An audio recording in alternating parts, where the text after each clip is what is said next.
Check, audio check.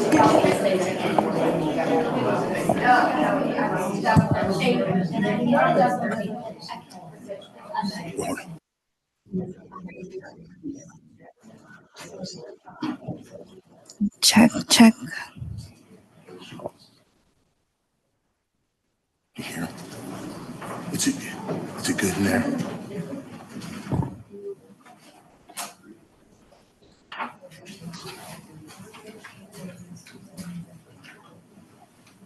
Hello, everybody. We're getting ready to start our Board of Adjustment meeting. I know there's an appeal case that's here, and I know there's a lot of people for the appeal case. We have another room set up in room 278 for everybody to sit in, because I know the appeal is later on the agenda. We have some other business that we need to take, and we are getting ready to start. So if everybody can silence their cell phones and get ready to be in. Deborah, if you can go ahead and read that speech, please. Good morning. The meeting will now come to order. Welcome to this meeting of the Charlotte United Development Board of Adjustment on March the 26th, 2024. My name is Deborah Dryden, and I'm the chair of the board. Also sitting on today's board is Kevin Shea, Hamilton Court, Amy Lynn Sun, Marsha Williamson, and hopefully our alternate Gary Young will be here soon. Also present are Solomon Fortune, our zoning administrator, Lisa McCarter, our planning program manager, John Kingley, our senior project manager, Crystal Roman, planner, Amisha Lampley, the clerk to the board, Therese Hagler-Gray, our senior assistant city attorney advisor to the staff, Jill Sanchez-Myers, senior assistant city attorney advisor to the board, Candy Thomas from Veritex court reporter, Karen Weatherly, Tim Porter, and Henry Kunzig. Each of today's hearings is a quasi-judicial evidentiary hearing. That means it is like a court hearing. State law says specific procedures and rules concerning how this board must make its decisions. These rules are different from other types of land use decisions or rezoning cases. The board's discretion is limited. The board must base its decision upon competent, relevant, and substantial evidence in the record. A quasi-judicial decision is not a popularity contest. It is the decision constrained by the standards in the ordinance and based on the facts presented.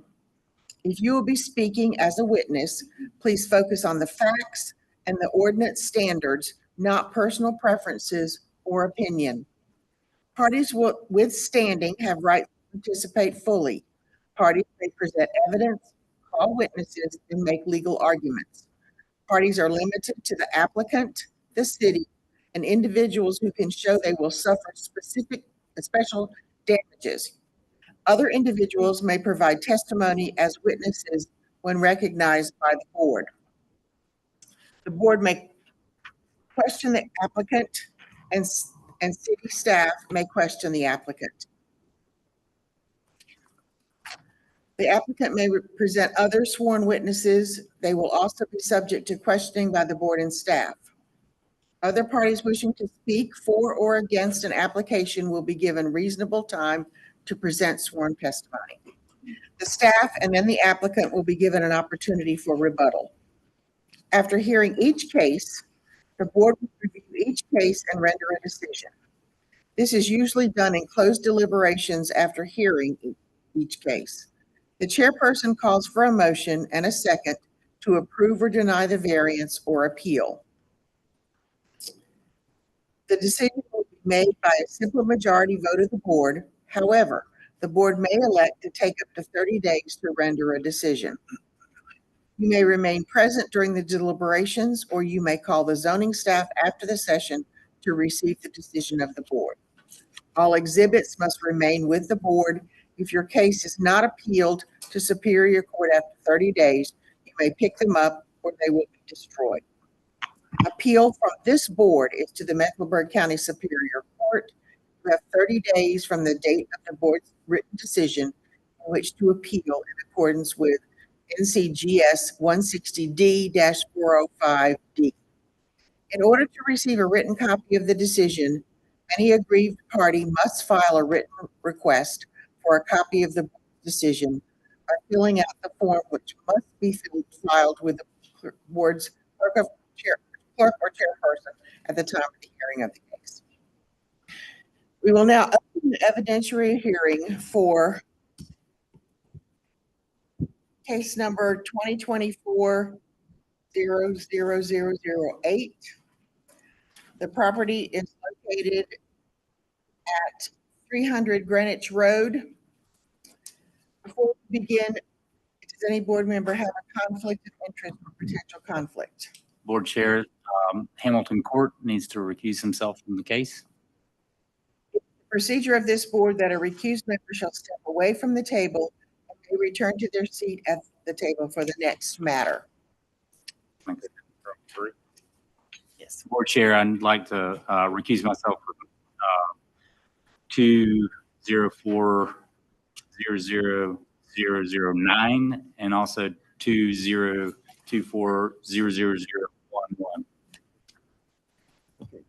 Thank you, Hamilton. All right, we will now hear from other individuals who have signed up wishing to provide factual testimony concerning the request. As a reminder, witnesses should provide factual testimony as to how this project does or does not meet the standards. The board must base its decision upon evidence in the record, not personal preference or opinion. Please be aware that the applicant and any other parties have certain rights to object to your testimony and cross-examine you as a witness. The board, though, will determine what evidence is considered and how much weight to assign it. All right, do we have witnesses, or I guess we're doing witnesses, we're doing the Chairperson, just really quickly wanted to add, for the benefit of the board as well as the benefit of our audience listening, board member Court had to recuse himself in accordance with the law, General Statute 160B-109, which requires board members to recuse themselves from the consideration of cases if they have a close associational, business, or familial relationship with an affected party. Board member Court identified early on that he had a close business relationship with the applicants in the first 3 items in the agenda, and as such has to recuse himself in accordance with the law as well as the rules of procedure that guide this particular board. Thank you very much. Okay, so we have the presentation. All right, yes, Mr. Kinley. Do you solemnly swear and affirm that the evidence you shall give to the board in this action shall be the truth, the whole truth, and nothing but the truth? And one last thing prior to the beginning of this particular case, I made aware of the applicants that one of our board members had to recuse themselves and that the board would be a 4-member panel. They have expressed that they are okay with the cases proceeding in that manner with that 4 board member panel. However, if they have any additional objections, the applicants are here and the board is open to hearing those objections. Thank you very much. Okay, Mr. Kinley. All right. The first item on the agenda is variance 2024-0008 by Charlotte Mecklenburg Schools and represented by Dennis Lacaria. They are requesting a unified development ordinance variance to allow the primary vehicular access to remain via a local street on a parcel that is on N1A. This is the parcel, it's the Cotswold Elementary School site near Sharon Amity and Randolph Road intersection. And it is currently accessed off of Greenwich, which is this street right here, and it dead ends into the school's property. Here's a close-up of the site. Other streets around are Barwick Road and Chiswick Road and Colwick Road. Again, Greenwich is where the school gets access from currently. The close-up aerial. As I said, they're requesting a unified development ordinance variance to allow the parcel to be accessed and remain via the local street, which is zoned in, and the parcel is zoned N1A. And the variance would allow the primary access to the site to remain on Greenwich Drive, which is a local street. That was the, sorry, go back there. As the standards for granting a variance, as you recall, all 4 standards need to be met. So what's at issue here is the basically in the UDO, the Article 15.4 says that in the neighborhood 1 zoning districts, primary vehicular access is only permitted via an arterial or collector street or limited access roadway where allowed. And you can see on the Charlotte Streets map, which was adopted by council in August of 2022, the nearest arterial collector roads are Randolph Road and Sharon Amity. All the rest of the streets in this area, in this block, are the local streets. So therefore, the school's property doesn't have or abut any frontage of a local or arterial street. The CMS plans to demolish the Cotswold Elementary School and build a new school on the property. And so that triggers the requirement that they have that frontage on a arterial or collector road. So that's why they're asking for the variance to remain on Greenwich, since they're going to be utilizing the same property that they already are located on. Both Bar Oak Road and Greenwich Road are local streets and designated by the Charlotte Streets map. So CMS doesn't have the ability to get access from an arterial or collector street. The school is constrained by its location on a primarily residential area with neighborhoods to the north, east, south, and nearest arterial streets are Randolph Road, which is 700 feet to the west, and Sharon Amity, which is 730 feet to the south. The existing building was constructed in 1958, and the entrance is on Greenwich Drive. The offices and business uses along, there are offices and business uses along Greenwich. There's not any residential homes on Greenwich Drive. The lot is a configuration such that the street network, there's street network constraints, and the existing school was constructed before the ordinance required the schools and residential districts to be on arterial or collector roads. And the school will be constructed on the same parcel as the existing school, and access to the school will remain the same. So essential character of the neighborhood would not be altered. The requested variance is consistent with the spirit, purpose, and intent of the ordinance. Access from Greenwich Road is designated as a local street. However, there's not single-family residential uses along that street. An office and other non-residential uses are located off Greenwich, and the new school would otherwise be compliant with the UDO. I'll give you all a few moments to look over your findings, and if you have any questions, let me know, but that concludes my presentation. Mr. Kimmel. Board, any questions for staff? Is there any opposition? Not to my knowledge. Thank you. Any other questions from the board? Do we have any speakers? Speak for or against? Madam Chair, I'd make a motion to approve. All right, Williamson, second. let me get my list here. All right, we've had a motion to approve from Mr. Shea and a second from Marshall Williamson to approve this variance. Now we'll do a roll call vote. Mr. Shea, Yes. Mr. Court, excuse me, Ms. Lynn, Son. Ms. Sun, Yes. Mr. Williamson, Williamson, yes. Dryden, yes. So this variance is approved for Cotswold Elementary School. All right, moving on, we will now hear the variance for. Board Member Dryden, before you move on, staff did present some proposed findings of fact and conclusions of Oh, law. that's right, we got to do If that. the board would like to review those and potentially approve. Sorry. Okay. Do I hear a motion to approve the finding of facts and conditions of law as written? So moved. Okay, Mr. Shea, do I hear a second? One second. One second. All right, a roll call vote. Mr. Shea, Sure, yes. Ms. Sun, Yes. Williamson, Williamson, yes. Dryden, yes. So the finding of facts and conditions of law are approved. Thank you. All right, moving on to the next case. This is variance number 2024-0009. and it's for property located at 3701 Haven Drive.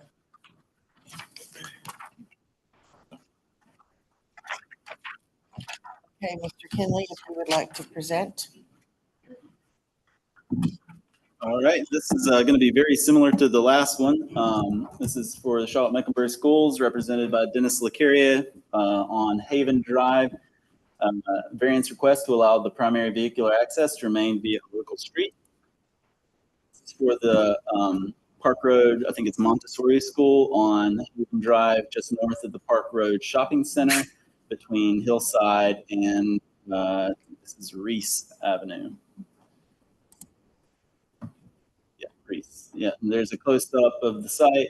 Again, the plan is to demolish the existing school and construct a school building, so it triggers the requirement that the access be from a local collector or arterial street because they are in an N1B zoning district. The aerial of the property at the rear, I'll note that there's Little Sugar Creek and the Sugar Creek Greenway at the rear of the site. The request is to Unified Development Ordinance variance to allow the primary vehicular access to remain at a local street on a parcel zoned N1B. The variance would allow the primary access to the site to remain on Drive, which is a local street. And standards for granting variance. Remember that all four of the standards have to be shown to be met.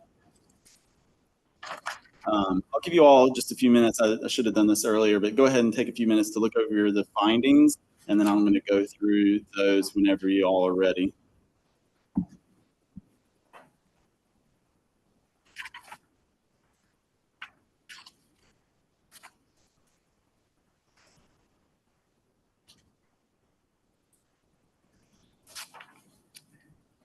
Mr. Kinley, is this still the UDO 15.4? That's what they're appealing, right? Yes. Okay.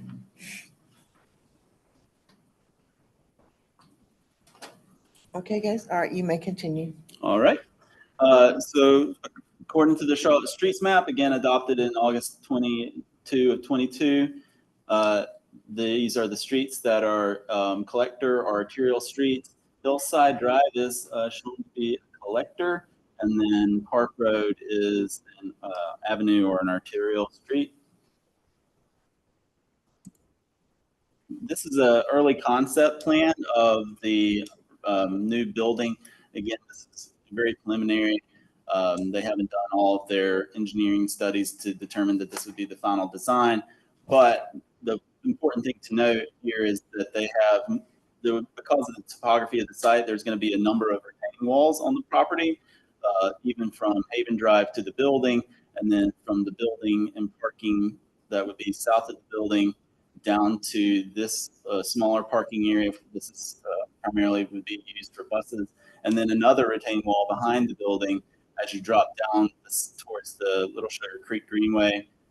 Blue dashed line here is the FEMA floodplain, and you can see on the topographic map that there is quite a bit of fall from Haven Drive to the rear of the property and along Hillside Drive, so that really restricts their ability to provide additional large parking areas and circulation off of Hillside.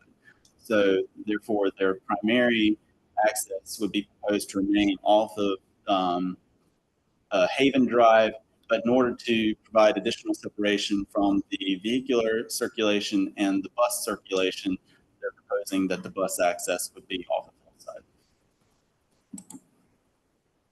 Both Haven Drive and Arbor Lane, which I didn't point out where Harbor Lane is, but it's a dead-end street. You can see on this map here, it dead ends to the property at the very back of the site.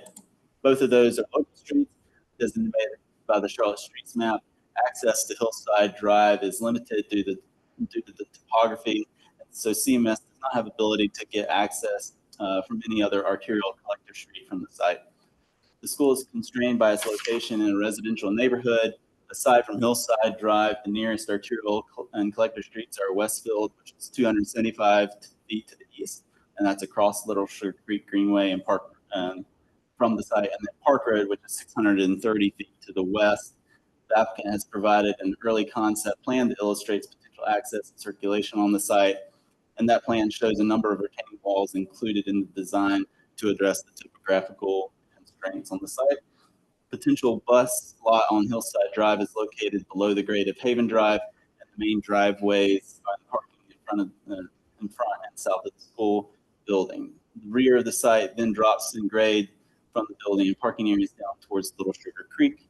And there's a floodplain, swim buffers, and greenway along the rear of the site on Sugar Creek. The existing building was constructed in 1950, and the entrance is currently off of Haven Drive. And they currently have their bus loading and unloading zone on Haven as well. So again, the concept would be bring the vehicular parking and circulation into the site off of Haven. That would be their primary vehicular access. And then secondary access for buses would be off the Hillside. The hardship didn't result in actions taken by the applicant or the property owner. The hardship results from block configuration, street network, and environmental constraints. And the existing school was constructed before the ordinances required residential or required school to be on local arterial streets and residential districts. Requested variance is consistent with the spirit and intent of the ordinance. The school will be constructed on the same parcel existing school, and access would remain the same, pretty much the same. So the essential character of the neighborhood would not be altered. Applicant has provided a concept plan that exhibits access off Haven Drive would be approved to address community concerns about school traffic on Haven, with the incorporation of more on-site queuing and stacking space and a separated bus lot loop off of Hillside Drive in their design. Applicant stated that separated areas for passenger vehicles and buses support the safety of the drivers and students. The new school would otherwise be compliant with UDO. That's the case, and that concludes my presentation. Staff, any questions? Any questions for staff? Do you hear a motion? Anybody? Oh, I'm sorry. Is there anyone here to speak in opposition? Motion. Are we allowed to speak if we haven't previously said that? This matter is in the recommendation agenda for Chairperson Dryden. To my understanding, the zoning staff would be aware of who would like to speak. However, if there is a concern about or opposition concerning the application, the board may take the matter off the recommendation agenda to hear from members in opposition, as well as to hear from the applicants. So it's at the discretion of the board. We did get a number of inquiries about this case. Folks who had questions about how the circulation would work. No one expressed that they would definitely be here to speak. So, yeah, I would defer to Nicole's advice to your discretion. Okay, well, what would you like to do? Make a recommendation to approve. Okay. Okay, so we're going to make a recommendation for Mr. Shea to approve and for Ms. Sun second. So now we'll do a roll call vote. Mr. Shea, Say yes. Ms. Sun, Sun, yes. Mr. Williamson, Williamson, yes. Dryden, yes, to approve. All right, let's look at our finding of facts and conclusions of law. Do I hear a motion to approve? Some motion to approve. Ms. Sun makes a motion to approve. Do I hear a second? Shay second. Shea second. All right, roll call vote. Mr. Williamson, Williamson, yes. Ms. Sun, Sun, yes. Mr. Shea, Shay, yes. Dryden, yes. So the finding of facts and conclusions of law are approved. All right. Moving on, we will hear now the case 2024-00011 with property located at 707 East Brooklyn Village Avenue. All right, Mr. Kinley. All right. This is a case again by Charlotte-Mecklenburg Schools represented by Dennis Lacaria, property at 707 East Brooklyn Village Avenue.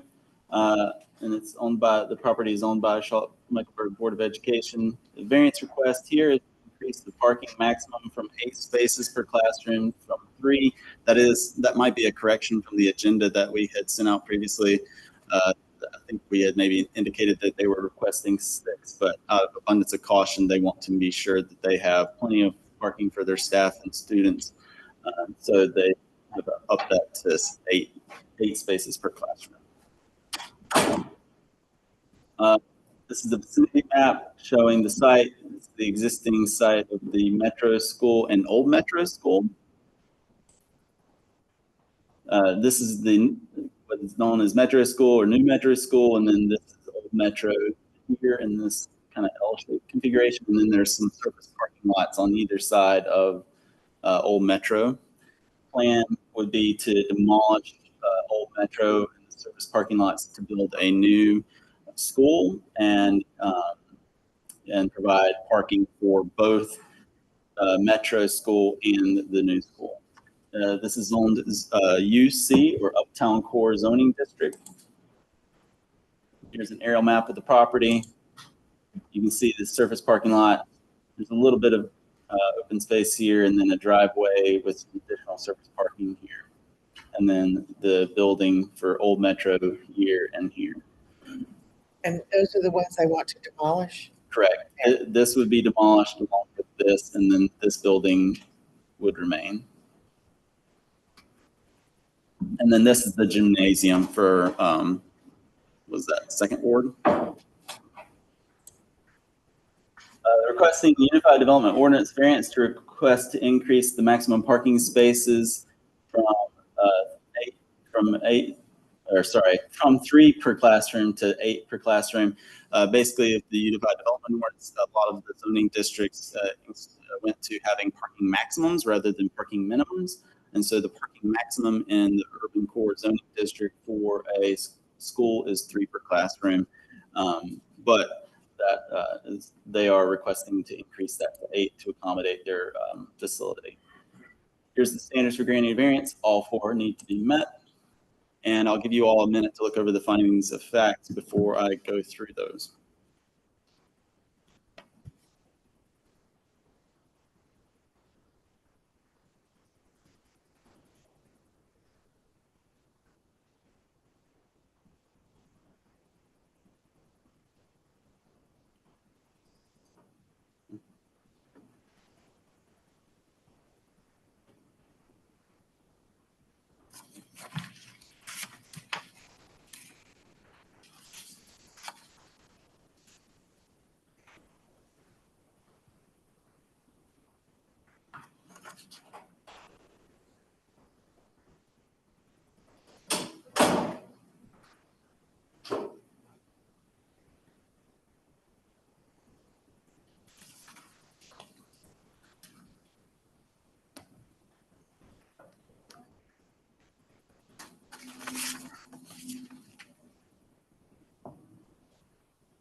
Okay, we can continue. All right. So the first finding, unnecessary hardship results from the strict application of the ordinance. Hardship is a result of the strict application of the ordinance because the limit of 3 spaces per classroom would impact the successful operations of the school. It results in conditions that are peculiar to the property as it's constrained by the surrounding streets and the existing metro school that would remain. Hardship did not result in actions taken by the applicant or the property owner. Hardship is not a result of actions taken by the applicant since the school site existed prior to the adoption of the UDO, which introduced parking maximums. The requested variance is consistent with the spirit and purpose and intent of the ordinance and the regulation, such that public safety is secured and substantial justice is achieved. Parking would be provided on site as opposed to on nearby or adjacent surface parking lots, and that would reduce the number of pedestrians and students needing to cross the streets from vehicles to the schools. Students at Metro School have a variety of accessibility needs and require a direct, safe access to cars, vans, buses, and specialized transport. And the schools provide educational opportunities to students of Mecklenburg County. And the variance would allow successful construction of a new Second Ward High School, which fulfills a promise that was made to citizens of the city of Charlotte and Mecklenburg County decades ago. And there's the sign on the property, and that concludes my presentation. Any questions for staff? Is there anyone signed up to speak in opposition? Not to my knowledge. Okay. All right. Motion to approve. Second. Mr. Williamson has made a motion to approve. Mr. Shea is seconded. We'll do a roll call vote. Ms. Sun, Sun, yes. Mr. Williamson, Williamson, Mr. Shea, Say yes. Dryden, yes. So we approved this variance. Do I hear a motion to approve this finding of facts and conclusions of law? Motion to approve finding of facts and conclusion of law. Ms. Sun has made a motion to approve. Do I hear a second? Say second. Okay, second. All right, roll call vote. Mr. Williamson, Williamson, yes. Ms. Sun, Mr. Shea, Say yes. Dryden, yes. This. Thank you very much. Ms. Dryden, before we move on to the regular agenda, item is variance 240010. We had moved that to the regular agenda because we thought that there would be one here in opposition, but what I understand is that they are not present. So if we want to, we can move that back to the recommendation agenda because staff is in support of that one. You may want to pull the audience just to double check though. Is there anyone here to speak in opposition to the variance 2024-00010? All right, then we will move that variance to the recommendation agenda.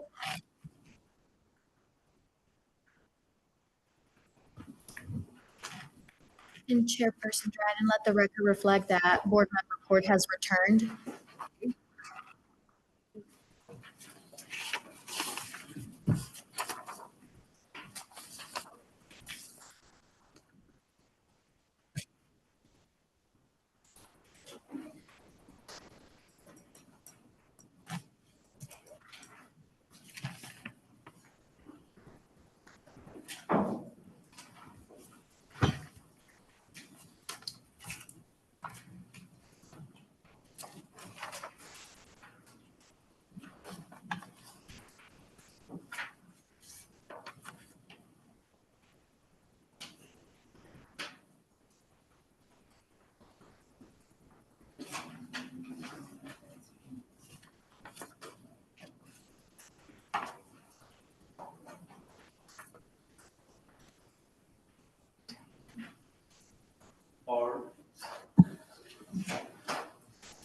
Ready? Is this the, I don't have my copy of the finding of facts.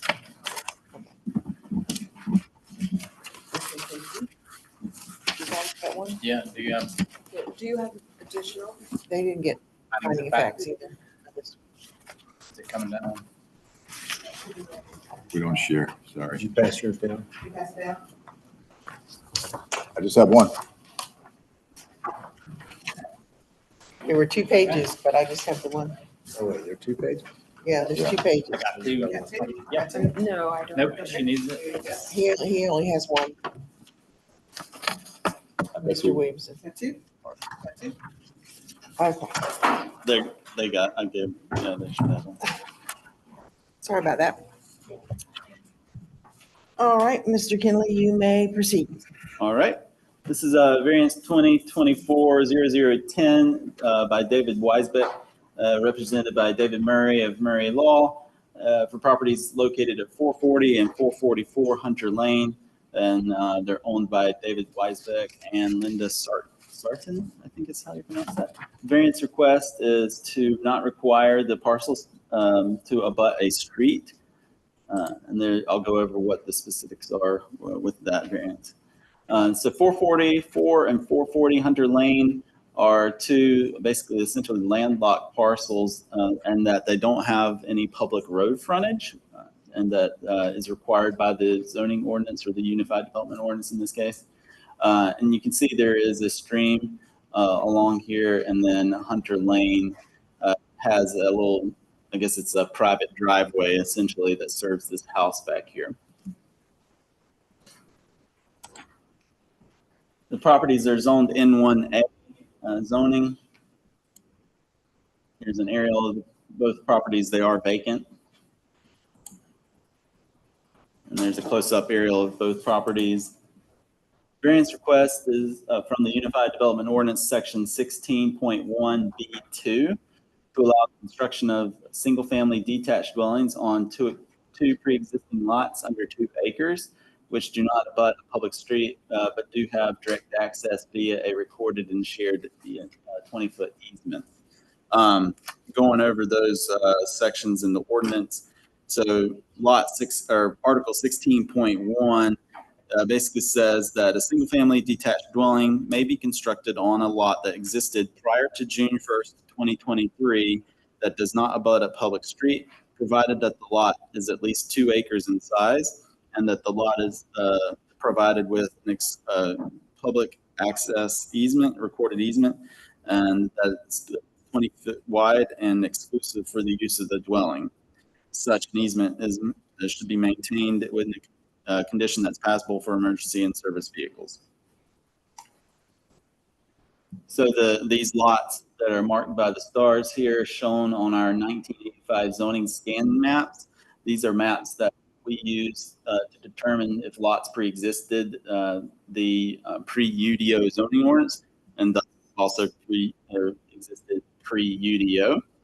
And this standard of having your lot front a public street was in both the old zoning ordinance, the pre-UDO zoning ordinance, and it's now in the UDO as well. But these lots existed before that requirement was in place.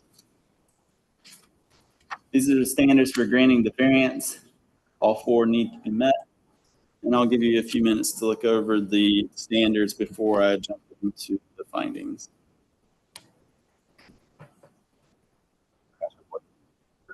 Can you go back to that map, please?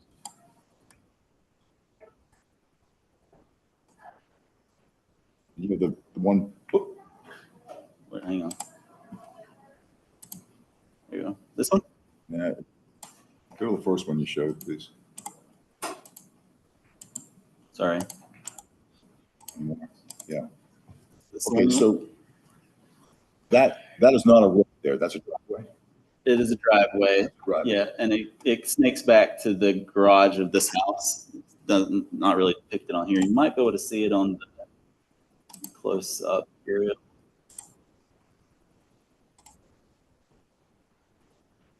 So There's a garage here, and then they have some additional parking over here, but this is the little driveway here, and it turns like that. all right. So the owners of that house, Mojo Design, the applicants are asking for an easement from them to use that driveway. Is that correct? So the easement, the recorded easement would be a shared easement between these 2 properties, 444 and 440, and the house at the back. All 3 properties would end up sharing the same easement. The variance request is specifically for these 2 lots because that rear house already has access via that easement and driveway.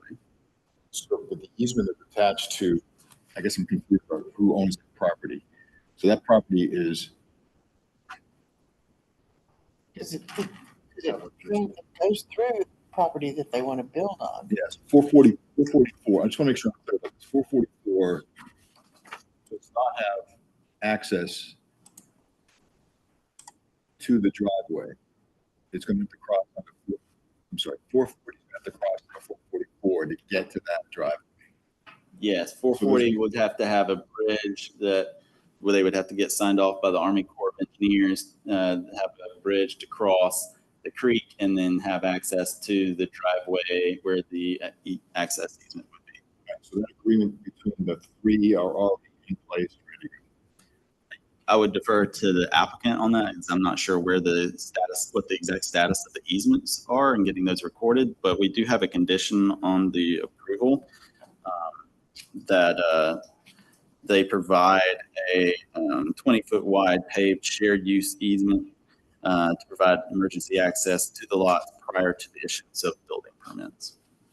So we would be able to check to make sure that was done before they would be able to build any homes on those lots. Thank you.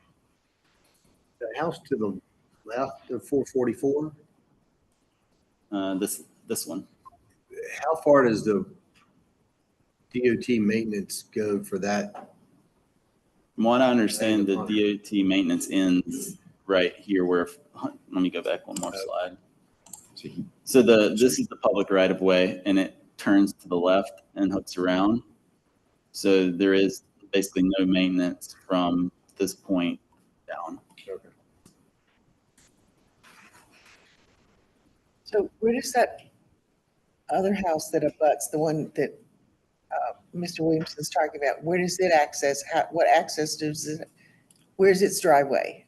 The one to the left? That one, this yeah, where's, Its driveway comes out onto this, oh, onto on the that. driveway as well. Onto that Yeah, easement. the shared driveway. But he's got a lot of street frontage. Like he's Oh, got, Yeah, technically their lot okay. already abuts the street. Oh, I see, because it comes that way up here. Yeah. Okay, got it. is the house in the back an existing non-conforming use or is it? Yeah, all of these would be, all three of these would be considered non-conforming lots, legal non-conforming lots.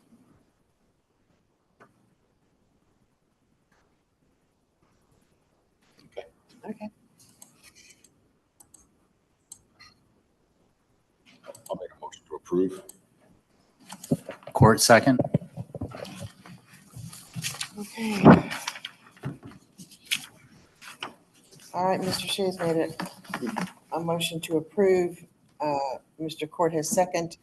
Roll call vote. Ms. Sun, Sun, yes. Mr. Williamson, Williamson, yes. Mr. Court, Court, yes. Mr. Shea, Yes. Dryden, yes. So it's approved. With the conditions, correct, Mr. McKinley? Yes, yes, please, with the condition, that would be perfect. Thank you. Okay. All right, a motion to approve the finding of facts and conclusions of law. Court, motion to approve. Do I hear a second? Sun, second. Ms. Sun, second. Okay, roll call vote. Roll call vote. Mr. Williamson, Williamson, yes. Mr. Shea? I'm sorry, I need 1 second. Okay, I'm sorry.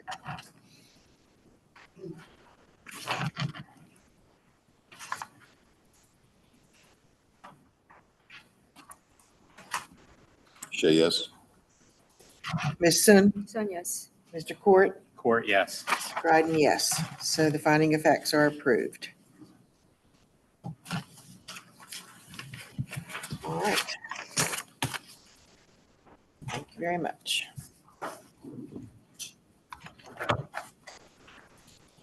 All right, we now move into the variance, the next case that have opposition to speak. All right, we're going to go to 2022-0004, the property located at 715 NC Music Factory Boulevard.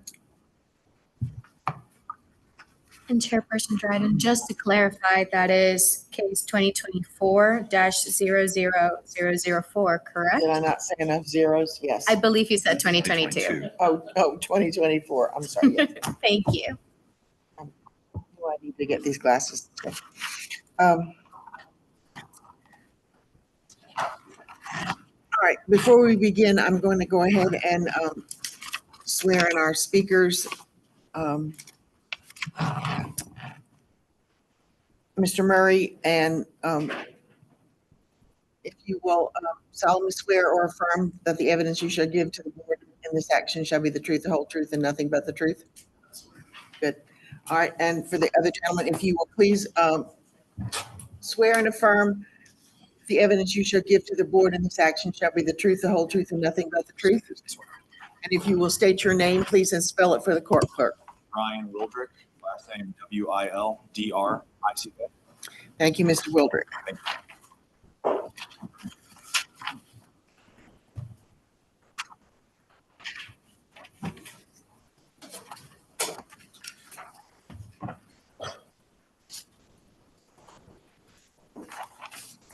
Okay, and you can start and then you can pause it so we can look at the finding of facts. Go ahead, Mr. McKinley. Okay. This is variance 2024-00004 by RRC Board Realty LLC, represented by David Murray and Murray Law, for property at 17 Music Factory Boulevard, owned by RRC Board Realty LLC. The request is it's 4 variance requests to reduce the required 1,000 foot spacing requirement from neighborhood 1 to neighborhood 2 place types and specified uses to allow an adult use.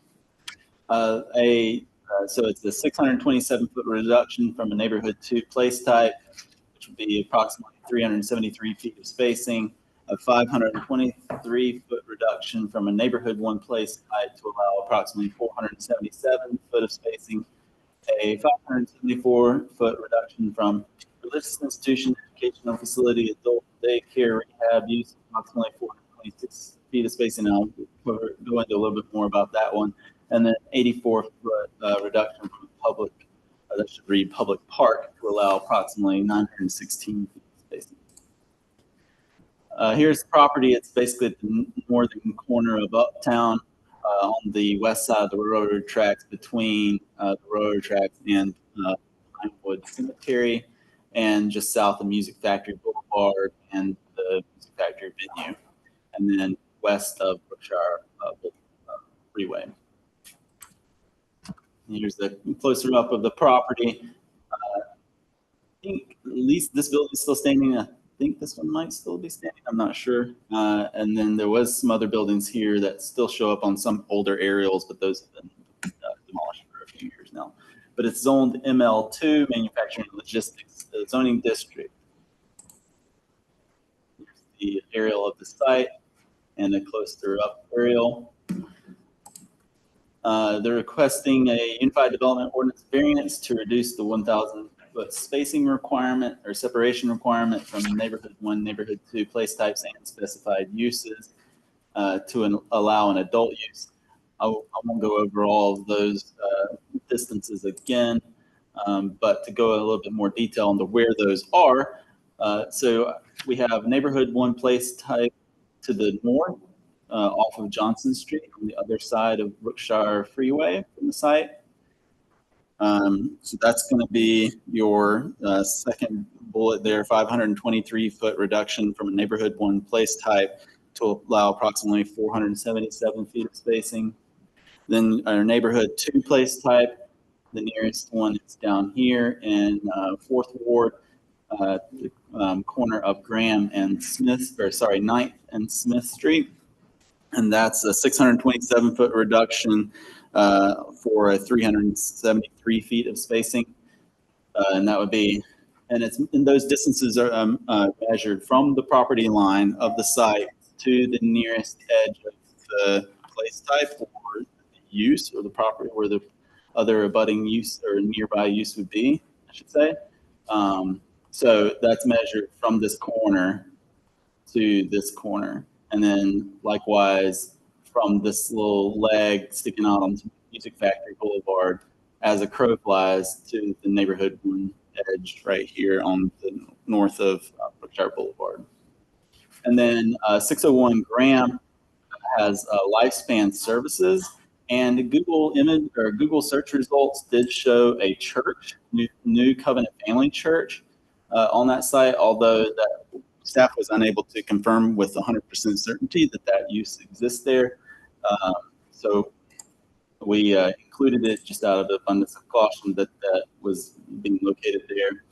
Lifespan Creative Campus has a creative campus there, and according to their website, Creative Campus basically offers mentoring and educational opportunities for folks with mental disabilities.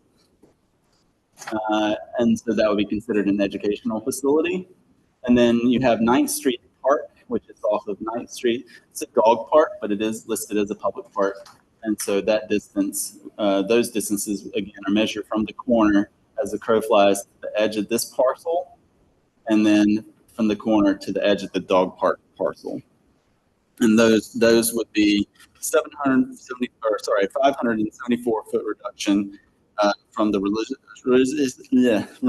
institution, educational facility, adult daycare, and rehab use for approximately 426 feet of spacing, and then an 84 foot reduction from the public park to allow 916 feet of spacing.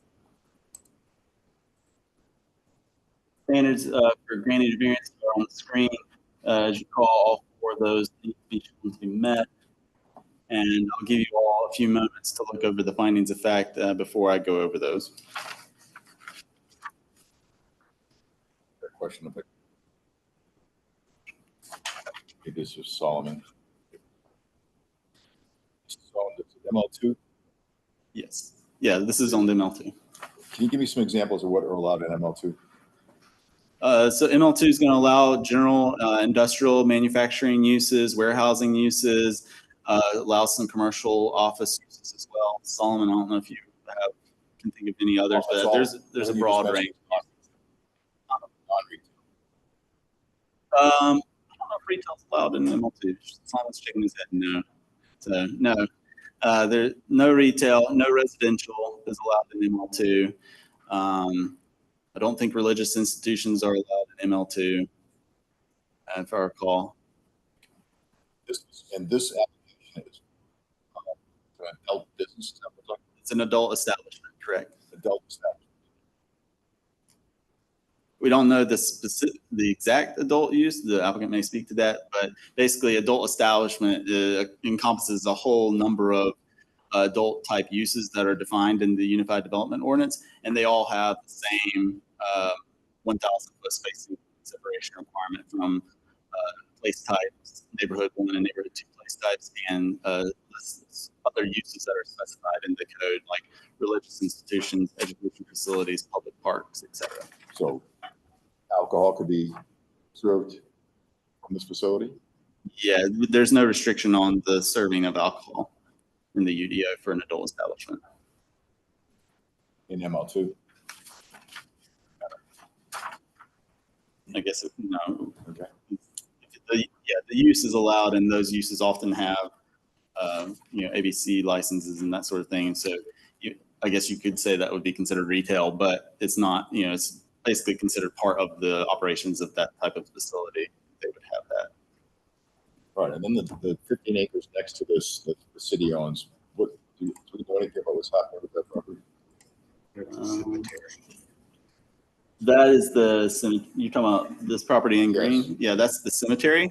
That's the cemetery. Yes, and it's not, even though it's shown as in green like it's a park, it's not designated as a park. So there's not a separation requirement from the cemetery. Can you go back to like one of the very first slides?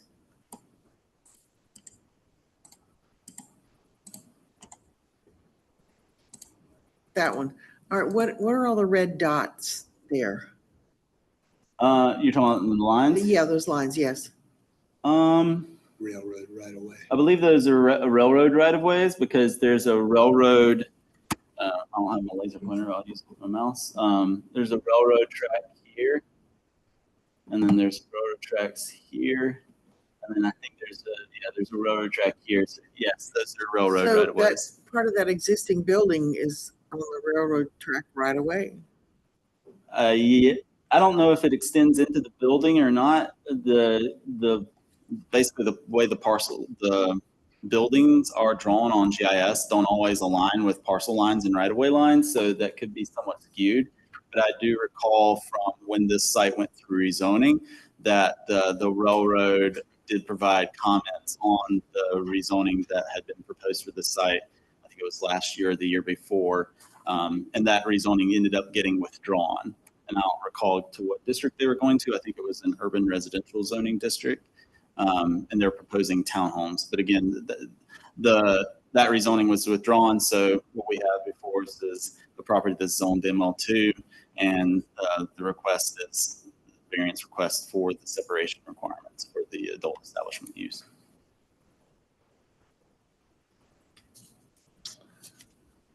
I guess I'm still confused. I'm sorry. Why are they here? if you can't put a retail establishment in ML2, isn't the first stop rezoning? So adult establishments are permitted in ML2. So it is a retail establishment. That is allowed. When you think of retail, we generally would say that's like a Target or general like retail business. So it's treated, those types of retail uses are treated differently than an adult establishment. The adult establishments have that added, basically it's called a prescribed condition in the UDO, and the prescribed condition is that in order to have that use, and it would apply in any zoning district that would allow adult establishments, they have a separation requirement they have to meet from those other uses in place. So my question should have been commerce. Commerce is allowed in ML2, which is different than retail as far as the UDO is Yeah, concerned. business uses are allowed in ML2, yes. Gotcha. And are the affected parties in neighborhood 1 place type, neighborhood 2 place type, lifespan services, and the church notified of this variance? We don't send notifications to those uses specifically or place types. What we have is our statutory requirements and the requirements that are in our zoning ordinance for notification. So property owners within 300 feet of the property were notified, and then a sign was posted on the property along Music Factory Boulevard. And I did try to reach out to Lifespan Services in New Covenant Church to try to confirm with 100% certainty that those uses did operate in the ways that we were finding on the website, but did not receive any sort of communication back from either one of those facilities. So that's why I said that, staff can confirm with 100% certainty one way or the other. So we advised that they seek a variance request for the separation for the religious institution and the daycare use, because we couldn't confirm 100% that those were or were not on the property at 601 North Graham. Does that mean there was no one in opposition? I guess you'd need to poll the audience to see if anyone is here to speak in opposition. I'm not aware of anyone being here in opposition, and we did not receive any phone calls or communications from anyone being in opposition. Is there anyone in opposition? I guess staff is in opposition. Yeah, well, Sorry, I thought that might be a given. So sorry, Audience since it was on the regular agenda. I was about to say, Chairperson Dryden, I believe the zoning administrator would like to provide testimony. He'll need to be sworn in, but if there are any additional members of the public that would like to speak for or against, it would be recommended that opening would be allowed after both the presentation from the city and the applicant. I just have one more question for clarification. What is the standard? I'm sure it's here. I'm just not seeing it. What's the distance that it's supposed to be? The distance in the UDO that's required is 1,000 feet, and that's 1,000 feet from all of the things that we've been talking about: the neighborhood 1, neighborhood 2 place types, and uses that are specified. So they're asking for quite a bit of reduction. All right, thank you. Anything else from questions for staff? Mr. Kelly, you have anything else? I just want to go through our findings of facts real quick. So unnecessary hardships would not result in the strict application of the ordinance. Am I on the right slide? The hardship is not a result of the strict application of the ordinance, since there are other options for development. The parcels on ML2, which per the global use matrix of the UDO would allow a wide range of non-residential, commercial, and industrial uses that do not have similar spacing requirements. Hardship is caused by the applicant and their desired use of the property, which has a separation requirement.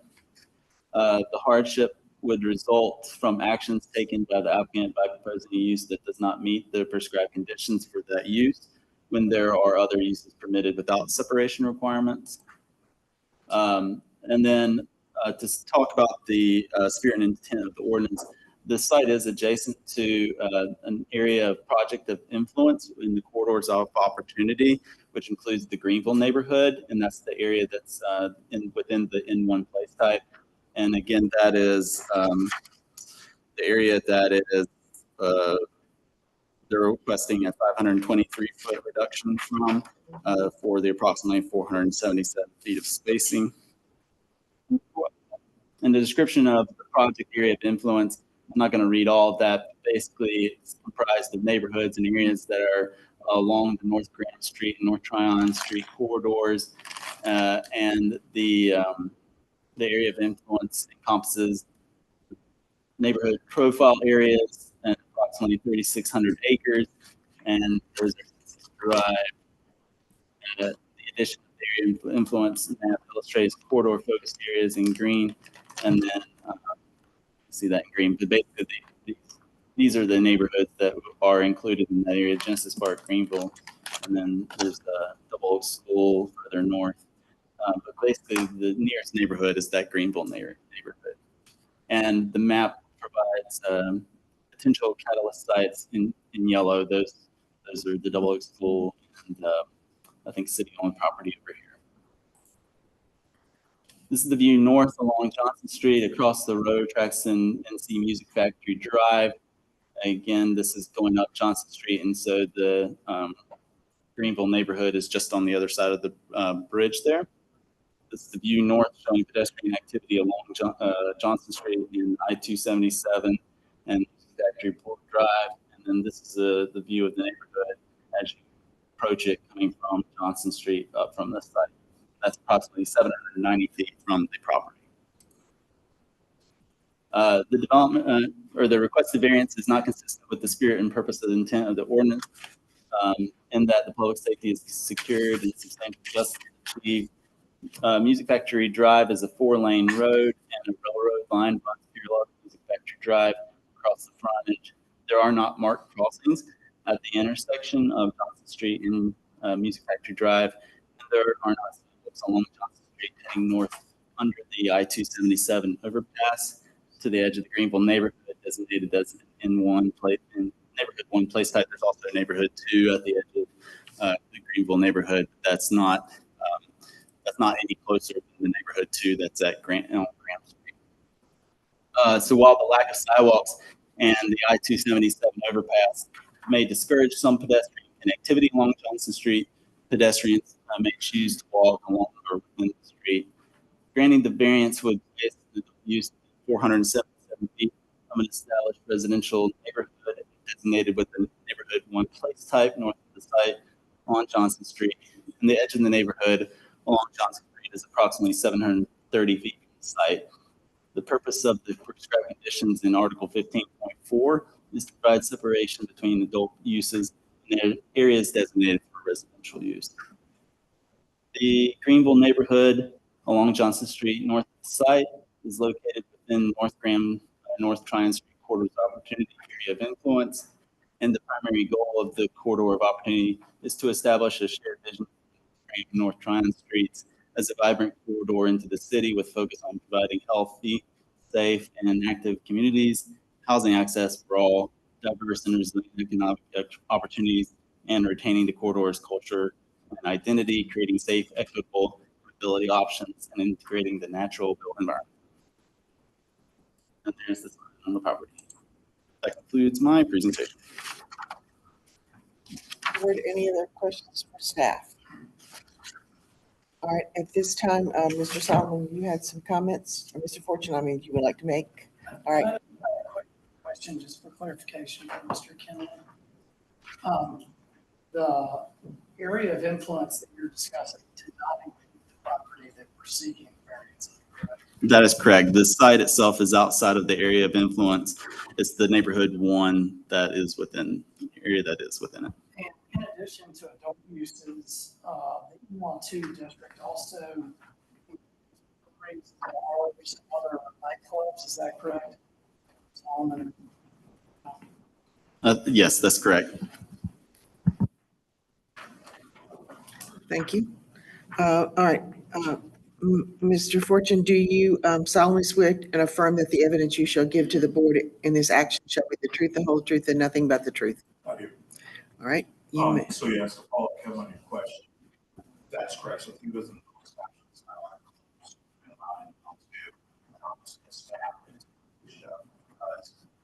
notification does not reach some of those uses, we have to err on the side of caution to protect those residents that are outside of 1,000 feet, because that was the intent when we adopted the ordinance. Even in the previous code, we have the separation requirement because obviously that's exactly the reasons that they always try to meet the processes. Understood. Okay, thank you. Any other questions for staff? I did have one correction to the conclusions of law. I think it says zoning ordinance and it should say unified development ordinance on the last page. What number? Sorry, be number 4. Where it says you requested a variance is not consistent with the intent of the, Number 4, the conclusions of law. Oh, The number 4. requested variance is not consistent with the spirit and intent of the unified, it should say unified development ordinance.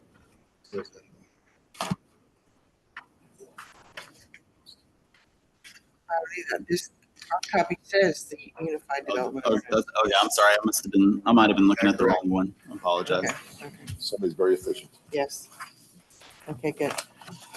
All right, Mr. Murray, we're ready for your presentation. Thank you, members of the board. PowerPoint presentation.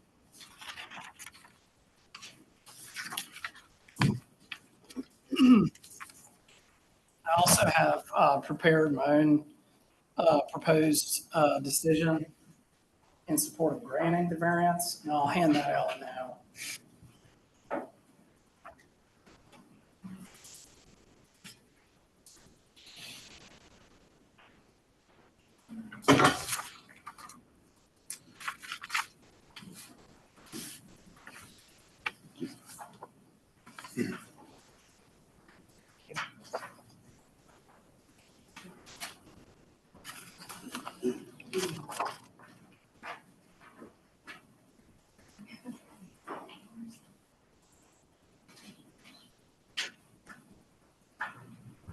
Does anybody else need a copy? Good.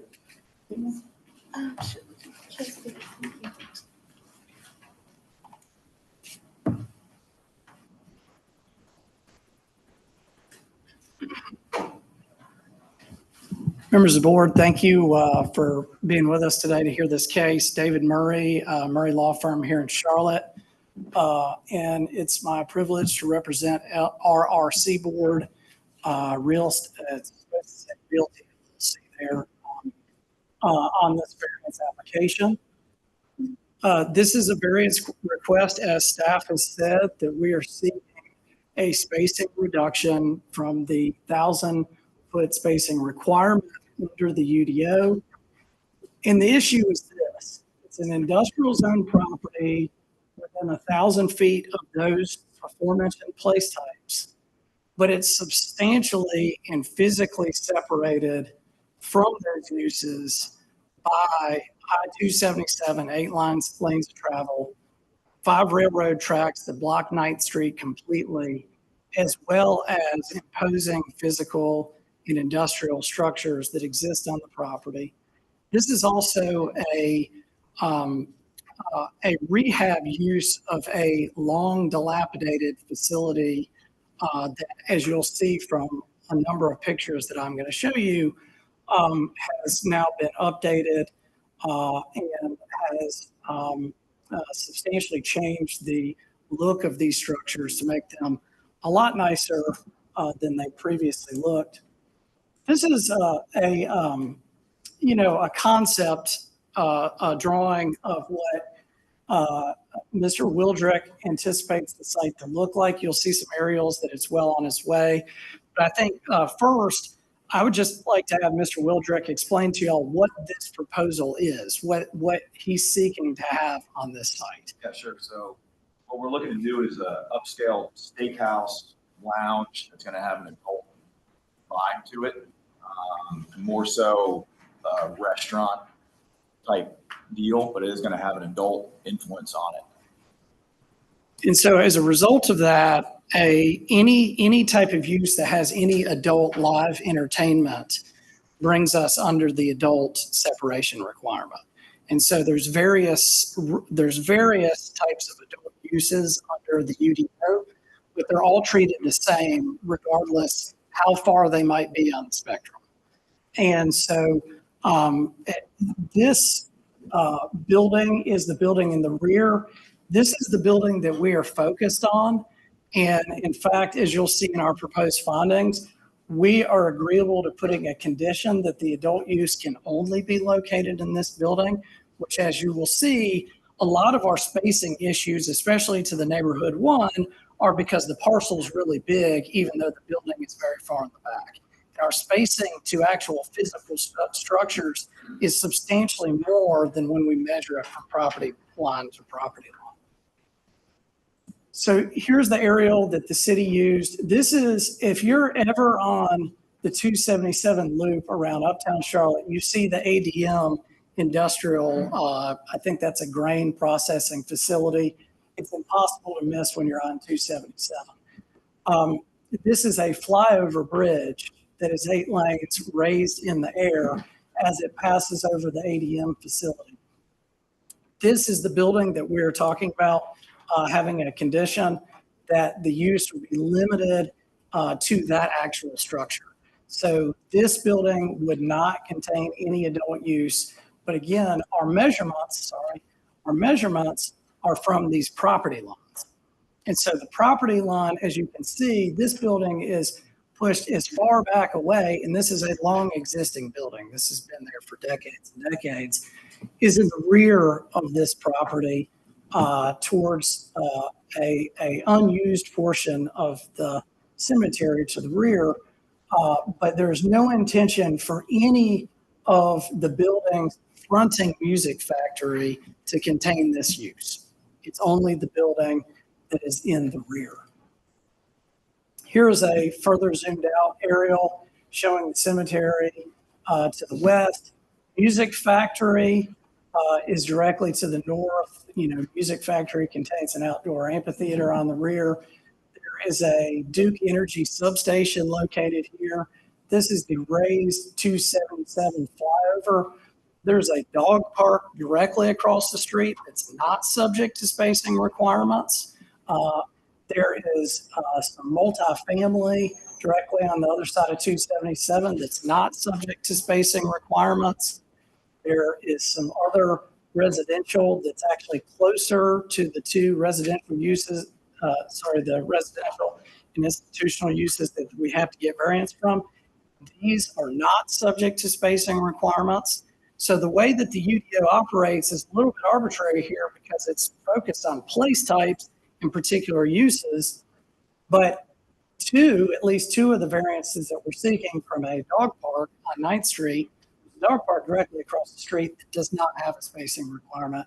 And then we have certain residential uses that are actually closer to this site than what we're having to seek variances from. And again, it's just the way that the UDO works for spacing requirements. Again, now this, and by the way, in the bottom right corner, I have numbers for all these slides. These would be our exhibit numbers also. So now I'm talking about exhibit number 6. Another further zoomed out view of this site. It shows the neighborhood 1 uses that are located on the other side of 277, where it's identified as Johnson Street. That's the only connection to that residential neighborhood from this side. The 9th Street right-of-way down here at the bottom corner of the site is 5 lanes, 5 railroad lines, and it is barricaded. There is no pass-through on 9th Street, so there is no direct connection down 9th Street because of the railroad right-of-way that's located across 9th Street. So this is a street view image. This is number 7 of the building and the site with an entrance fronting Music Factory Boulevard prior to the updates that have been done to this site. This shows Johnson Street. This is the building that we're talking about, that we're focused on in the rear here. As you can see, it's overgrown with kudzu. The whole site is overgrown. You can see it's within view of Uptown Charlotte. And this is Johnson Street with a signalized railroad crossing. And while we're talking about railroad crossing, can you confirm CSX has been out? You've had conversations with them about this crossing, as well as you'll see, they've eliminated the non-signalized crossing into this site at CSX's request. Yeah, they eliminated the last slide that you were on, that front entranceway. They eliminated that, so there is no more entranceway from the front portion of the site. So this is actually the only access to the site. And while we're on that topic, if you look at this roadway in between those buildings, that's access to the front two buildings. The rear building, the only access to that building is all the way, if you could go back for a couple slides to the. Yeah.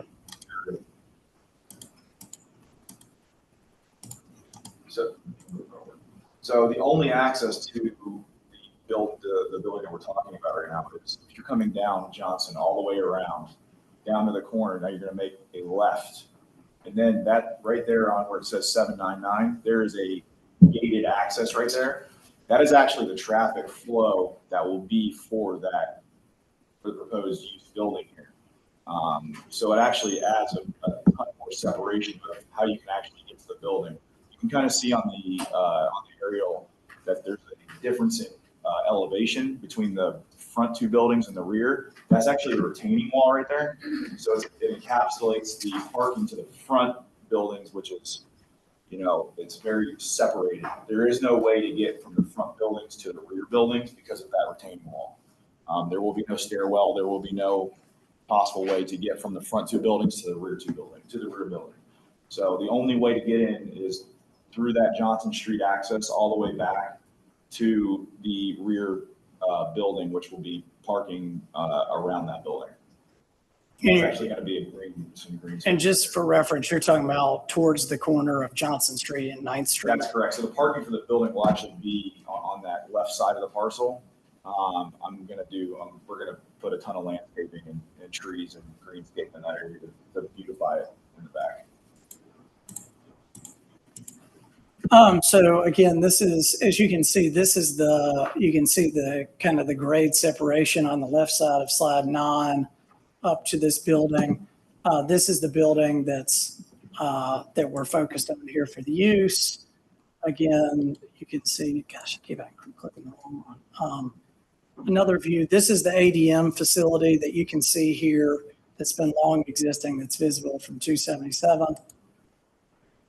Here's a bird's eye view, Mecklenburg County bird's eye view of the site looking towards the north towards the neighborhood 1. You can see the pillars for the freeway as this is raised. This is the building now. It's been painted. It's been cleaned up a bit. You can see now that's been cleared out, as Mr. Wildrick identified, some of the grade separation on the right side of slide 12. As you can see, the difference in grade in the site. This is the street. Now we're looking north towards the neighborhood 1. This would be, I took this picture, so immediately to the right, kind of rear of me is the building that we're focused on here. And this would be the view towards neighborhood 1. This is slide 13. This is the the building that has the music notes on it is the dog daycare and dog park facility. And then, as you can see in the picture, the raised 277 ramp. Just another picture of some of the improvements and updates on this is slide 14, showing some updates that are being done to the site. This is a picture of the rear of the building as it's been painted and some updates are being done. So that's slide 15. This is a picture of 9th Street going back towards Uptown, showing that there is no way to pass on 9th Street. So there's no rear entrance into this site. So there would be no traffic leaving this use to go towards the neighborhood 2 and the institutional use in the dog park that's on 9th Street. So there's no direct connection there. This is slide 16.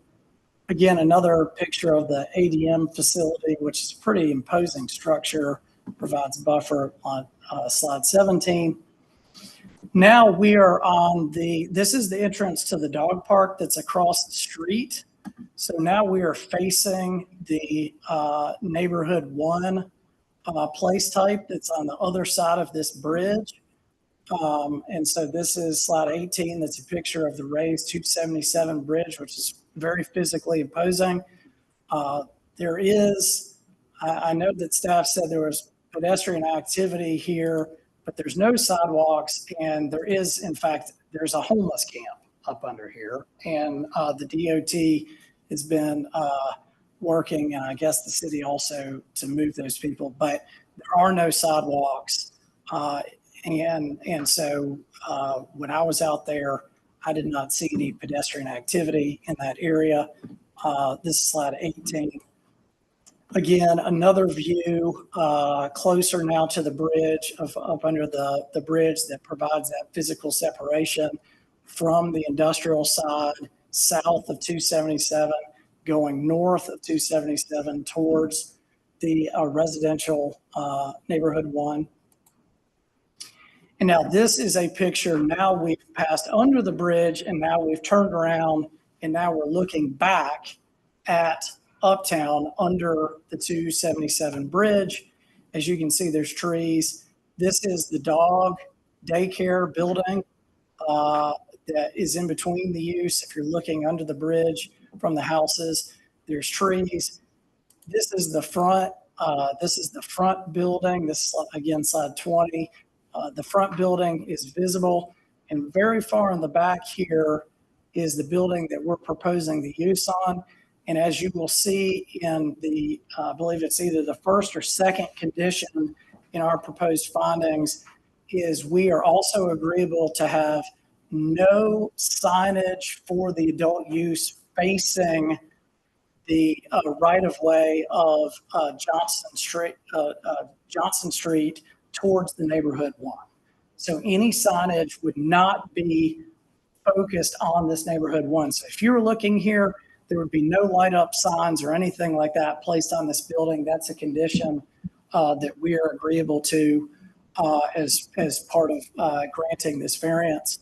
And again, nothing's going to change visually about this site because it's an adaptive reuse of the warehouse building. So yes, the building has been painted and it doesn't have kudzu on it anymore, but we're not going to place signage that will be visible and facing the neighborhood 1 use here under the bridge. And this is slide 21 is a picture of the rear. Now, if you're standing at Johnson Street intersection looking towards the use, this is the building now. It's been painted dark gray. It's not that dark in the picture, but it's showing up very dark here. Again, we would have no signage facing the right-of-way here. So you would not expect to see any signage from the adult use facing this right-of-way in order to further shield the neighborhood 1 use to the north. This is a picture, slide 22. The entrance has been removed by CSX through conversations with the owner, and this is focused on making sure that the only entrances are at a signalized railroad crossing so that we have no safety concerns about people entering and exiting the site. This was not signalized. So this entrance right here, you were having to look both ways and hoping a train was not coming. So this has been removed. And so, Mr. Janayatam, if you could please come up.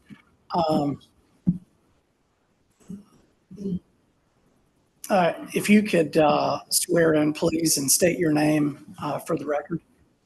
All right, sir, do you solemnly swear or affirm that the evidence you shall give to this board in this action shall be the truth, the whole truth, and nothing but the truth? Would you please state your name and spell out your last name for the court reporter? Mohammed Janatian. The last name is Jenatian. Thank you, sir. And thank you for being here with us today. Could you please tell the board what you do and what is the Greater Charlotte Hospitality and Tourism Alliance? Our organization is a private membership organization representing more than 900 different businesses in Charlotte area, including hotels, restaurants, attractions, all the professional teams, and many, many other businesses. And our mission with our organization that started 30 years ago is to help grow travel and tourism in our region. About 30 some years ago, when we started working on the convention center, travel and tourism was generating about $100 million a year in our community. We have grown. Our industry has drastically grown. And especially the past few years, business has never been better. And we continue to grow because our industry has invested in building a lot of what has made Charlotte a major destination. Our industry in McLemore County alone generates about $7.9 billion a year. It employs over 120,000 people. And our role over the years has been to build and enhance assets that make Charlotte a destination. As I'm sure everybody knows, Charlotte has definitely become a major destination. And we keep getting more and more events, which obviously generates a lot of revenues. And with our organization, with different businesses that we work with, and we work with any business that it is legal, has a permit in the city of Charlotte, including what this proposal is. I'm over here in favor of the variance, and because when it comes to bringing events and activities to our community, we have to have the whole package.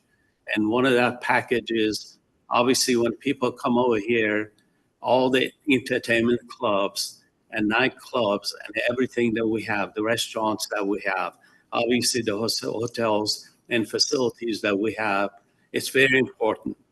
And I'm also proud to tell you that all of these clubs and the owners of these clubs over here in Charlotte, they have done a great job of working with law enforcement. We have hardly ever had, because those relationships. As a matter of fact, one of the things that I have done over the years, and we've come a long way from what we used to have over here in Charlotte. Normally, our CMPD, the law enforcement from ABC and ALE, they have been involved in working with everybody, including the design of the interior of the buildings. And we have been fortunate that they have gone out of their way. And I'm proud of the fact that we never hear any kind of issues or problems with any of these places, because at the end of the day, with adult entertainment clubs, where the money is alcohol sales. And they do everything they can to make sure they don't lose that permit. And because of that, the ABC and everybody that has been involved. And as you all know, we had the Uptown Cabaret in downtown, which is a part of the package when we attract conventions and events to the city. And that's gone away. And I know, knowing Ryan and knowing what he's planning on doing and some of his partners, all these places are first-class operations that they make sure that they provide an opportunities for people that are coming to our community to be able to have all kinds of options. And I'm definitely in support of that. Thank you, sir. Thank you. And that was slide 23.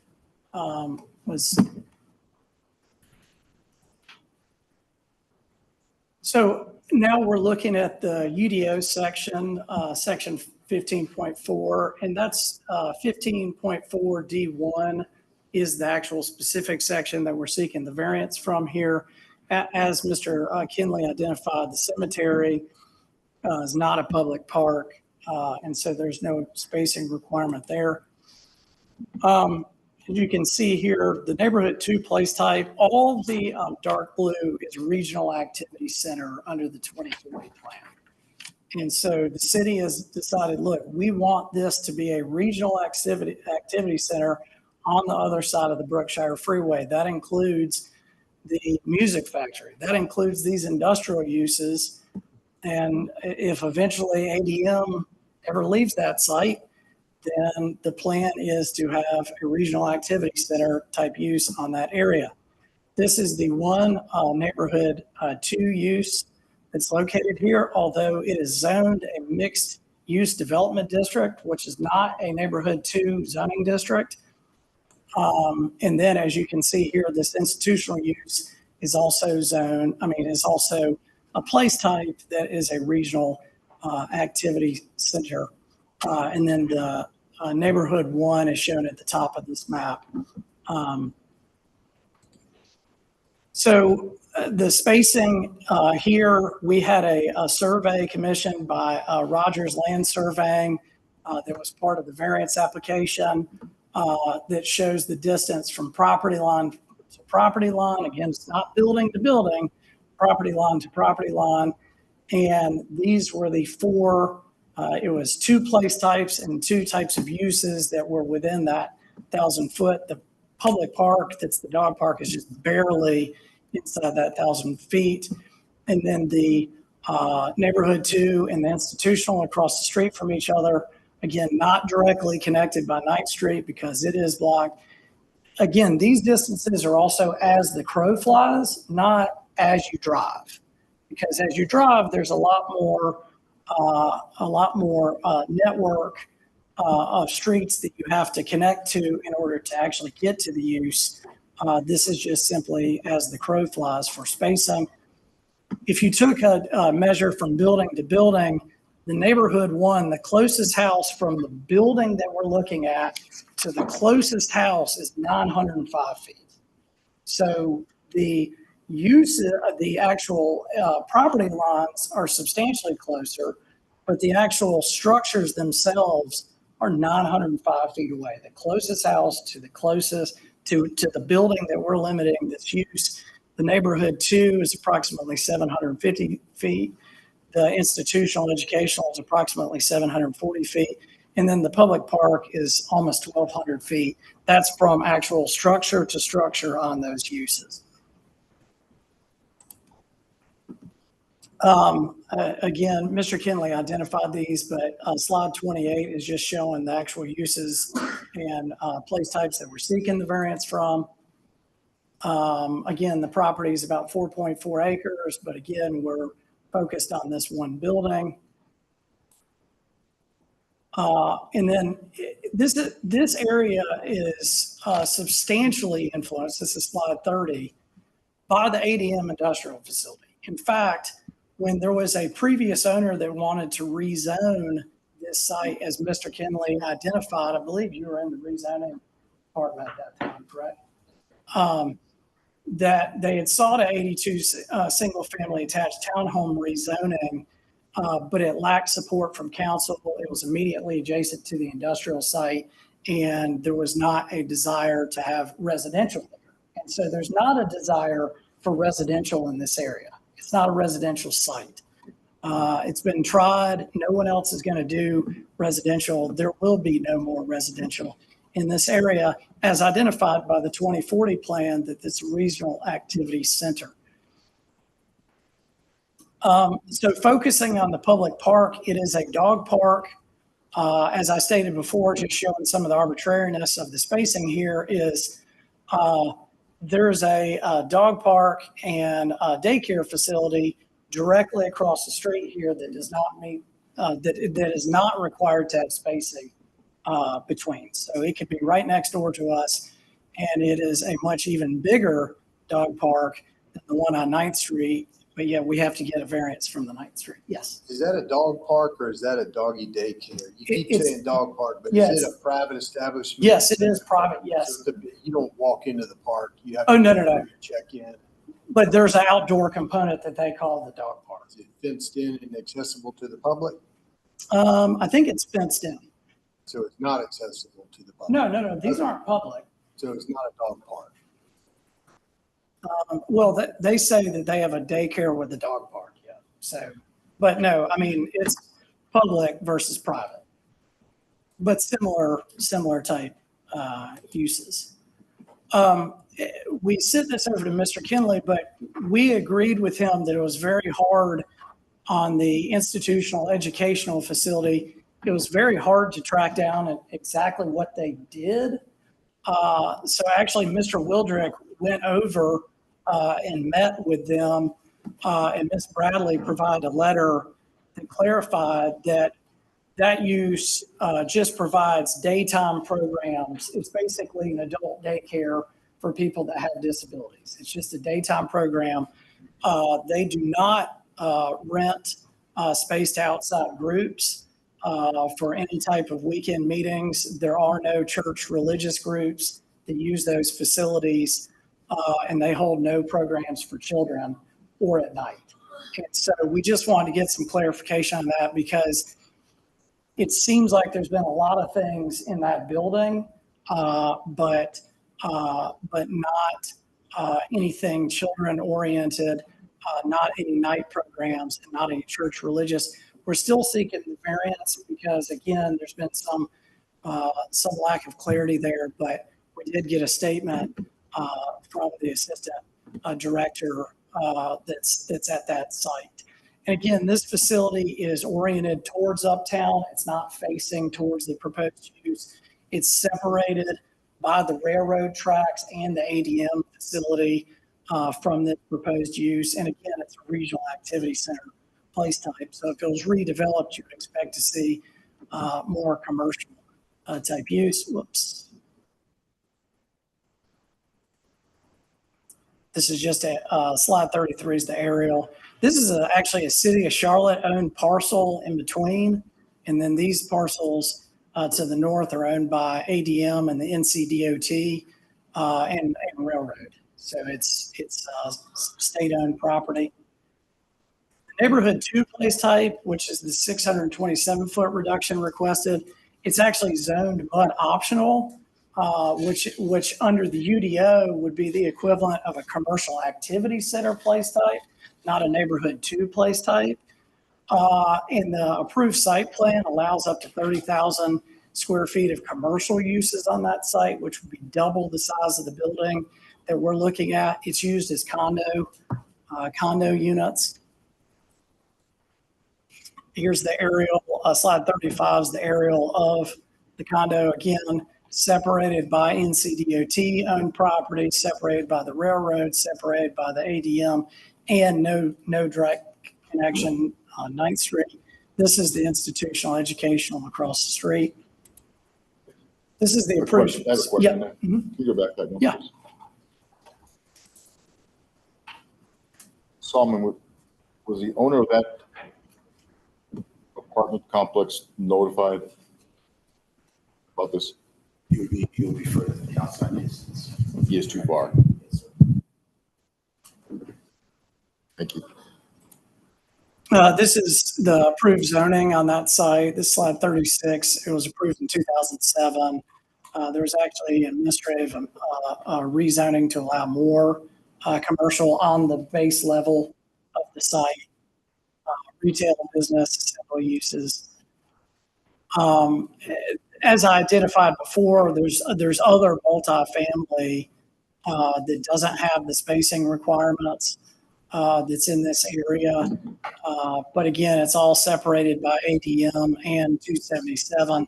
We're not required to measure the distances here under the use. Again, it just goes a little bit kind of to the arbitrariness of the distances required here.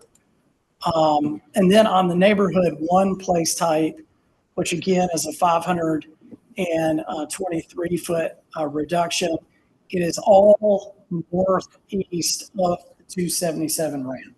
So there is no place type, neighborhood 1 place type that's on the other side of 277. And again, here is a aerial image. This is slide 39, showing the Brookshire 8 lanes of travel. Johnson Street does run under, as you've seen the pictures. This is a picture of the music factory that abuts right up to 277, right across from these properties. As you know, the music factory has an outdoor amphitheater.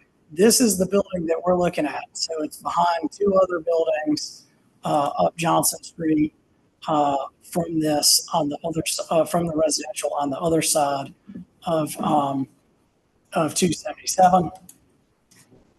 Just again, the overpass pictures. And so we have the 4 variance standards. Again, the Board of Adjustment shall vary the provisions of the zoning ordinance upon a showing of the following unnecessary hardship: conditions peculiar to the property, such as location. It did not result from actions taken by the applicant, and it's consistent with spirit and purpose, intent of the zoning ordinance, I guess UDO, such that public safety, security, substantial justice is achieved. North Carolina law, zoning ordinances are in derogation of the right of property. Where exemptions appear in favor of the property owner, they should be liberally construed in favor of such owner. The unnecessary hardship here is, and it has been defined by the Court of Appeals, as one where an applicant has been denied a reasonable and significant use of the property. We understand this is an adult establishment, but it is allowed in the ML2 industrial district. So when there's a use allowed with conditions in a district, it's presumed to be in harmony with that district. And so the hardship here is directly, as I'll get into the next slide, it's related to location. This is such a unique location. When you look at the aerials, it's a unique location. This building is set back. It's got spacing all around it. It's got physical separation from uses and highways and right-of-ways. And the question is it unnecessary here for this use, with the conditions we've proposed, for the spacing that we have, to impose the 1,000-foot distance requirement when there are other physical and locational relations to those other uses that adequately buffer those uses from this type of use. And so the hardship here, again, is unreasonable because of the location where this is in an industrial area next to an entertainment district, the music factory. And those adjacent uses are shielded and separated by the railroad right-of-ways and the ramp. And again, the peculiarity here is the location.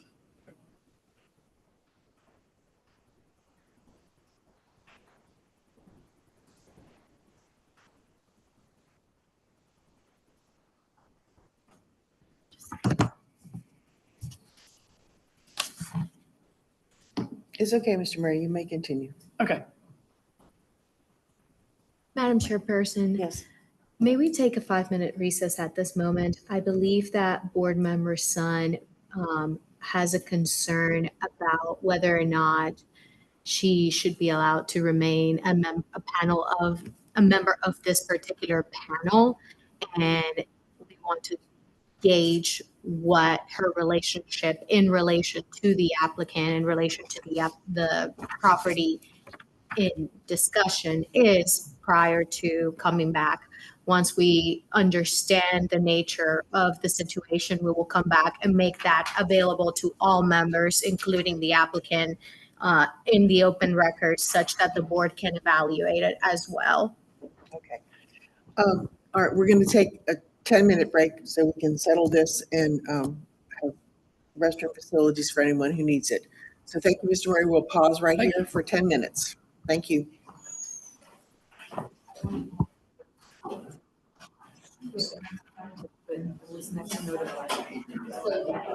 That's solved. Yeah, go talk to them. I'm going to go talk to the restroom. I want to go see this. Oh, my God. And a cast.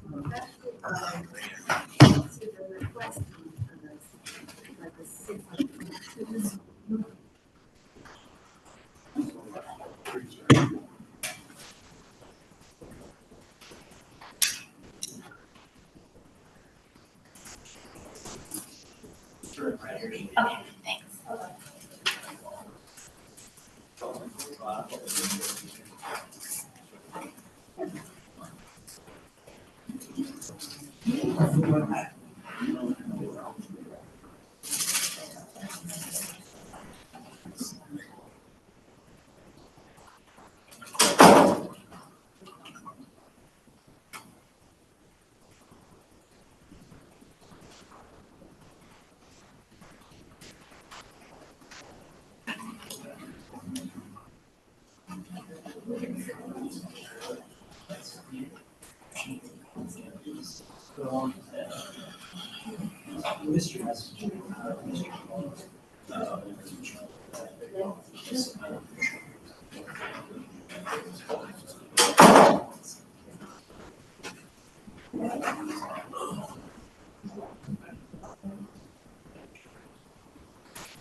soon as the attorneys give us the nod.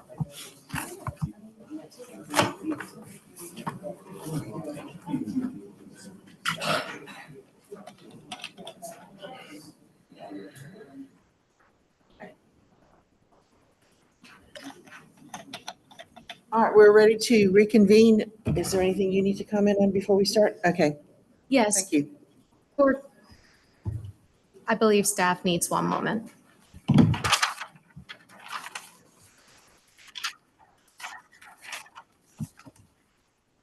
Excuse me, Mr. Fortune, we're ready to start. If you, one more second, okay.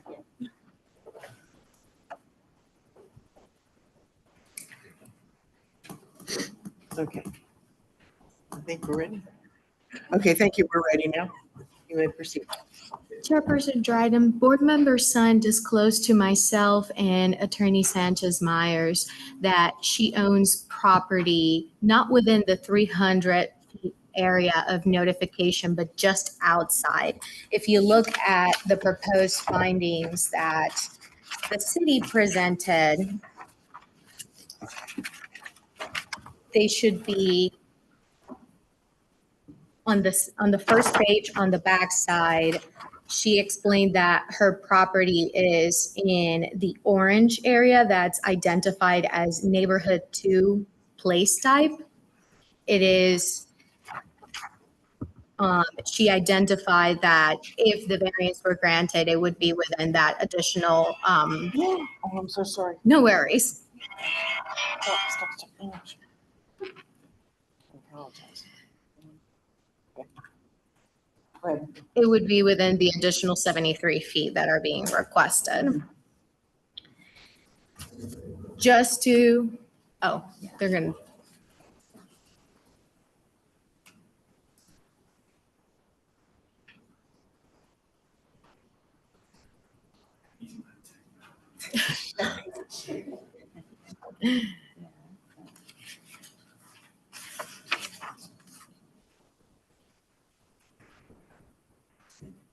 Go up, where there, you said there's a barricade. That barricade picture, So the Graham Street side, the picture was the barricade of the railroad on 35. 9th Street. Yeah, this one. This one. This. So it would be This is what, within the area that's shaded in orange, correct? yes. Okay. So to add to the consideration of the board, the rules of procedure for this particular board state that when a board member believes there may exist a conflict of interest, they shall declare their possible conflict and ask a determination of the board.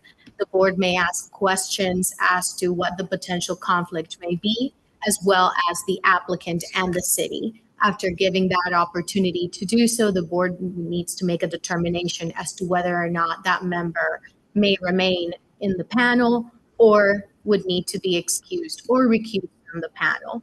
Another additional piece that I would provide to the board as you begin your consideration is that North Carolina General Statute 160D-109, which explains conflicts of interest as it pertains to land use decisions and quasi-judicial decisions, states that board members shall not participate in the consideration of matters where they've had a variety of potential conflicts of interest, including but not limited to if they were to have a fixed opinion unable to be changed, if they have undisclosed ex parte communications, if they have a close business, associational, or familial relationship with an affected party, or if they may have a financial interest in the matter.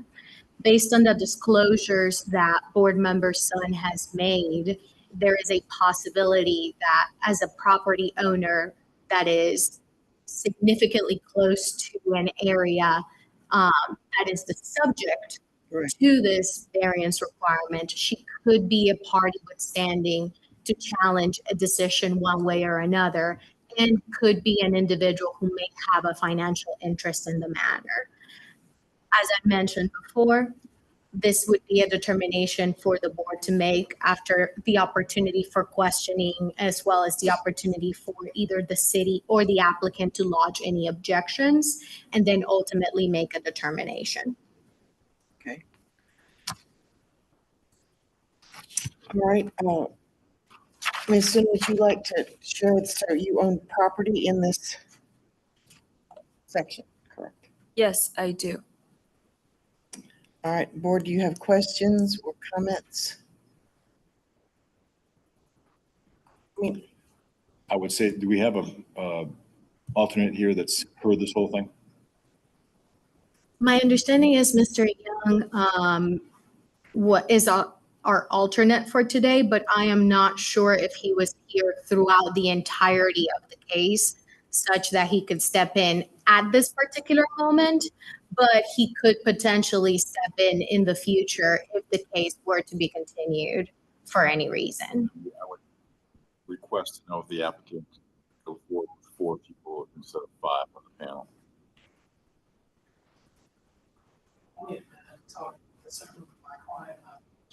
Okay, that's fine. No, you're perfectly, take your time, yes.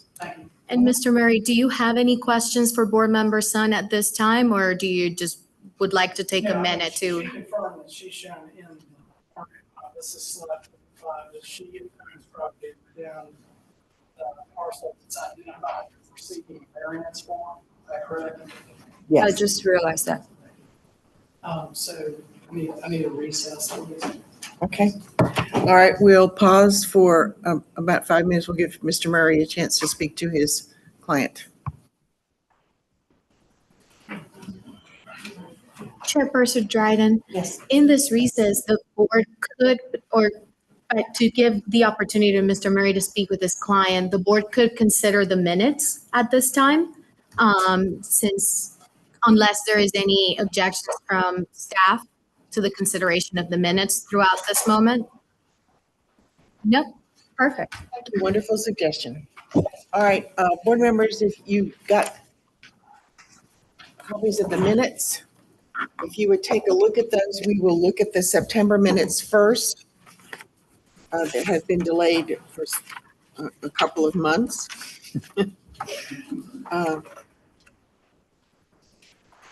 To see if there was any, I didn't find any corrections as I read through them.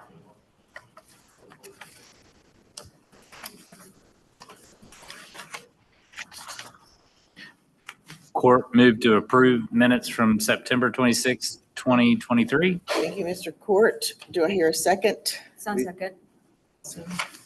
Okay, roll call vote. Mr. Williamson? Yes. Shay? Say yes. Mr. Court? Court, yes. Ms. Sun? Yes. Dryden, yes. So the minutes from September the 26th, 2023 have been approved. All right, next we will look at the February 27th, 2024 minutes.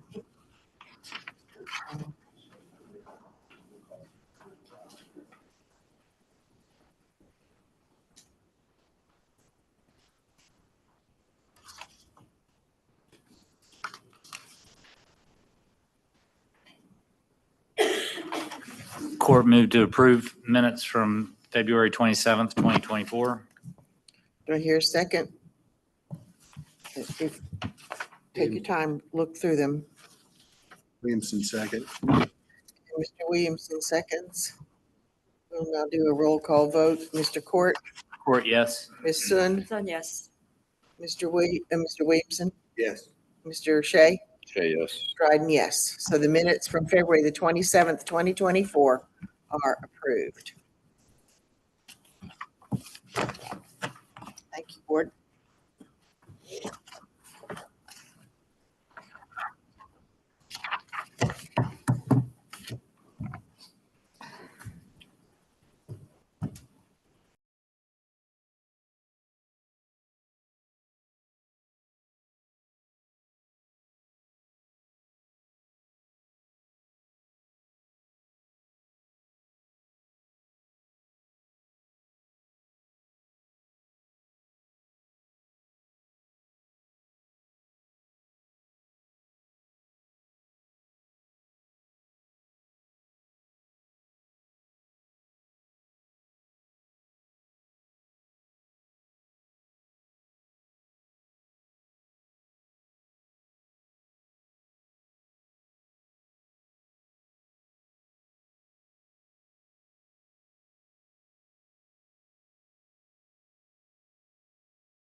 Thank you for your patience.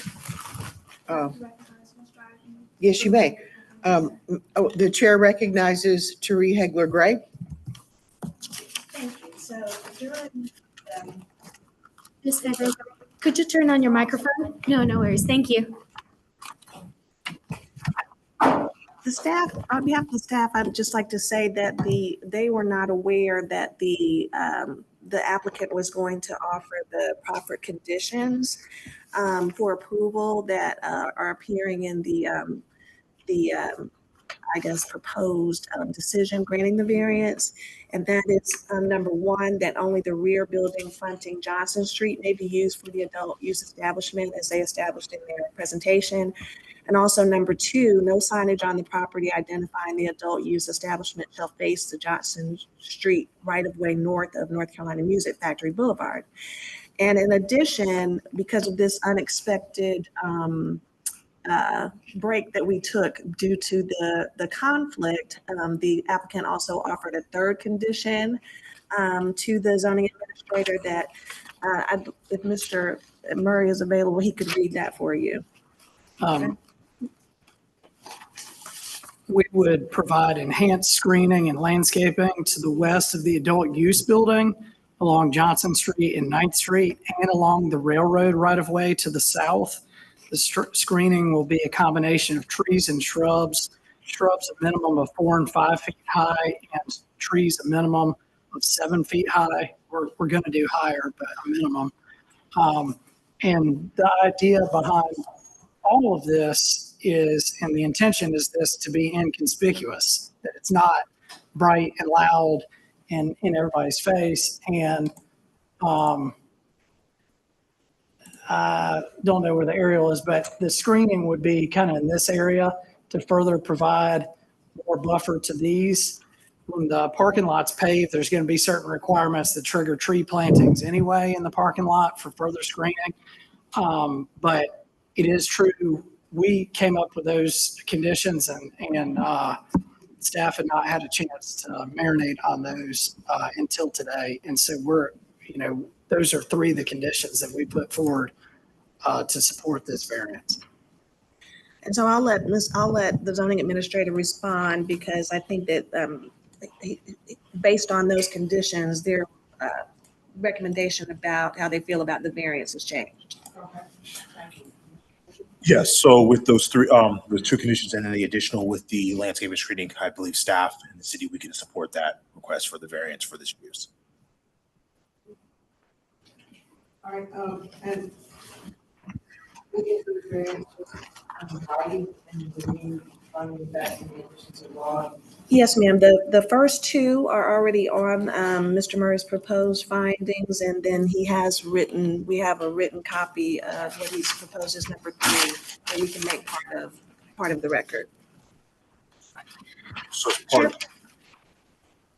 Before we continue, Chairperson Dryden, I believe that we would still need to address the question of the conflict of interest, regardless of whether or not the city changes their position on now recommending or wanting to recommend the variance. As such, that would be something that the board should address prior to moving forward with the consideration of the case. Yes, ma'am. Thank you. I'll read it once you guys are. All right. As a board, you have concerns, questions, recommendations? I'd like to hear from the applicant whether they're comfortable with 4 people or not. I think now with staff being in support with these conditions, we would be comfortable. I'm sorry, Mr. Murray, could you just clarify for the record? Because I believe the question was whether you're comfortable proceeding with 4, but do you have any objection to Ms. Sun remaining or on the panel or not? I think we need to clarify that. Yeah, the difficulty is the statute that I think by the language of the statute, I think she is conflicted. Well, as the chair, I would bring that to our attention, Ms. Sun, and if the board has no objections, we will accept Ms. Sun's stepping aside for her conflict of interest. Do I need to take a vote on that? The rules of procedure do require a vote, and it could be as simple as making a motion to accept Ms. Sun's recusal from this matter. Okay, do I have a motion to accept her recusal? Court so moves. All right, Mr. Court. Mr. Shea seconds. All right, Mr. Williamson, we're voting to accept this Yes. recusal. Williamson, All right, Williamson, yes. Mr. Court, Court, yes. Shea, Shay, yes. and Dryden, yes. So the board accepts the recusal. And Mr. Murray has stated his willingness to then accept the decision of a four-person board. And the zoning administrator has agreed to the three conditions that Mr. Murray has offered and has withdrawn its recommendation to not approve. So now we can go into deliberations or we can just vote. I have a question. Just Yeah. if there's a few questions and if Yeah, Mr. if there's- Murray if has there's more questions, information. Okay, and Mr. Murray, do you have any other comments you would like to make before? I'm happy to listen to questions and we're happy to respond to questions. All right, Mr. Shea, you have questions? Yeah, I would, first of all, I'd go back and say that I totally agree that this is the perfect place for this. I mean, it would be ideal as the city would allow. But the 1,000-foot variances are there for a reason. The 1,000-foot limitations are there for a reason. So really, my question was originally about the apartment complex down below and the concern that they were outside of that 300-foot radius. And sure enough, Amy blows this whole thing up in her face.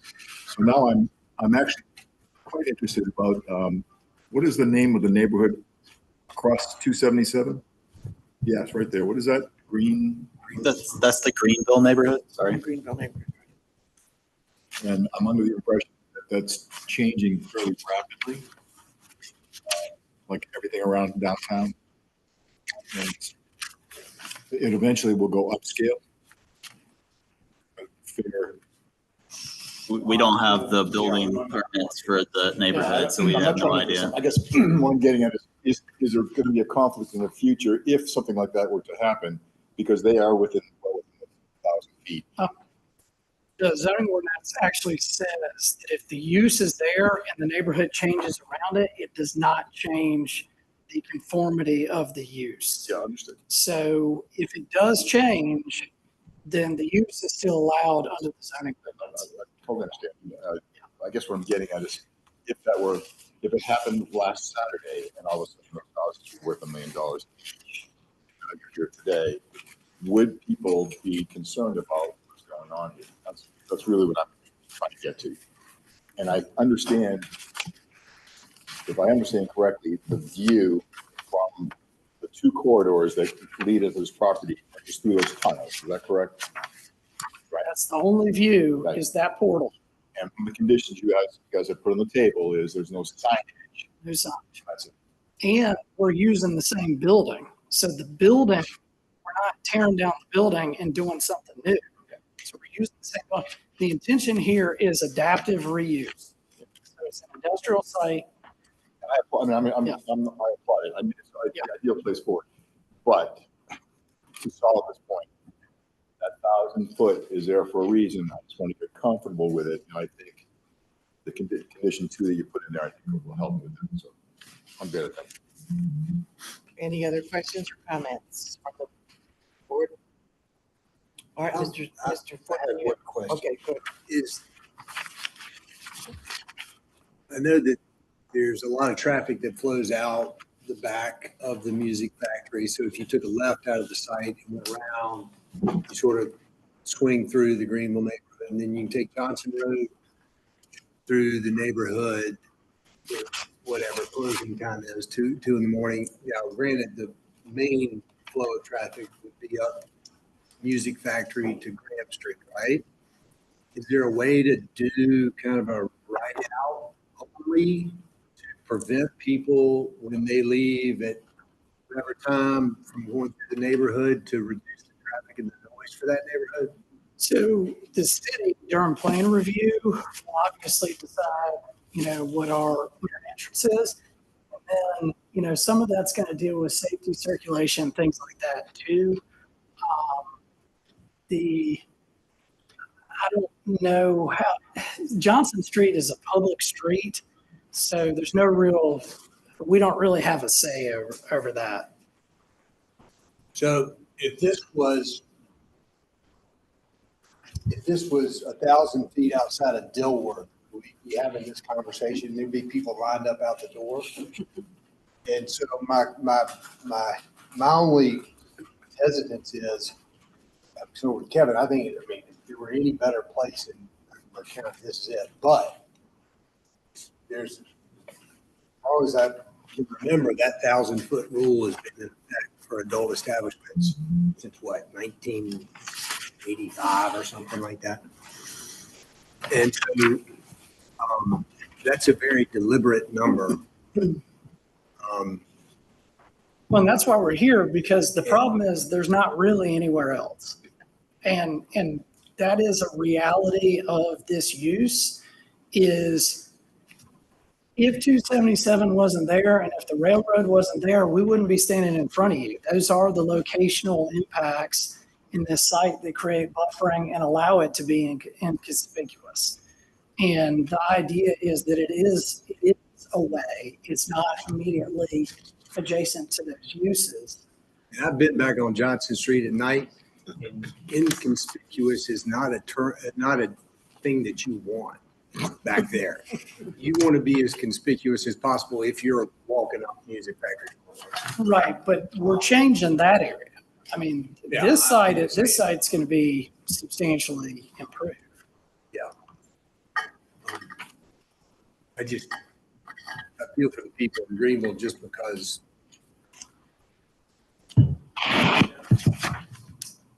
it's a fair amount of traffic that's coming through there already. Just adding to it.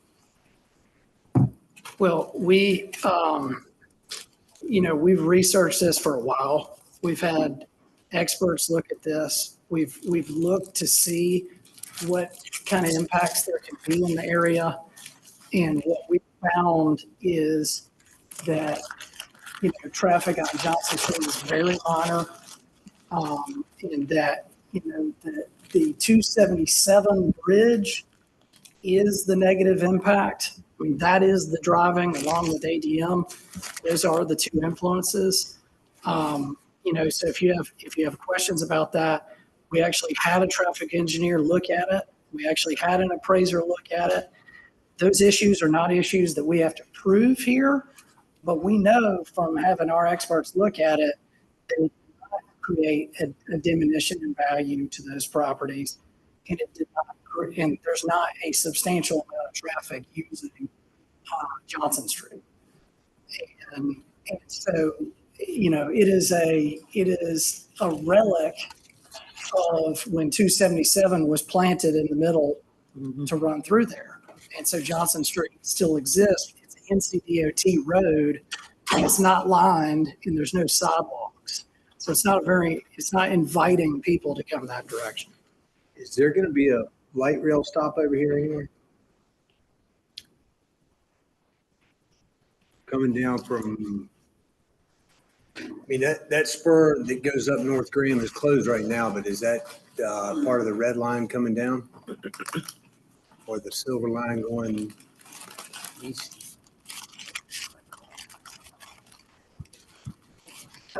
Staff's pulling it up. I don't know that makes a difference, but I think that generally around the light rail, that seems like it'd be a decent place for a light rail stop. Get people over there. But you would generally see the improvements for walkability coming from those neighborhoods. That's what the light rail's for, right? So to answer the question, if you look slide, these are what they are on some of that side. It looks like there's going to be a stop right at West 10th Street. It's going to be the next one going and measuring out 277 towards Charlottesville, would be on South Grand Street. And so circle around to the top of the Wilshire Freeway, and it's going to go under 277.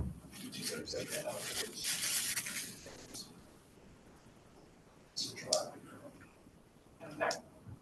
It's Central Avenue.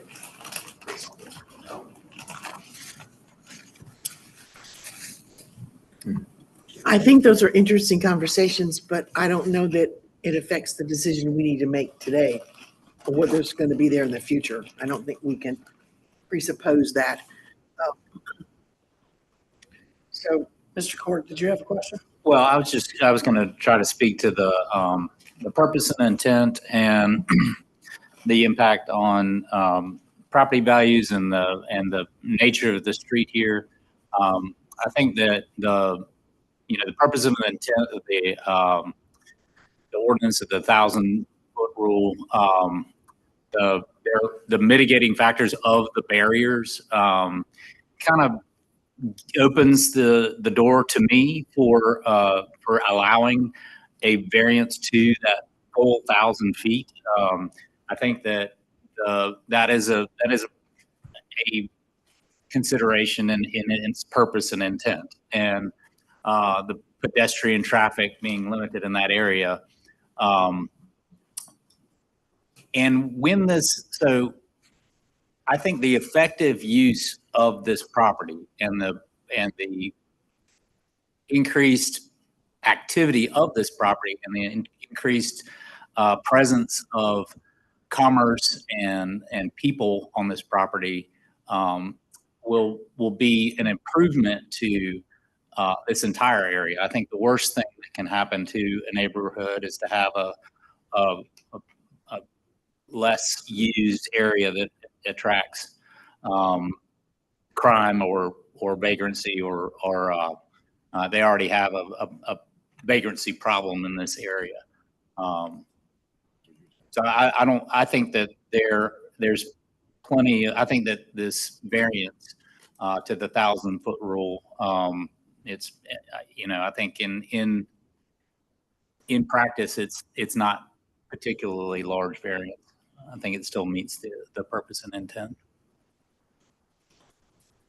all right, any other questions or comments before the board goes into deliberations? I think we need to each voice this. Mr. Solomon, did you have something else? Mr. Fortune, I'm sorry. Yes, going off reading, obviously the applicant has already given you the two conditions of approval that we're in agreement with. And then the third one that we worked on was, and I'll read it just for the record, provide enhanced screening to landscaping to the west of the adult use building along Johnson Street to 9th Street to along the railroad right away to the south. Screening will be a combination of trees and shrubs. The shrubs will be a minimum of 4 to 5 feet and the trees a minimum of 7 feet in height.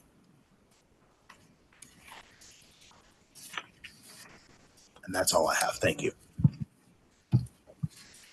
Thank you. All right, and also just so the board's aware, if anybody, we did, like I said, commission a study on these uses to determine, what impacts, if any, there would be on these other types of uses. We had an appraiser do that, and his conclusion was that there was no impact. So if anybody has questions about that, again, it's not something we have to prove, but we knew here that this is a unique situation, and we wanted to make sure that we went beyond to have an appraiser, do a study on these type of uses to see if there was any kind of impact. And the conclusion was that there was not. And so we have a report if you have any questions about that. So for purpose of the record, we would tender that. And if there's any questions on that. We're looking to add value to the area, overall, as we talked about. The vagrancy, like Mr. Ford said, in that area, just in general, has been a highly transitional area. Right. Just going in there and cleaning up and being able to displace some of the vagrancy. There was a lot of things going on over in that corridor, as we've mentioned, that's being cleaned up, and I can see nothing but adding value to the area based off of what we're looking to build there.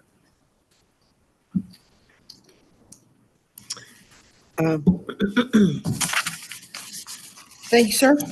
Any other questions, comments before the board goes into deliberations? All right. Find my paper to read from now. All right, we will now go into deliberations. I'll remind you that you may stay in the room and listen, but you may not make comments as the board deliberates. All right. Mr. Court, would you like to add anything to your previous comments? No, I think that, well, yes, I guess so. I think from the get-go, I think the first conclusion of law, the unnecessary hardship would not result from the strict application. I don't agree with that assessment from the original assessment from staff. I felt like it would. There are peculiarities to the location of the property, as Mr. Murray presented. The hardship does not result from actions taken by the applicant or the property owner. This is a use that's allowed within the district, and then the spirit and intent. That was the one I was kind of wrestling with, but I think Mr. Murray did a good job of illustrating the barrier between the neighborhood one and the property that made me feel like the variance was justified. Thank you, Mr. Court. Mr. Williamson, comments? Yeah, I think that the 1,000-foot rule has been an established rule here for quite some time. I get it that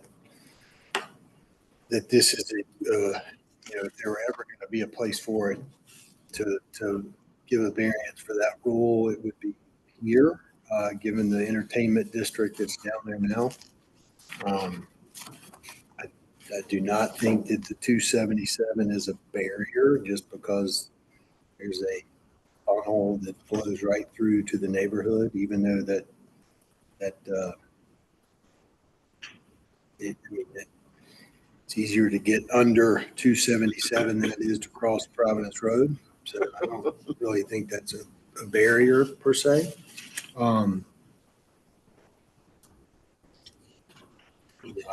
think I would probably be in favor of approving the variance if maybe there was some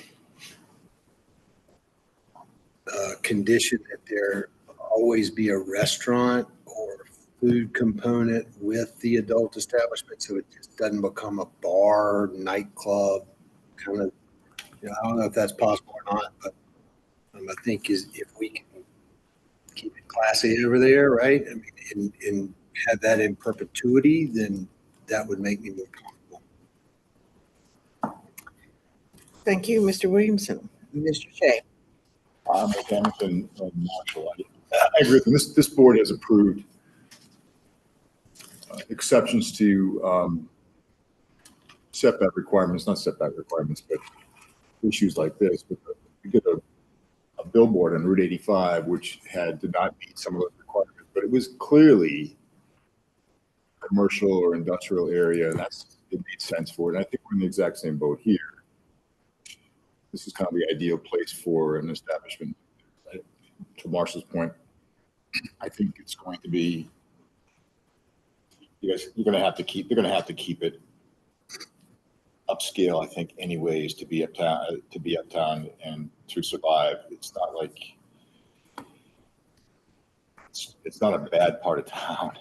I mean, it's really going to be, this place is going to go nothing but upscale as the city continues to grow. So that was a way longer version of just saying I agree with Marshall Hamilton. How's that?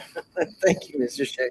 Chairperson Dryden, I believe Mr. Murray has some response. I think we're good right now. Okay. You're good? Okay. Like you said. No, I mean, I was talking with my clients. It wasn't a comment for the record, sorry. Okay. Thank you, Mr. Well, I too, looking at our full requirements, unnecessary hardship from the strict application of this ordinance, because of where it is and the industrial stuff around it, it's very difficult to put business there. And it meets, as Mr. Murray pointed out quite adequately, it meets all the requirements for the zoning in that area. I do think, number two, that the hardship does result from the location of the property because of where it's located, close to Uptown, close to all the other industrials. Yes, there is some housing close by, and I think we'll have these thorny issues as we go forward because our city's growing so fast. And the hardship definitely didn't happen because of anything the applicant did to the property. And I do think that with the three conditions that the property owner has agreed to, that they have met be consistent with the spirit, the purpose, and the intent of the ordinance. I don't think this board was ever organized to be punitive. And I think because of all the statements the board has made, that I feel like that the applicant has met his burden to prove these requirements. And so I would lean toward approving this variance. All right, with that said, do I hear a motion? Court move to approve with the additional conditions that were relayed to staff during the most recent recess. Is that close enough? Chair will second. All right, Mr. Williamson, Williamson, yes. Mr. Shea, Chair, yes. Mr. Court, Court, yes. and Dryden, yes. So the board has voted to approve the variance with the three conditions that two were listed in Mr. Murray's finding of facts and one that they have submitted to the zoning administrator that will be added. Is that sufficient? Yes, and if the board would like to take a look at Oh, the yeah. proposed findings, I believe given that you've approved the variance, the proposed findings presented by the applicant, the only recommendation I would have asked the board would be to eliminate finding number 3, as it reads that the applicant presented expert witness testimony from an individual that was not present at the time. So I don't believe that would be correct based on the record. Conclusions of law. Is number 3 or? The 23. 20. Findings of 23, I'm fact. sorry, okay. In the findings of fact, condition 23. I Right, because apologize. Mr. Shipley did not testify, correct? They just, okay. That is correct. All right, so the recommendation is that we strike number 23. And Mr. Fortune has the wording for the other condition that will be added to this. Do we find any other?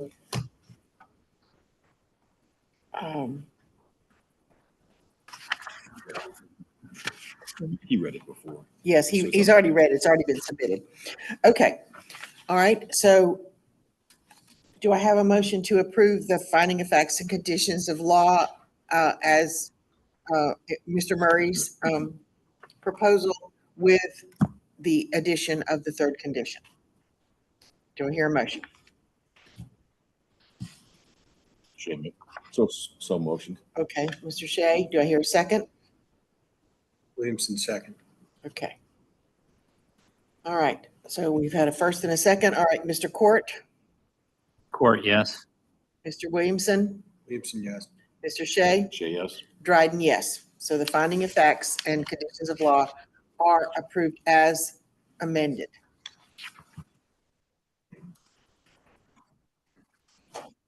Well done. Thank Thank you, gentlemen. everyone. All done. Thank you.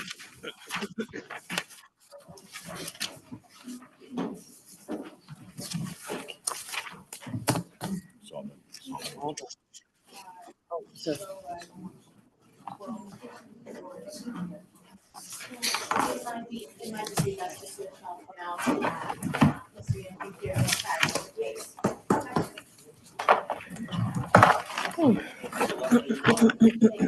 That's not why we started.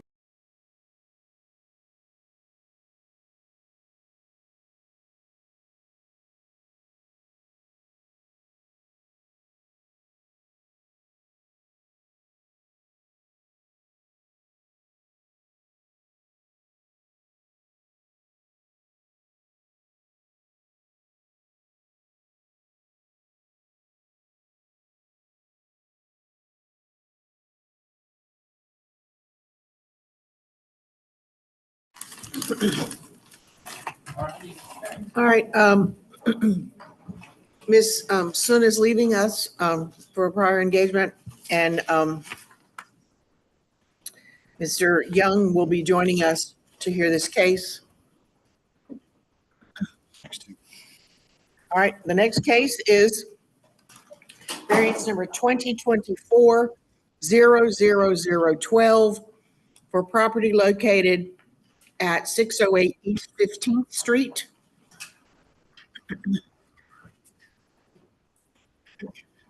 The applicant's representative is in the room, so I'm just gonna quickly check and see if they're gonna be in here in just a second. Okay, we'll wait 1 second for the applicants to come in. Yes, thank you. Welcome, Mr. Young. Well, thank you. Hope you are. Color, how can we get color in this one? What's up with that? Yeah, right. She's getting money. fancy on us. Wasting Make money sure it's on- color coded up. Toner? You got a copy of the UDO, but we got colored zoning variance. Yeah. That was only a slight. Second. Yeah, I've heard that for years.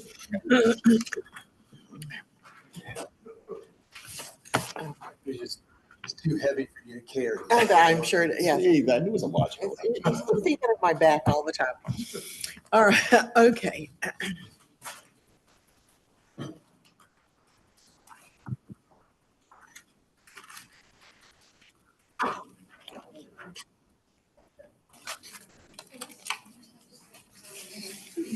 I'm trying to finish this and I have food in my teeth. That's bad.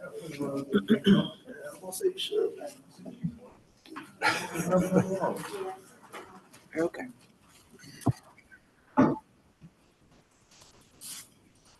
They're packing up. They had computers in the other room, so they're packing up and Okay. they'll be in here in We're- just a we're few minutes. patient. Sorry. That's right.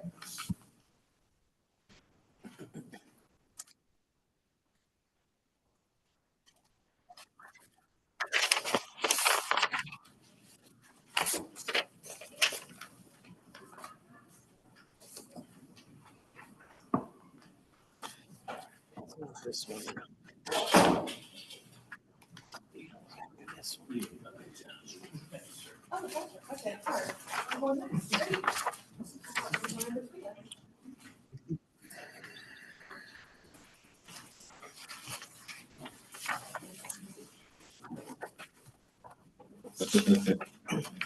My client just stepped to the restroom, sorry. We'll be right back.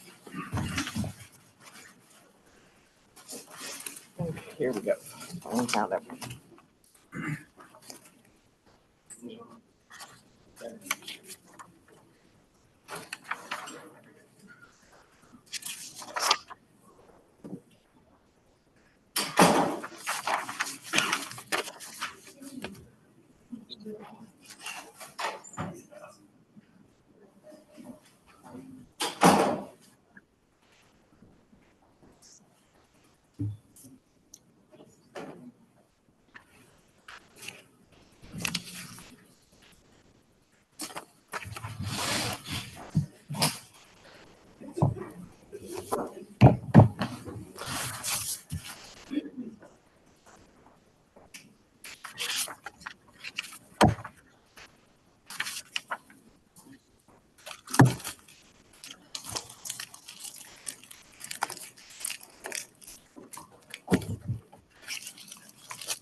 Sorry, thought there was one in between us.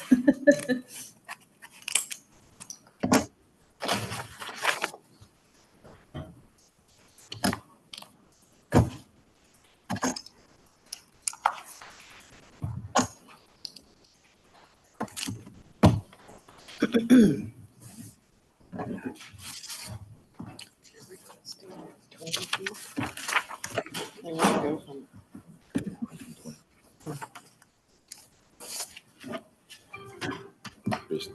we can get started now, I think. Is the board ready? I think we're ready. Is everybody ready? All right. This is variance 2024-00012 by Urban Atlantic LLC, represented by Merrick Parrott and Remington Jackson and Parker Poe, for a property that's located at 608 East 15th Street and owned by Hunter Automotive or Auto and Wrecking Company. The variance request is to reduce the required landscape yard abutting the N1 place type per table 20-2 of the UDO. This is a vicinity map of the site. So we are kind of northeast of Charlotte Uptown, just off of Davis Street and the corner of 15th Street. And it's basically two parcels that are all owned by Hunter Automotive and are going to be developed or proposed to be developed by Urban Atlantic. And it's this sliver here that has a bit of property line in common with this property here that we'll be talking about. And then this parcel, which has a side property line in common with this abutting parcel as well. And the zoning of these parcels is TOD-UC, Transit Urban Center Zoning District. And I'll just note on this slide that the abutting parcel next door is also zoned TOD-UC. Here's an aerial of the site. You can see the current way the property is being used for auto vehicles that are under various states of repair and conditions. And it's abutting a residential use next door. There's a zoomed in the property. And this is a slide that shows the place types map from the Charlotte Future 2040 place type. And you can see that this parcel that's abutting where the residential use is recommended for the neighborhood 1 place type. And if you remember, I noted that it is also zoned TOD-UC, but the place type is recommending neighborhood 1. So that triggers the development in the TOD area that's developing here, Urban Atlantic's proposed development, that triggers them to provide a buffer. There's a street view of the site that will be proposed for development. It's here, and this is the residential use. As best we can tell, it appears to be a triplex. There's 3 mailboxes on the fence here facing the side. And the variance request is from the Unified Development Ordinance required landscape yard abutting N1 place type per table 20-2 of the UDO, and that requires a 25-foot landscape yard when you're abutting the neighborhood 1 place type. This is the standards for granted variance, and all 4 need to be shown to be met. And I'll give you a chance to look over the findings before I go over those.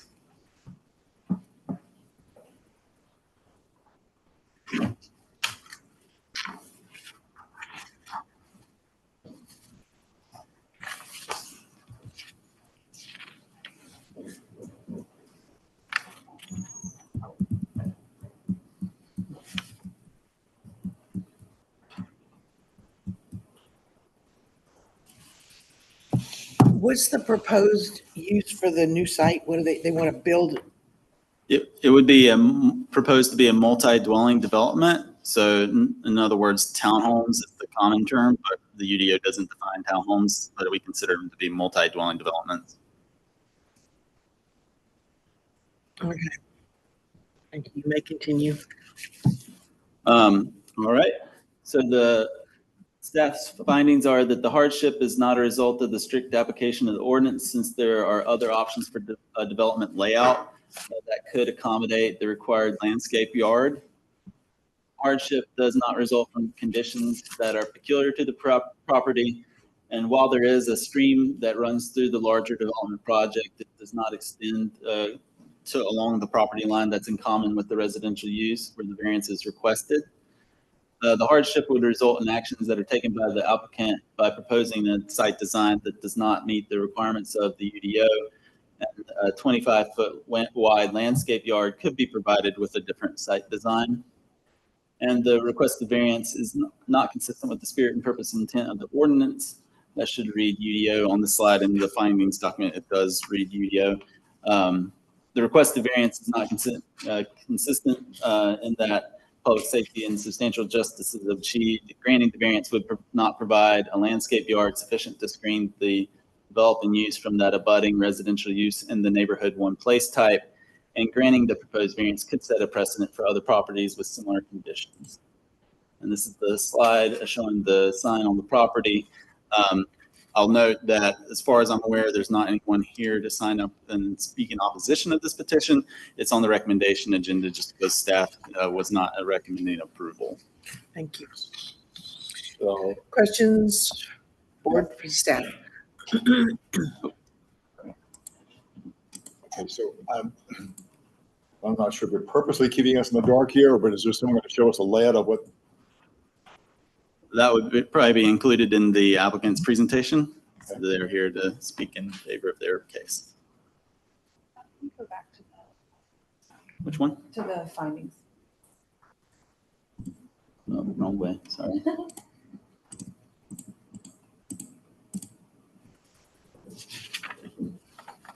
And that concludes my presentation. Any questions for staff on the board? All right, we have the applicant here to speak. If you would both place your hand on the Bible, please. And I would also say we do have a representative from McAdams, the engineering firm, who he helped needs in to come up case. and we can do it all at one time, yes. Thank you.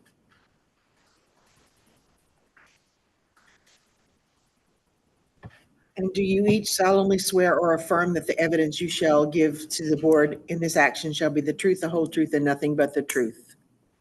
All right, if you will each state your name and spell it for the court reporter. Merrick, Merrick. Last name is Parrott, Parrot.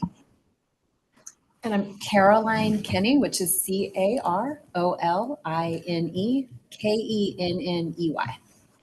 Michael Duval, which is MichaelDuval. Okay, all right.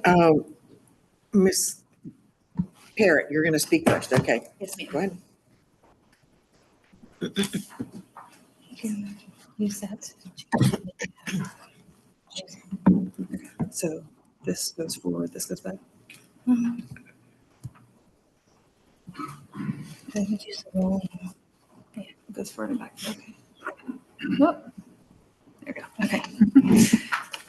Thank you. Good afternoon, Chair Dryden and members of the board. I'm Merrick Parrott with Parker, Poe, Adams, and Bernstein, Raleigh, North Carolina. It's 401 Fayetteville Street, Suite 1400. Here today on behalf of the applicant, I'll refer to them as Urban Atlantic. I'll ask that our application, presentation, and staff report and other supporting materials be accepted into the record. I do have hard copies of our materials in case that's easier for everyone. I'll pass it up here in a minute.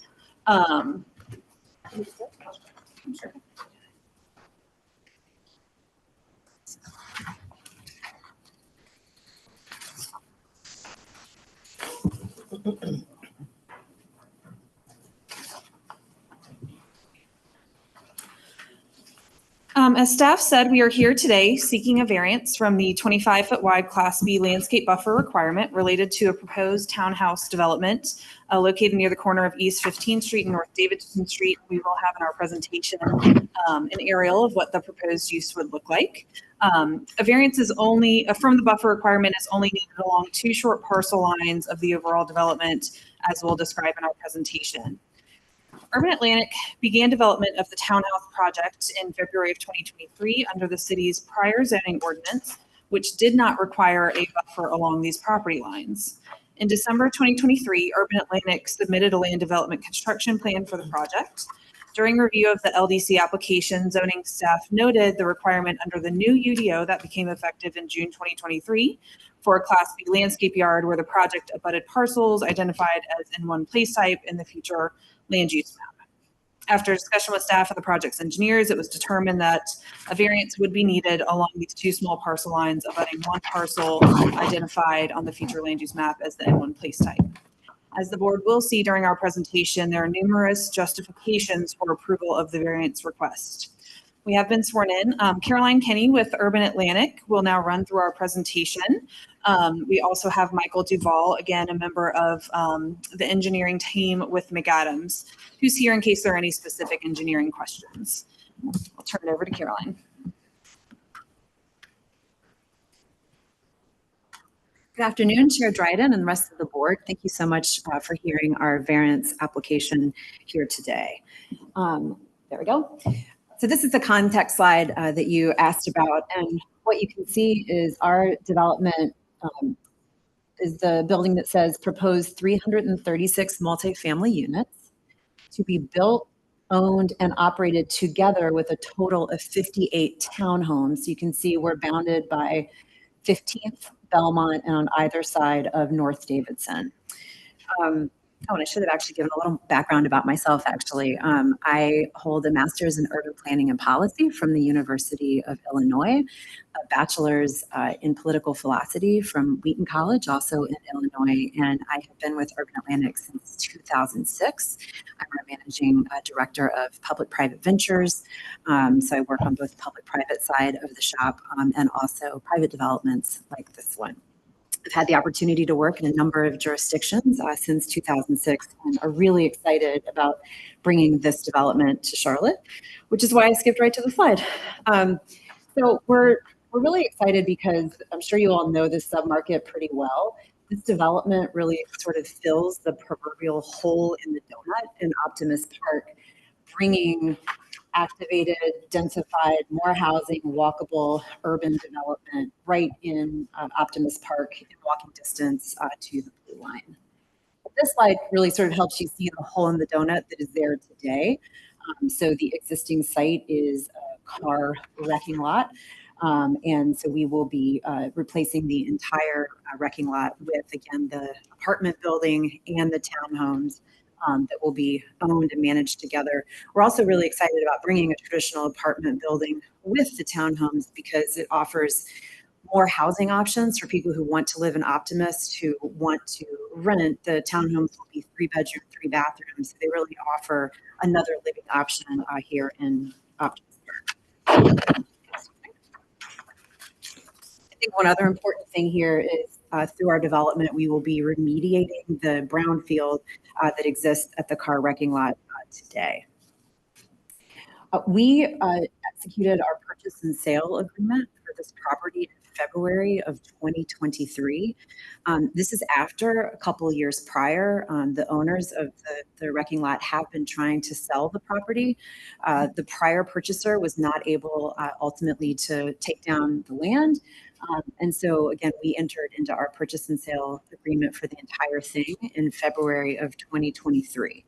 When we did that, we knew that it required us to complete our planning, permitting, everything on an aggressive but achievable timeline with an outside date where we have to purchase, have to close on the land on June 21st, 2024. So this is a tight timeline. I think what you'll see is that we are meeting the UDO requirements, but for a variance needed on 2 small parcels.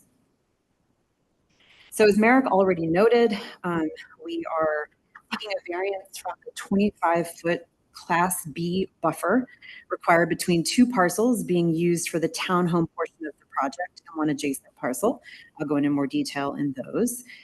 The 25-foot buffer in this location would not allow for the townhouses to be built on the parcels with the other minimum development standards in the UDO. This slide provides an overview of the 2 parcels. So the abutting parcel is the one that ends in 317. Our 2 are highlighted in yellow. The 2 highlighted in yellow will they accommodate 11 of the overall 58 townhomes. The balance will be built immediately west along North Davidson and then south of the stream. So we're talking about 11 of the townhomes that are to be in the 2 highlighted parcels. Here's an aerial of the parcels. Again, you can see the wrecking lot abutting the 3-unit parcel immediately to the east of us. Here we see again the zoning designations. The staff showed our parcels, the 2 impacted parcels are labeled with stars, and you can see that the adjacent parcel is also TOD-UC like ours. So all 3 are transit-oriented development, urban center. This is from the Charlotte Future 2040 policy map designations. So again, you can see our 2 impacted parcels highlighted with stars. You can see that they are community activity center. The abutting parcel is identified as neighborhood 1 place type. It is really central to note that planning staff is working on updates to the overall policy map that are intended to be brought before City Council in 2025. And staff has informed us that the draft revised map actually changes the abutting parcel to also be community activity center. It impacts a lot. It makes sense given the overall zoning in the area. But the abutting parcel will eventually, or is contemplated to be put before City Council as another community activity center, as opposed to today's in 1 designation.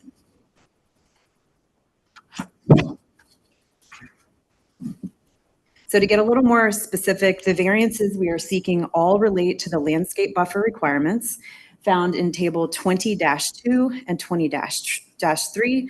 This slide shows the development in the TOD-UC zoning district abutting a neighborhood 1 place type requiring a type B landscape buffer. And then here in table 20-2, you can see that a type B landscape buffer is 25 feet. So you would ask yourself, how did we miss this? Well, if you go back to the dates that I referenced, when we entered into the purchase and sale contract, so the time that we were doing all of our due diligence around zoning, site design, all of that, it was February 2023. That was prior to the UDO becoming effective on June 1st, 2023. The prior zoning ordinance did not require a landscape buffer along these parcel lines. So this was a condition that was not in place when we went under contract to purchase the land. So the 25-foot wide buffer requirement came into effect in June 2023 with the adoption of the UDO after we'd started the development of the project, and likely will be extinguished with the update to the future land map in 2025. So it's placed the project in an awkward and we feel unnecessary 2-year period in which the project would be subject to intensive landscape buffer before, and then after, no landscape buffer will be required. So it's really sort of a timing mismatch between the new UDO and the ultimate future land use map.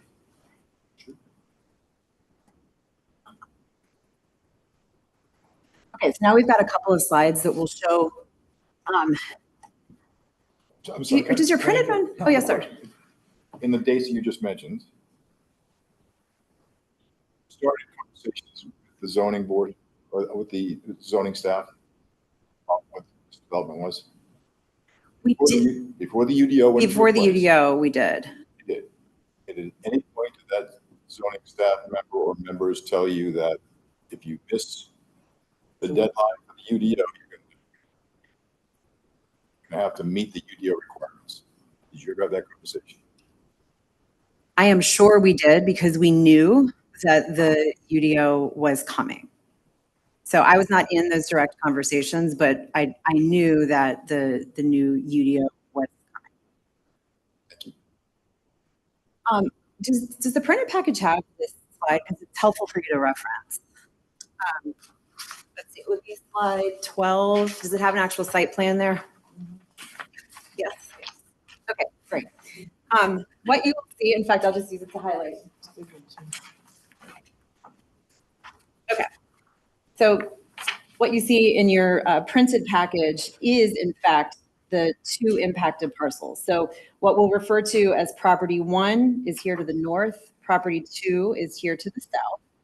And you can see the 11 townhomes here sort of in the underlay. So you see 11 townhomes, and you see the front is actually facing the abutting parcel, the 3-unit structure. And couple of other things to note here. These red lines are all parcel boundary lines. Additionally, the eastern boundary of this top parcel is on the right side of the green buffer area that we'll talk about in a moment. What you can see coming down the middle of property one, the top property, is where the 25-foot landscape buffer would fall. You can see that it basically divides property one in half. And it also takes up quite a bit of property two. And I'll look in more detail at the impact of these two slides in just a moment. So here's a zoom in on property one. You can see that it's pretty narrow. It's only just under 50 feet wide. And so again, the 25-foot buffer encroaches halfway the property line. Here you can also see what we have proposed in terms of a landscape buffer. So it's about 5 feet of a fully contiguous fence that would be planted with really attractive landscaping and vines. I'll show you that in just a minute. And it's also important to note that at the closest point, our townhomes are fully 20 feet away from the structure on the abutting parcel. So it's well within any rear and side yard requirements in the rest of the UDO. And really development on the remaining 25-foot wide area of this parcel would be virtually impossible, especially given that lower density types of development like single family homes are no longer permissible in the UDO. So it really does render this property one undevelopable. And then property two, which is to the south, it's true that the stream itself is south of this, but this parcel would be impacted. Again, you see the dotted line coming down. So the back half come offline if you had to do the 25-foot landscape buffer. But you've also got pretty significant stream and stormwater, storm drainage easements that also impact the front half of the parcel. So again, if you move the back 25 feet here, this one also becomes essentially undevelopable, given that only more dense uses are now permitted in the UDO. This is an illustration of, or rather the plan from our specs that we are proposing for the fence that would run all the way along the parcels between us and the adjacent parcel. You can see that it is really attractive. It's actually contiguous, so it would not have the level of visibility that you'd actually have through a series of trees. And it's important to remember the existing image that we saw earlier. What this is replacing is a chain link fence that today separates the car lot from the adjacent parcel.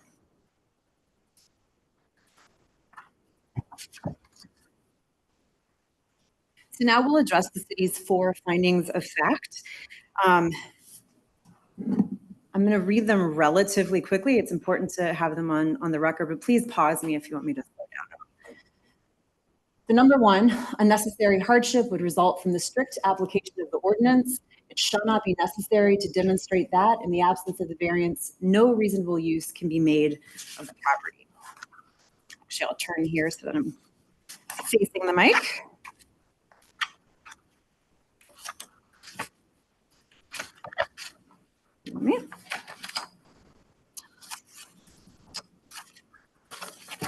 Okay.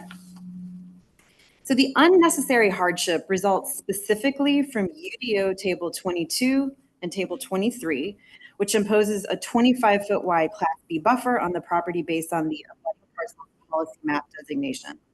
Charlotte planning staff has confirmed that the abutting parcel has been identified in a revised draft map as being recommended for a change from the N1 place type to CAC, Community Activity Center. When approved, no vegetative buffer at all would be required. Staff anticipates that the revised map would be considered by City Council sometime in 2025. So this Class B buffer is clearly not necessary for typical buffer purposes if it will be extinguished by a correction to the policy map.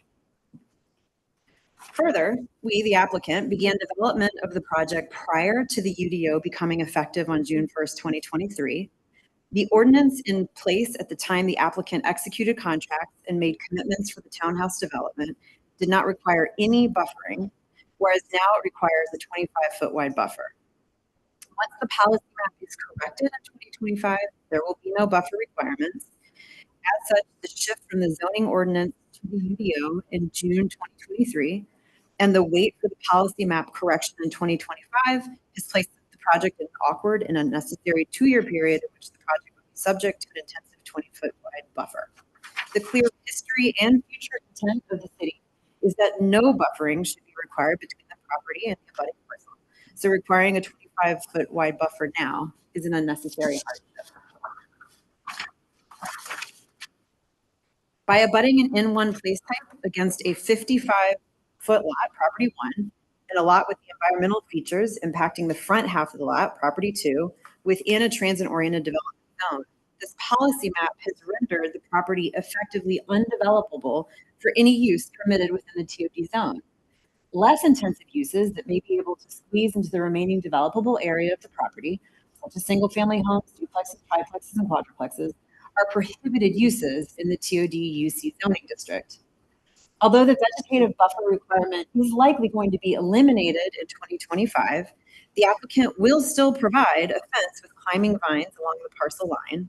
Without the reduction of the landscape buffer, the overall development will not be able to support enough townhome units to make the project financeable. So the real issue here is that we cannot advance the project without these 11 units. We can talk more about that.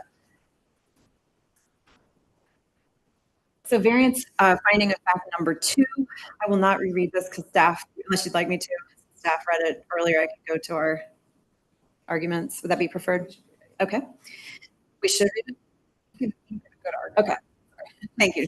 So property 1, as we showed, the lot width is only approximately 50 feet wide, requiring a 20-foot wide landscape buffer would consume half the width of property 1 and make development on property 1, whether townhouses or otherwise, virtually impossible. And on property 2, the one to the south, there is a required 50-foot wide stream buffer and a storm drainage easement that extend into the front half of the parcel near North Davidson Street, impacting the extent of development allowable on the front portion of the property. The property does not currently have any buildings on it, which reinforces the conditions peculiar to the property that already make development difficult. Moving on to number 3.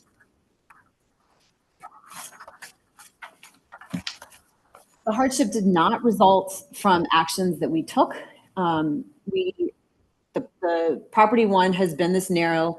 Property 2 has been as impacted by these same environmental features since before we began our development. But for the policy map applying the N1 place type on the abutting parcel, the property could already be moving forward in development towards completion. Furthermore, this buffer requirement will not exist once the policy map is corrected in 2025. The timing of the updated policy map adoption is outside the control of the applicant. This hardship is not self-created. And then finally, number 4, the requested variance is consistent with the spirit, purpose, and intent of the ordinance, such that public safety is secured and substantial justice is achieved. Granting the variance to reduce the buffer requirement would be consistent with the spirit, purpose, and intent of the ordinance. Per UDO 20.1, the landscape and screening requirements established by the UDO are intended to do the following. First, to preserve and enhance the appearance and character of the city. Granting this variance would allow for the development of the property. A change from the current use, the rec car lot, to the proposed use, new townhouses, would enhance the appearance and character of the city. The proposed fence with climbing vines is more attractive and will provide more visual screening than the current chain link fence. The proposed development will improve the character of the dry creek bed, abutting parcel 2 to the south, removing litter and restoring native plantings.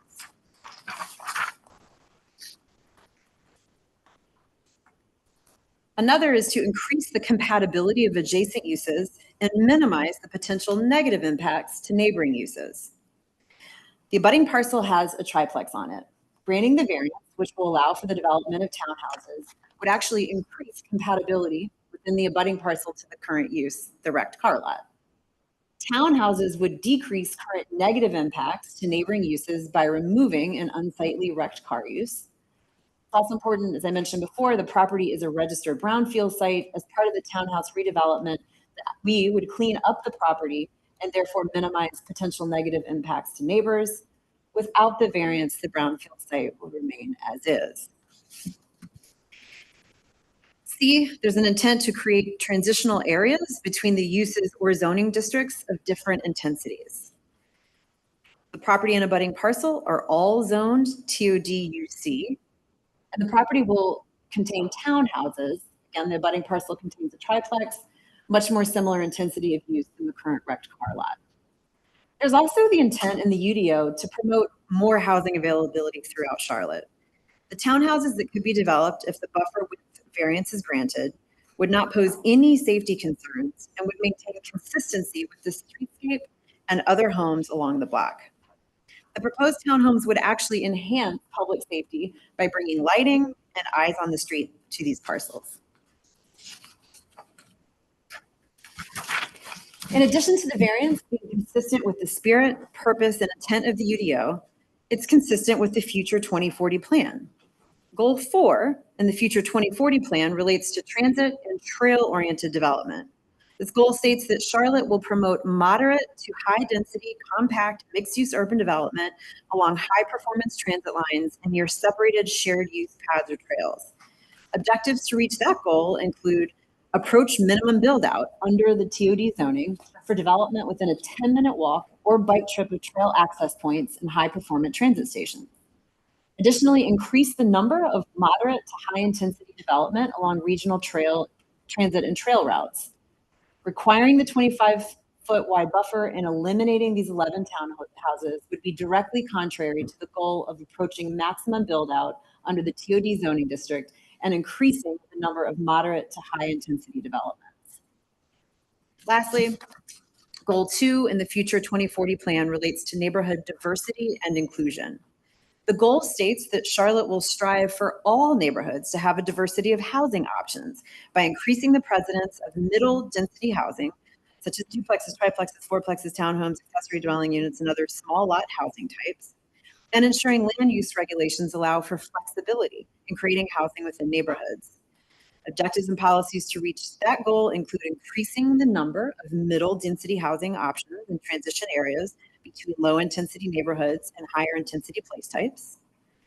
In the development regulations, reduce barriers to development of high quality middle density housing units, such as reducing the need to rezone, reduce application fees, expedited processing, density bonuses, reduced or eliminated parking requirements, and reduced or waived inspection fees.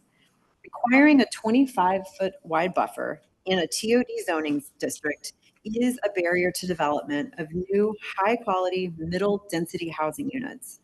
The townhouses already serve as a transition between the higher intensity multifamily existing in the neighborhood and the lower intensity housing further from uptown. So thank you so much again for allowing us the opportunity to apply for this variance and speak with you today. We're happy to answer any questions. Yes, sir. In reading this, you're very heavily contingent on the change of the 2040 plan. So at the end of the day, even though it's recommended by staff, there's no guarantee because it still has to be voted on by council, correct? That's correct. The changes to the 2040 policy map are in their draft form, and they're going through a public input process that then would go before the city council for approval and adoption if the council sees fit to do that.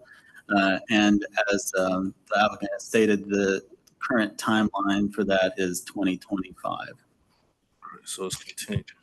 And to echo my fellow board member's point, you were aware of this prior to the UDO, and this says here in your thing, in this, the applicant began development of this prior to the UDO becoming effective. So there was no application put forth for this development prior to June 1st? No, and we were not, so we entered into a purchase and sale agreement. We had done a fair amount of due diligence ahead of that and then continued to do more following it. We were not made aware of the landscape buffer. We had no idea until we submitted, it takes a period of time to finish your engineering and design and all of that, until we submitted for a land development permit, and we got comments back January, just a couple of months ago, January of 2024. And I guess the last question is, if you do not receive the variance, it affects the 20 proposed townhomes, these 11? Unfortunately, it affects the entire development. And that's because, especially right now, given all the economic factors that are impacting development, interest rates, high construction costs, higher than normal yields required by equity investors, without ultimately the rents that would be generated by these 11 townhomes, we literally cannot get to those required yields. And it would in fact kill the entire thing. So this is not a matter of, hey, we just, sort of more is more, we just want 11 more townhomes. It's really hard to get anything to be financially feasible right now. And the impact of 11 full units would actually prevent the entire project from going forward. We would not be able to pay for the land in advance. May staff make a rebuttal statement? Absolutely. I would just point this board to section 37.8, 37.8A 12G of the UDO, and it states that the fact that the property could not be utilized in a more profitably or conveniently with the variance than without the variance should not be considered grounds for granting a variance. I'm still. May I just address that point, and then we'll wrap up Right. the financial point? Appreciate that section of the ordinance, but that is different than what we're talking about here, right? Like, absolutely, if we were coming here today and saying, gosh, we can fit this 25-foot wide buffer, but it's going to cost us $10,000 in plant material, and we just don't think that's needed. That's a financial hardship for us. That is not a basis for a variance, absolutely, and that's what the ordinance is speaking to. However, North Carolina law says financial hardship alone is insufficient to constitute an unnecessary hardship to satisfy the requirement of the ordinance, but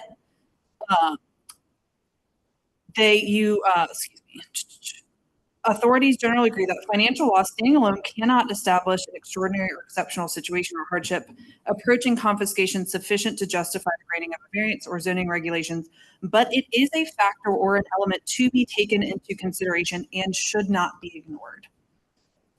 Thank you.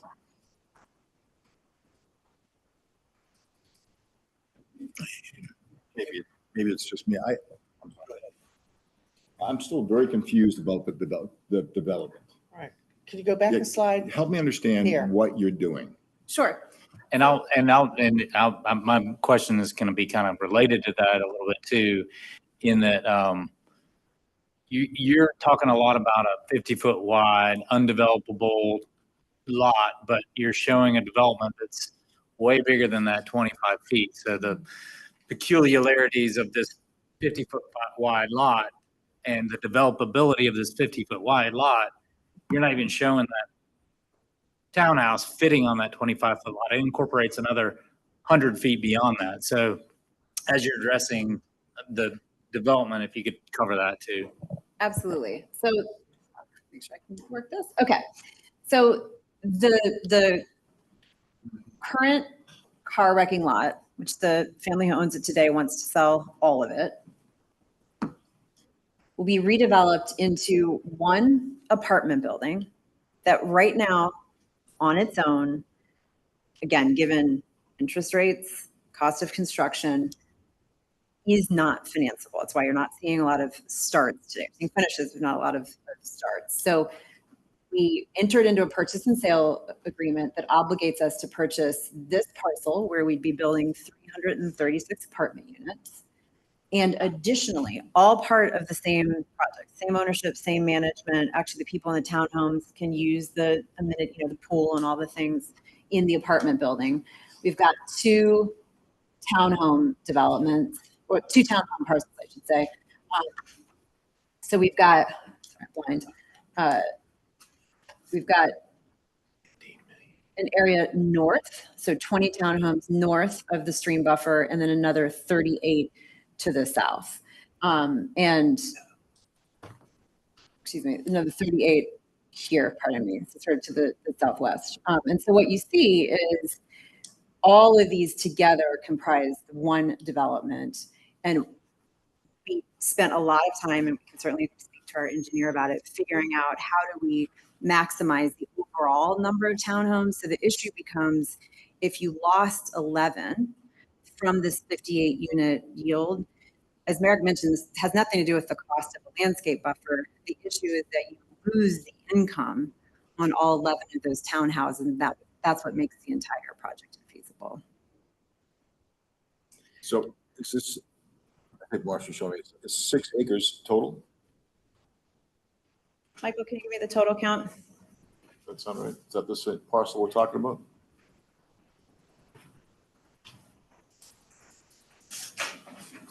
Is there community use? Sorry, I don't know the Yeah, that's total fine. That's fine. acreage. I understand. That's why this is confusing. It's very confusing. And Madam Chair, just to confirm, this is Mr. Duvall who was sworn in at first, Yes, correct? correct. Okay. Yes. I don't know if we have the total acreage of just those parcels. My apologies. You're asking for the entire, Overall the entire Overall assembly development, acreage? Right?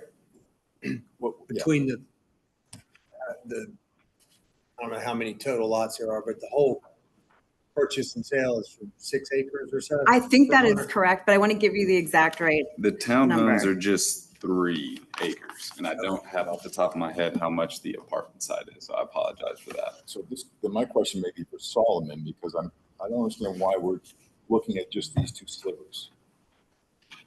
If it's a 6 acre development or 3 acres, you're putting land, you're putting stuff on. Are the 10 or 11 units being titled on just those pieces of land? Is that why isn't it being included in the entire development is my question. So I believe there's a couple of streets that are separating the site, so Yes. it's like people like Kevin, I guess to say, they're bringing multiple parcels together, but there's a couple of streets, so it's not Yeah. here.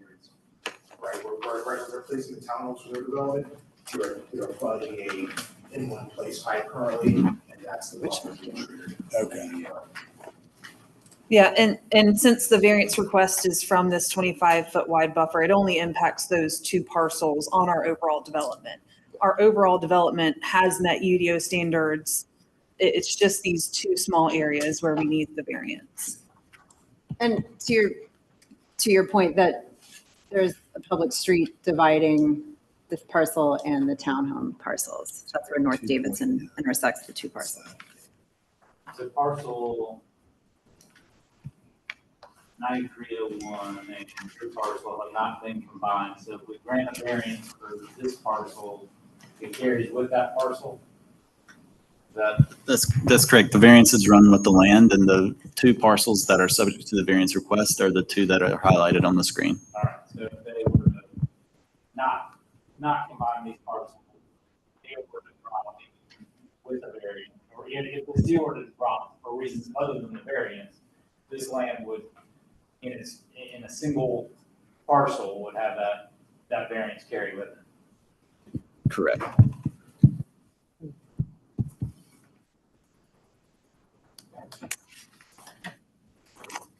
How does that affect the stream buffer? Are you encroaching on the stream buffer as well? No. So we're, as you can imagine, we're solving to a lot of different constraints. And one of those is absolutely the stream buffer. So you've got the stream buffer, you've actually got a drainage easement. And then, even just in terms of the review of the townhome parcels, you've got to meet, of course, fire, utility, CDOT, access, egress, ingress. And so the engineering becomes very, very precise to try to fit as many homes that meet all of the regulations on the parcels. And how large are these townhomes or with these apartments that we're looking at? They are 16 feet wide by, actually, you can see it on the slide 12 that I couldn't pull up here. 16 feet wide by 40 feet deep. And they are 2 stories tall with a third half story to get the 3rd bedroom in there. So again, they've got a parking It tandem. looks like from some of your pictures, you've got from the overview, you've got a green space in the middle of that wood. That's right. And that is the stream buffer. So what's the big building in the middle of those apartments?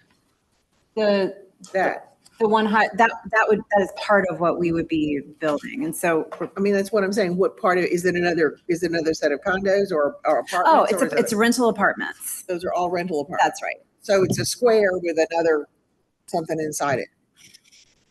Well, what you've got inside it, one side has a pool and the other side just has an active courtyard. So all rental, and again, it's not two separate developments. It would all be owned and managed. Well, I get all that. I'm just looking at this part. I'm not worried about the parcels that you've already got approval for. I'm looking at this one parcel. And my concern is you're asking us not to cut the buffer in half. You're asking us to almost eliminate the buffer because you're going from 20 and you want it to be 5. And that's a lot of ask so that you can meet your financial thresholds. And see, that's where I'm having a problem. You're coming at us and saying, well, it's not economically feasible for us to finance this, or I can't get financing if you don't give us the buffer. But I can say, okay, I appreciate that, but it's not something that fits. That's not one of the hardships that's caused. You caused that hardship because you can't get the city didn't cause that. So my question is, 15 feet is an awful lot of ask so that you can make this economically feasible for your investors is what I'm saying to you. That's as I'm listening to your presentation, I understand I would love to see an apartment complex there, but I don't know that I want a complex there at the expense of, we set these zoning ordinances in place. We struggle with this all the time. And every time you come in and ask for an exception, it's a sliver off, because then if we do then the next time this comes up, they're going to say, well, you gave these people 15 feet.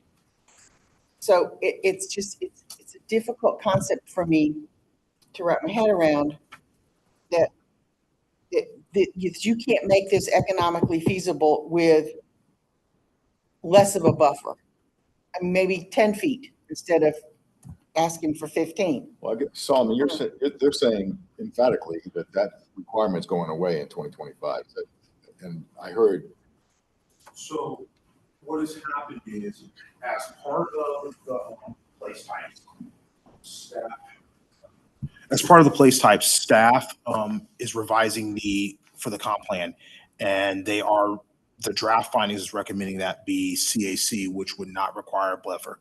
But obviously that property owner has not had the chance to speak because, again, they have the right to speak at the public hearing to say, I don't want to be a CAC. And so for us, when they came for the variance, we couldn't support them because, again, those draft findings haven't been released to the general public as of yet for them to speak. And obviously they would have, once it gets released, they'd have that time. And then as part of it, I know when the applicant had requested for us to do an alternative buffer, we had also stated, hey, I was uncomfortable waiving a buffer completely because then that property owner wouldn't have that opportunity to speak.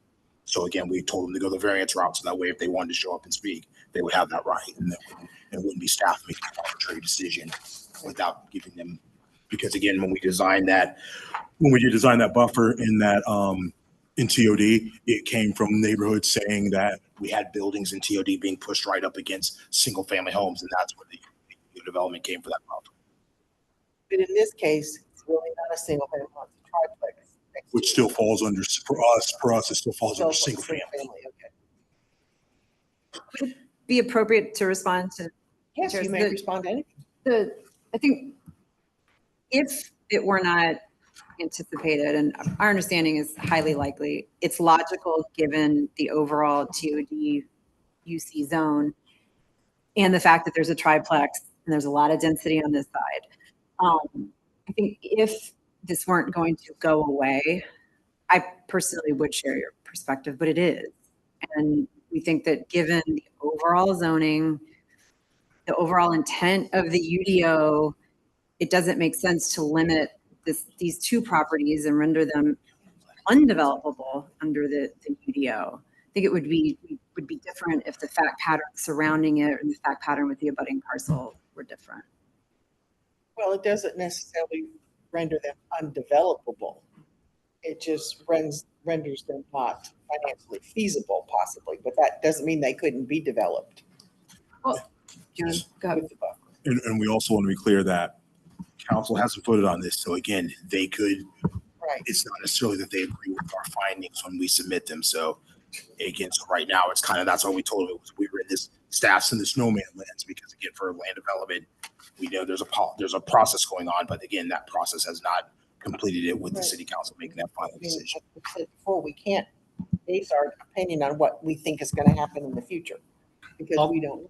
Although maybe I'm deliberating now, but I do think that the acknowledgement of the fact that piece and that portion may be revised could speak to one of our thresholds, which is the overall purpose and intent of the code.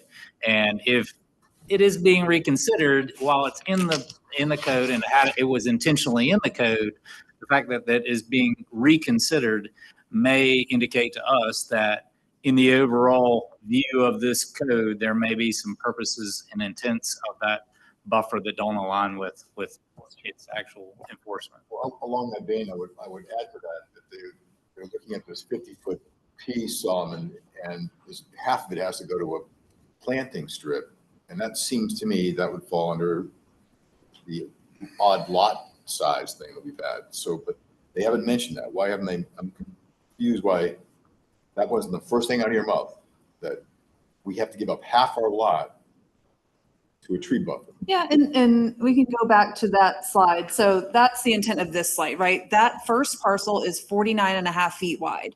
If you install a 25-foot wide buffer, it eats up half of that area. And another point is because it's TODUC zoning, it prohibits lesser intensive uses like single-family homes, duplexes. The smallest building size, it's prohibited up to quadruplexes. The smallest building size in the TODUC's district for residential is a 5-string townhouse. You cannot put a 5-string townhouse in that. So we have addressed that. Going and including the other parcel as well. Yes, we have townhouses on that adjacent parcel, but the result is the same. It's the elimination of the 11 townhouse units. I've heard some conversations about, and staff's finding is that for finding one is, it's the hardship is not a result of strict application of the ordinance because there are other options for development layout to accommodate a landscape yard. Yes, we can physically fit 9 townhouses on the adjacent parcel and put in the 25-foot landscape yard, but that's not the standard. The standard specifically says it shall not be necessary to demonstrate that in the absence of the variance, no reasonable use can be made of the property. So yes, physically we can fit in some townhouse units, but the question here today is the elimination of 11 townhouses an unnecessary hardship in a zoning district that is meant to promote density and when the adjoining parcel is also a triplex and we're putting in townhouses? And we can talk about the other findings too, but I just wanted to address it's still developable.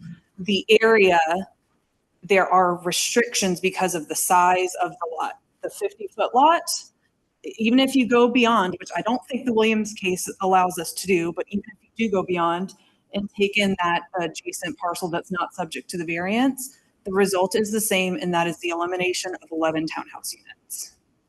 I guess to rebuttal my fellow board member to the left, and it really echoes Chair Dryden's sentiment. We're hinging this off a perspective, a possibility that council changes this. And to this point, if we do approve this, now we open up the floodgates for precedent to be set that we could change this off the potential that there will be change. And to be clear, we try to be very careful in our wording that it's not a guarantee. We understand it has been recommended by staff that it be updated to CAC, and based on the other CAC in the neighborhood, seems likely. That's staff's recommendation. They have already looked at this and said, we think this abutting parcel should be CAC, which again, to your point, Mr. Cart, speaks to the spirit, intent, and purpose of the ordinance. If staff has already said this abutting parcel should be CAC, a result of that would be that no buffer is required. So staff, even though council has not approved it, it does speak to the spirit, intents, and purpose of the ordinance. And another thing we haven't addressed yet that I think also speaks to the spirit, intent, and frankly, fairness arguments. So if the townhouse was on the abutting parcel and we were looking that way, there would be no landscape buffer requirement because the abutting parcel is zoned TODUC just like we are, but under the zoning ordinance, they would not have a landscape buffer requirement because our parcels are CAC. Why, if it's a townhouse and it's the same lot line, if it's a townhouse development, same development, why is it that on this parcel, a 25-foot wide buffer is required, but if the development were on that parcel, no buffer would be required? That there's a basic tenet in zoning law that similarly situated applicants, similarly situated parcels should be treated similarly. And we think that a 25-foot wide buffer in this area is an unnecessary hardship. Yeah, so what's happening is when the buffer was set up, what happens is, yes, typically less intense uses do not have to buffer against more intense uses. So when you are CAC, you are more intense, you pick up the buffer. The guy who's doing the single family home, and that's been since the buffer since 92, we adopted buffers in the ordinances. The guy who's doing the less intense doesn't have to do the buffer. The guy who's doing the more intense picks up the buffer. And also it's like I would say to everybody when we've developed sites, think of like with industrial properties. We have industrial properties that they have to do a 100-foot Class A buffer when they're against single family homes. And I guess to say that's the protection we built in when we designed the ordinance. We said, hey, we are protecting these low intense single family homes. Now they're correct. If that guy comes in tomorrow and he gets CAC and tears it down, then there's going to be no buffer in between. If he rezones, then there would be no buffer between them. But right now he is getting that protection of being in that N1 place type, and because he has a single family use. You made the comment about the developability of this one parcel and, you know, ignoring the adjacent parcel, but I'm just having a hard time because you're using the other parcel to justify the need for this parcel. And it's just, it's difficult for me to untangle those two. So I'm going to try and ask questions and box this in. So this particular parcel, zone TODUC, if you were to develop that parcel just as a single parcel, would it require a buffer? Yes. Against the, okay. Yes, a 25-foot, if it was just this parcel, a 25-foot wide buffer as shown would be required, and the parcel would be undevelopable.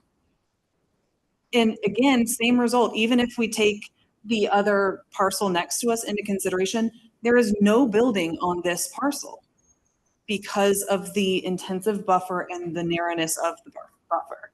I mentioned the Williams case earlier, and just to give some context, you know, this was a case where a variance was denied by a board because the developer had other land that they could develop on, and on appeal, the court reversed that and says variances depend on the unique nature of the property, not the landowner. If the hardship stemmed from the situation of the landowner, then those persons owning less land would have an easier time showing unnecessary hardship than those owning more than one parcel of land. Similarly situated persons would be treated differently, giving rise to equal protection of law issues. Accordingly, we hold that whether or not the landowner owns other property is irrelevant and insufficient to support the denial of the variance. So my interpretation, my argument is that the Williams case says we have to look at this one because you would be treating the application, the variance application differently because of the situation of the landowner and not the parcel itself. But again, to cover our basis, we also acknowledge that we are using the other parcel, but the result is the same. The hardship is the elimination of 11 townhouse units because of the overall width of that kind of square. There's not enough room, again, in the size of a parcel, same for this parcel or both combined, the size of the parcel is an issue here. And the result, the hardship is the reduction of the 11 townhouse units. And in order to build these you have to have the 15 feet. You couldn't do it in 10? I'm happy to have Mr. Duval speak to it again. When we became aware of the 25-foot wide landscape buffer, McAdams, again, the engineering firm, looked at multiple configurations. We really tried to make it work and ran into issues with other configurations. And Michael can speak to the current design and the Because you said the townhomes are 50 feet, right? Townhomes are 40 feet wide, but there are other requirements like setbacks or streetscape bufferings, width of access alleys. So Michael, do you want to speak to that? Yeah, so we maximized, I guess, this parcel by pushing everything as much as we could towards North Davidson to get us as much room off of that buffer. Off of North Davidson, you have right of way that you got to dedicate, you got setbacks that you have to meet based off of the current CDOT and zoning standards. So we met those. And then to get back to this parcel, you have emergency fire. But as you can see, we got about 13 feet between the building and our property line. But we need sidewalk access out of those units to the right of way for emergency access, egress. And then that's kind of where we got that 5 foot left for the landscape yard, because you're not allowed to have sidewalks within those landscape yards if they're running parallel. Does that answer the question? The spirit of the setback is to step back from the N1, right? To get as much distance. It's a combination of distance and landscaping, because the Class B buffer has a planting standard as well. So it's the 25 width plus the additional plantings that are required within that 25 foot of width. And how much taller are these townhomes, or are these, how much taller is your build going to be compared to the triplex next door? How much taller are you? I do not know how tall the triplex is, but these units are 8 inches. Are they so it's 3-story or? That's right. Well, it's to clarify, it's 3-level 2 townhome. facing this way plus a half on top that's set back, because you can only develop on half of that top floor. And we don't have the height of the adjacent. Because I mean, to Mr. Williamson's point, that, you know, we talk a lot about if you're going to build, you have to be within height distances. And if you've got a 3-story that's here and you're building way up here, and you've only got a 5 feet fence, that's not going to help buffer my top floor from your. You see what I'm saying? That when you're talking with the buffer that you're talking about putting in there, it's really not going to be. I mean, it'll be a buffer at ground level, but it's not going to be a buffer at the upper levels of the house. I do think it's important just to show the complete, it's not just, front of the house, 5 feet. So there's the 5 feet, and then is the dimension, Michael, it's another 13? Approximately 13 feet. So the structures are a full 20 feet apart. It's at the very closest point, the structures are a full 20 So that's feet a street apart. at the back of the or driveway access? It's actually a sidewalk. Sidewalk. So Oh, okay. the front faces the abutting parcel. This is the driveway that is between this string of townhomes and those that would be on the north. Oh, I was thinking that they all faced inward, but they don't. These face. Oh, okay. That's right.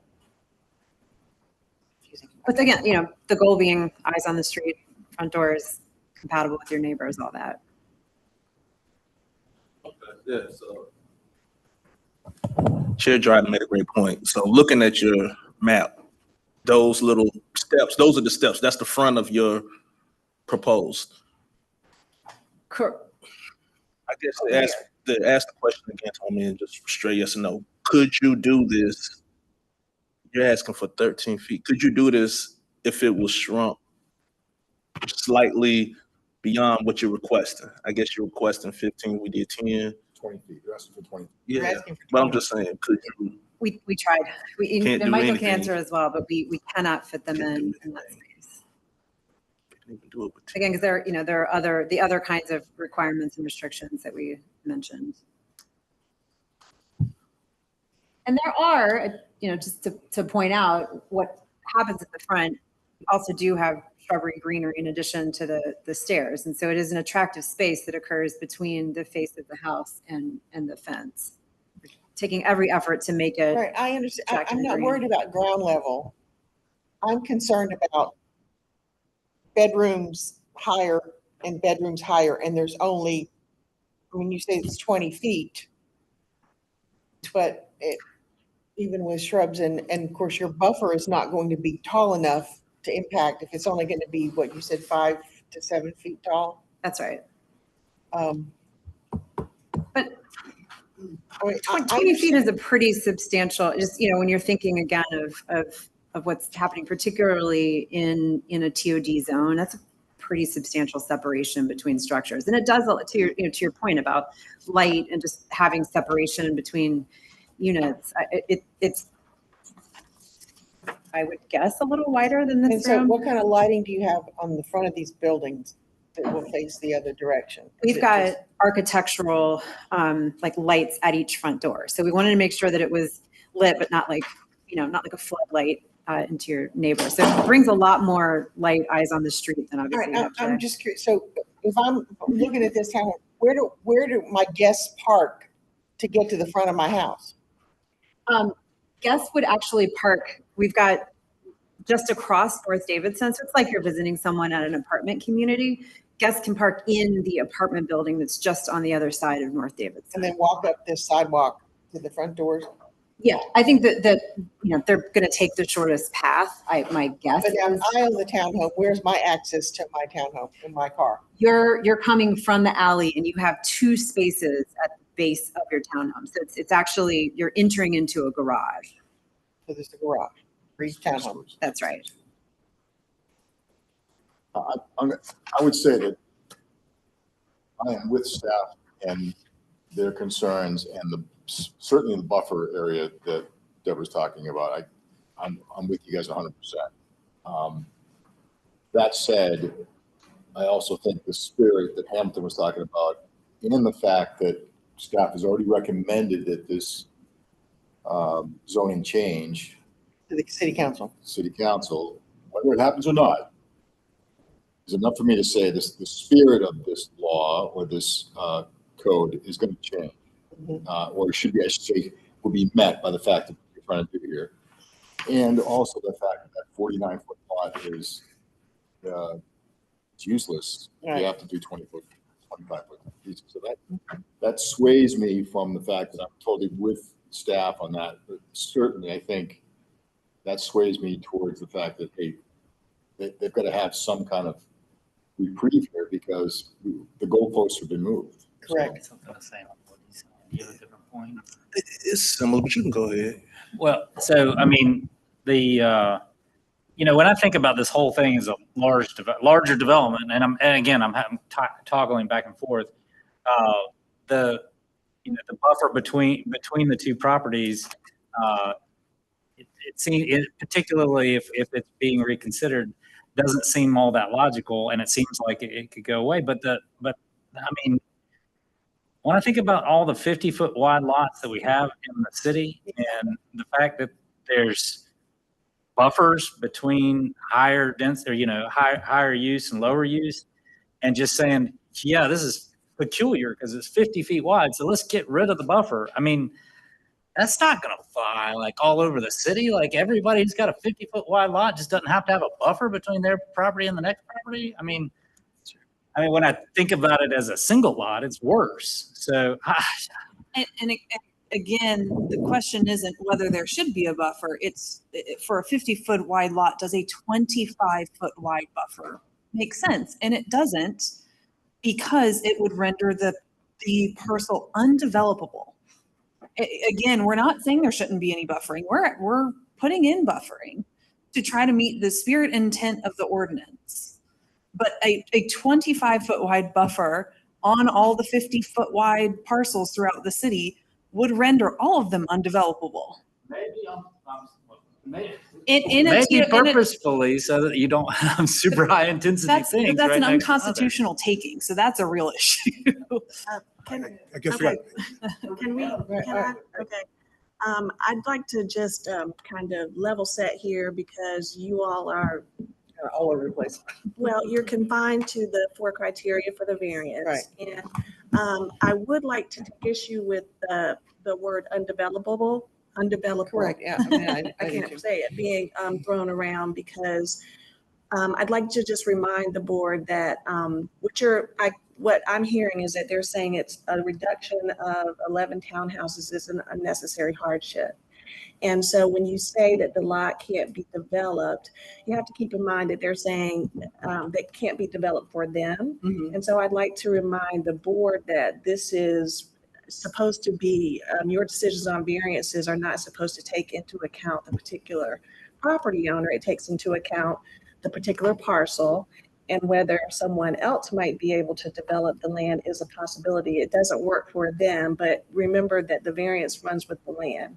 So you have to be very careful with making sure you're not granting a variance that's personal in nature. And that was my concern. When you start throwing around, like you say, the word it doesn't mean, it means it's not financially feasible for them to develop it, but it could be for somebody else. I mean, their basis, all the basis is that we can't do this if we don't have these extra 11 townhomes to get the income. But that's not something that we as a board should overly consider that it's going to be, it's a financial hardship for them. That's not our job. Again, I think it is looking at the development. We're not just saying for the townhouses.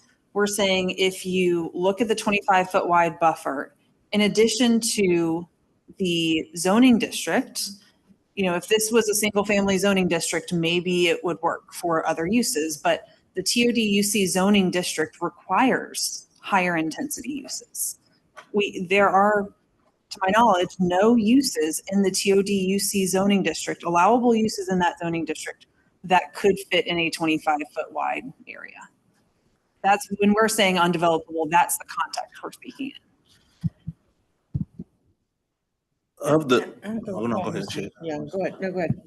Just for clarity's sake, the more I understand your drawing, of the 25, of the 20 you're requesting, you're building on 6.8 to 7 feet of it. There's still a 13-foot gap between the property that's beside it and what you're trying to build.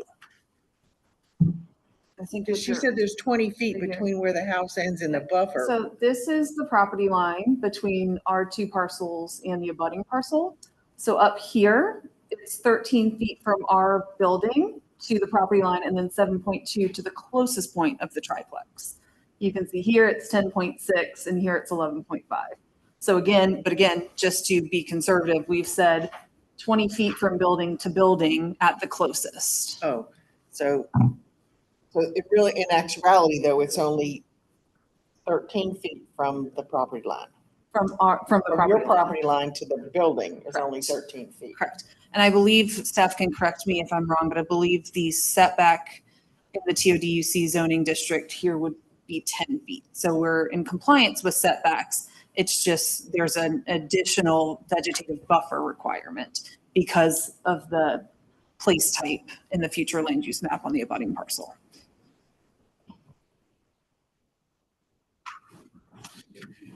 All right, any other questions or comments before we go into deliberations? Anybody else have anything they would like to contribute? I would like to make a brief closing. I know we've talked a lot, but I'll wait if there are any other questions.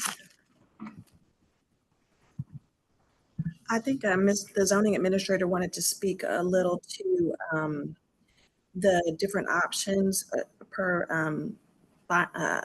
finding of fact number 11, the different options for development layout that the staff. Can we have a copy of those? We have not seen those. Oh, I'm sorry. You should have been given a copy. Or the other options, okay. Yeah, so as part of the discussion when this came up, we had recommended that maybe they phase the development where you build your apartments first, and then as that time goes along, so that way, you know, as part of that, we would know, hey, as we got more time for our land use, our long range planners to determine, hey, we've had that public vetting, then that way it was kind of like as you do with like subdivisions, hey, we're going to phase this out, so that way we're not getting to the point that's closest to the single family home first, because what they, like I said, because what they're asking us to do is, hey, approve this all as one master plan set. So as we told Ms. Staff, is that we're giving them options, so that way to say, hey, let's get these phases over here, let's build these townhomes over here, and then kind of do this as a phased approach. So that way, one, like I said, staff would have that time, so that way it would be, you know, getting closer to that again, and hoping maybe our long range planners would then think, hey, we've, you know, would have a more set time saying, hey, we actually know when we're going to council with some of these changes or with these recommendations, so that way the public has had their chance to give their input. Does that answer number 11 though? Yes. And for other options, that's another option. I thought you were actually going to do physical layouts. No. So prior to making the variance request, there were conversations with staff, and that, you know, option was raised of, hey, get your, you know, permit for all of the other area. And then in 2025, after the future land use map is updated, you can make this a phase 2. And that is something that was discussed, looked at, and was not an option for this development. And I'm happy to have Caroline speak to that further, but I promise you, we looked at every option that staff gave us to make this easier on everybody. And there's a reason we're here with this layout. But do you want to speak to the? Mention a couple of things. The purchase and sale agreement does not allow for the phased takedown. And so what we did was we financially analyzed, okay, what if we do just buy it all at once and delay this piece of the development until sometime in 2025? We looked at, you know, March, June, later in the year. In any of those actually has such a negative impact on the overall financial pro forma, because it delays when you can build these and rent starts coming in. That it did really, I mean, we ran hundreds more models, and it really did render the project infeasible. So we took that very seriously, and we're not able to do it. You can't come out of you won't be done until 2026 though. Well, we won't be done with the entire development until then, but we have the ability to, you know, you start the site work basically on the townhome parcels as quickly as possible, and then you get building those, and those are completed significantly ahead of the apartment building. And once you get, you know, sort of one of the portions done, so you get this 20 done, feels nice, put in your landscaping, you're able to start leasing these ahead of the rest.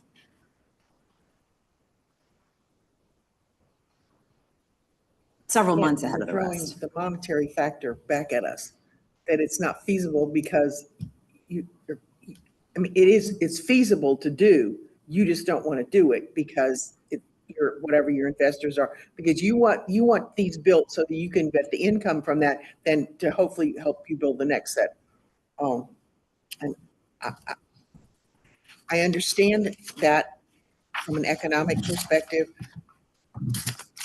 I'm not totally persuaded that that's a reason that we should give you this 20-foot. But any other questions, comments before we go into the Are you currently at the height limitation for the TODUC? We are not. The height limitation on the townhomes is actually the residential building code that's appropriate for townhomes. So the development I mean, y'all brought up the layout. I was trying not to do this because I didn't want to confuse that one parcel with the total development layout, but a 22 unit multi-story building with a 25-foot setback would fit on this property. You'd have the same number of units. It could physically fit on this block. I think it goes back to just the feasibility. The product is not, you guys, your financial model requires you to rent townhomes and you don't want to rent flats. That's right. Flats. And I have not actually done the layout of exactly how many flats could be yielded, but it's a 3-bedroom, 3-bath townhome is a different product that commands. You got a leasing office and it does the apartments and the Yes, sir. townhomes. and Yes, sir. There's no hole for the flat. Yes, sir. And the townhomes do again allow for that step down in intensity from the multifamily apartments that are already existing next to us and then are proposed and then townhouses. And you know, that is a desirable zoning. Make something like a buffer perhaps less necessary. Exactly. And so the townhouses in this location do allow for that step down.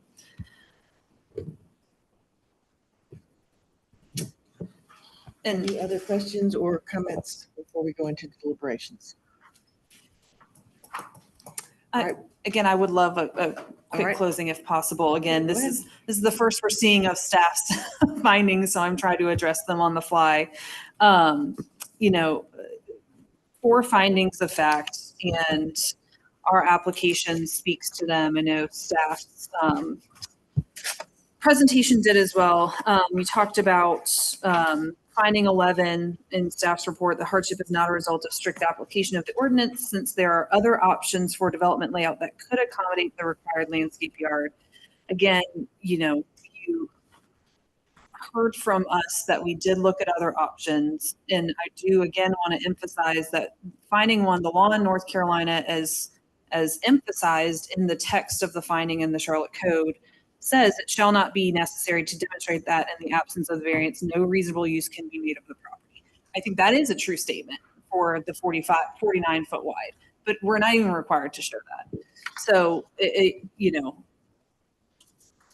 the hardship is the elimination of the 11 townhouse units and the things that fall from that. That is a result of the strict application of the ordinance, the 25 foot wide buffer that again only came into effect in June of 2023. There was no required buffer before then.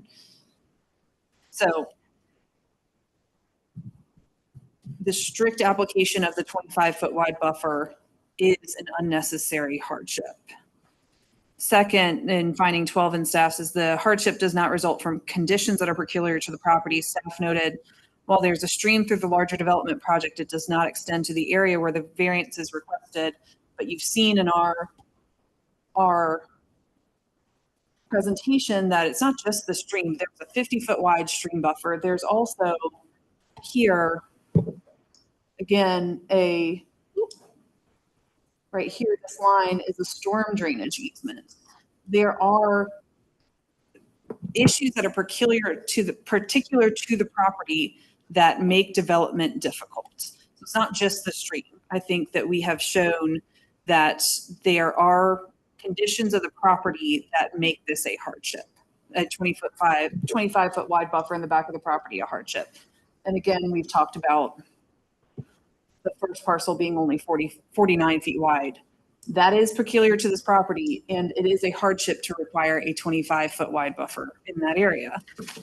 Third, staff says the hardship would result from actions taken by the applicant by proposing a site design that does not meet the requirements of the UDO. A 25 foot wide landscape yard could be provided with a different site design. Again, classic examples of hardships that are caused by applicants, self-created hardships, are you've got a conforming lot and you sell off a part of it, and then you've left yourself with a non-conforming lot and come to the Board of Adjustment and say, oh, my lot's non-conforming, I need a variance. That's not what we did here. Another one is you don't go through the proper channels and get your zoning permits and your building permits. You build something, get a notice of violation, and then come to the Board of Adjustment and say, it's going to be a hardship for me to tear down this 50,000 foot shed I just put in. Please don't make me do that. That is a self-created hardship. Those are hardships created by the applicant. We did nothing to create this hardship. The hardship is related to the 25 foot wide buffer that only came into effect when the UDO became effective in June of 2023, after designs had been done, after contracts had been executed, after diligence was done. And again, we've talked about the intent of the ordinance. The intent is buffering. The intent, the clear history is that no buffer should be required because there was no buffer required until June of 2023.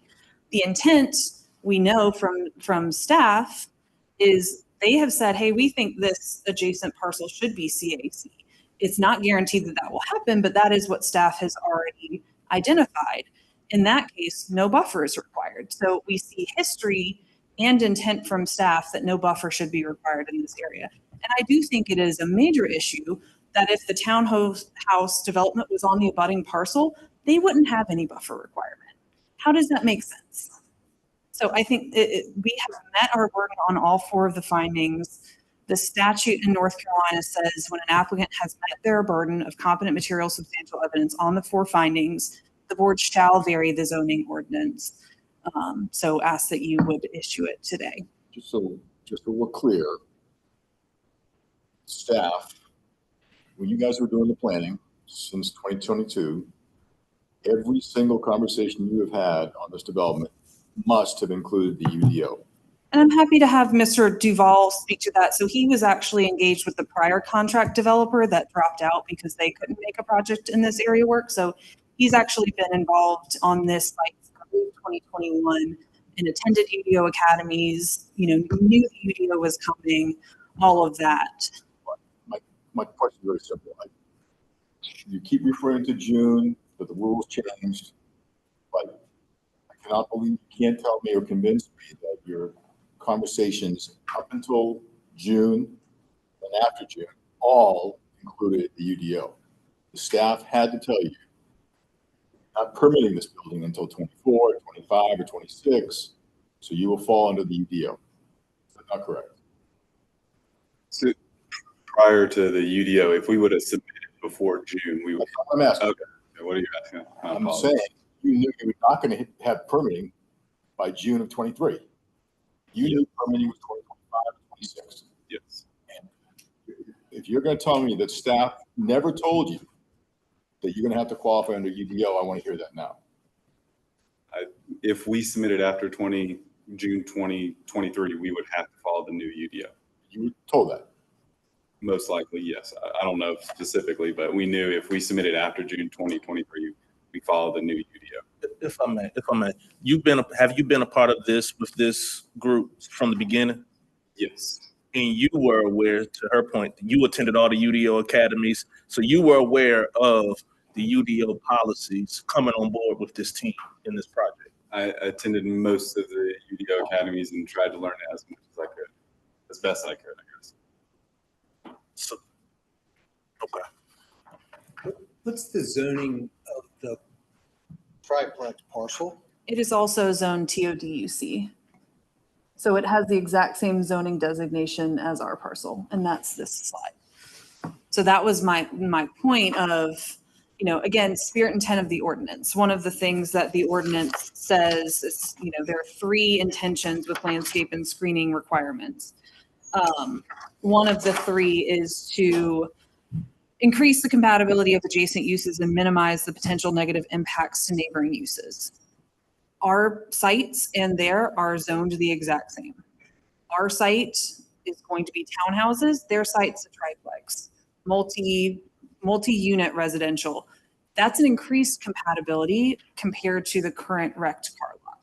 So the spirit and intent of landscape buffering is to increase compatibility, which this use will. I have one more question about, you have said that you were going to plant 5 foot wide, you have the 5 foot wide landscape yard and a 6 foot high fence, as opposed to, this is a reduction from the required 6 trees and 66 evergreen shrubs.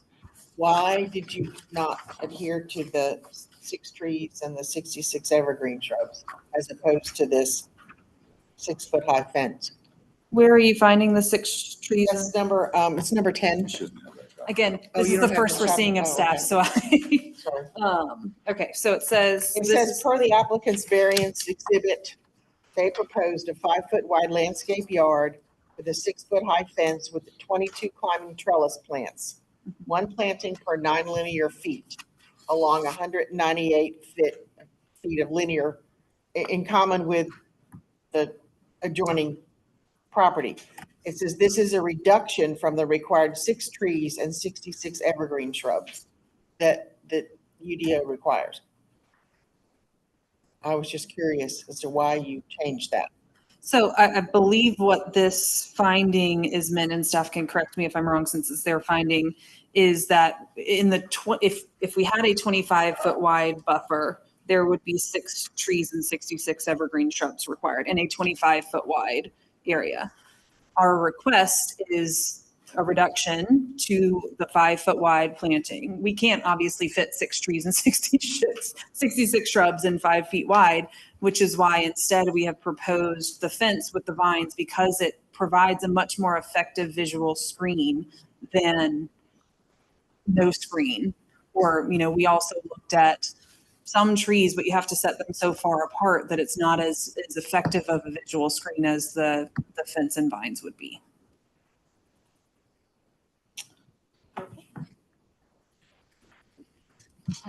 Any other?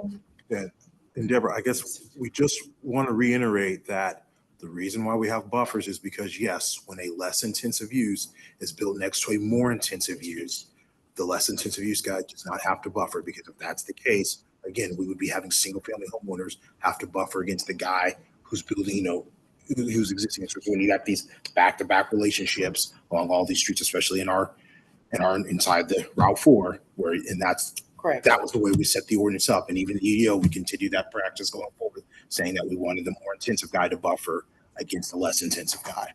And I can understand that. I mean, as a single family homeowner, I would much appreciate that buffer if somebody's going to build. Yeah. And I think part of the maybe issue is, the old zoning ordinance, and I think this is typical in zoning ordinances, sets buffering requirements based on use type and zoning district. Whereas here for the TOD-UC zoning district, it's not true of all zoning districts. For the TOD-UC zoning district, the UDO has buffering requirements based on the future land use map, not the zoning or use of the adjacent parcel. Again, here, the zoning is identical on the adjacent parcel to our use. So all of the same uses are allowed on their parcel as ours would be. So it's not necessarily an intensity of use. And again, it's a triplex, which is a very similar product to a 5-string townhouse. Similar but different, the zoning ordinance. The zoning considers the triplex single family. Yours is multifamily. And it is actually a grandfathered non-conforming use because triplexes are not allowed in the TOD zoning district. Chairperson Dryden, I would just caution the board to avoid circular questions, that the questions that the board has asked have been answered, and if there are no new questions, or no new information to be provided, maybe the board should move on to their deliberations. All right, One last on. thing Yeah, is the applicant got a chance to do a brief closing. Does the city lack an opportunity for a brief close? All right. One question: What's behind this property? What's behind there? Behind the triplex, just the creek, just water. Behind the triplex. Oh, back behind the triplex? Yeah. Just the creek. So that view is from this street going in. So here's the stream, here, and then the stream buffer. All right, thank you very much. The board will now go into deliberations. You may listen intently, but we'll have no more discussion. Thank you. Thank you. Thank you very much. Ooh, okay. Thoughts, who would like to start?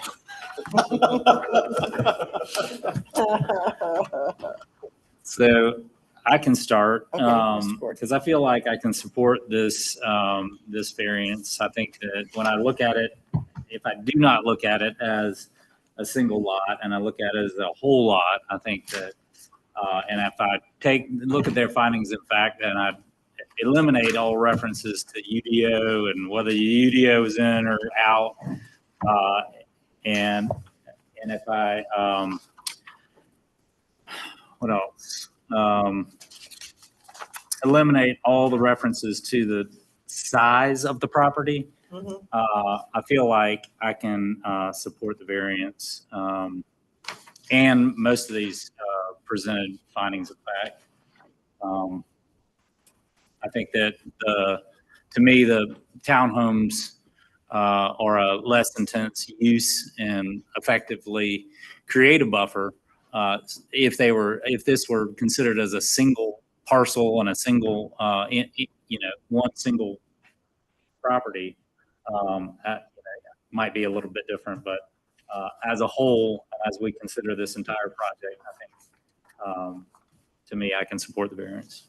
I would swing off of that since staff has made it, I totally agree with staff's concerns here, but the fact that they floated a change of what the zoning would affect in the future, I just mean, to me, it has changed the spirit of what they're trying to get done here. So I think between that and what Hamilton just said, I think is kind of a critical part of my decision making.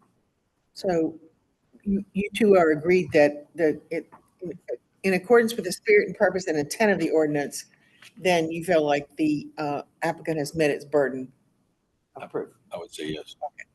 All right, Mr. Williamson. I would think the spirit, purpose, and intent of the UDO is to be a living, breathing, evolving document, right? So I think that we're learning as we go with this, and I think this is such a there's so much density down here, and I don't think it's going to be an infringement on the property owner of the triplex's rights to have a nice new townhome development in front of it as opposed to the car lot there. So, I mean, they are doing their best to fit everything onto this site.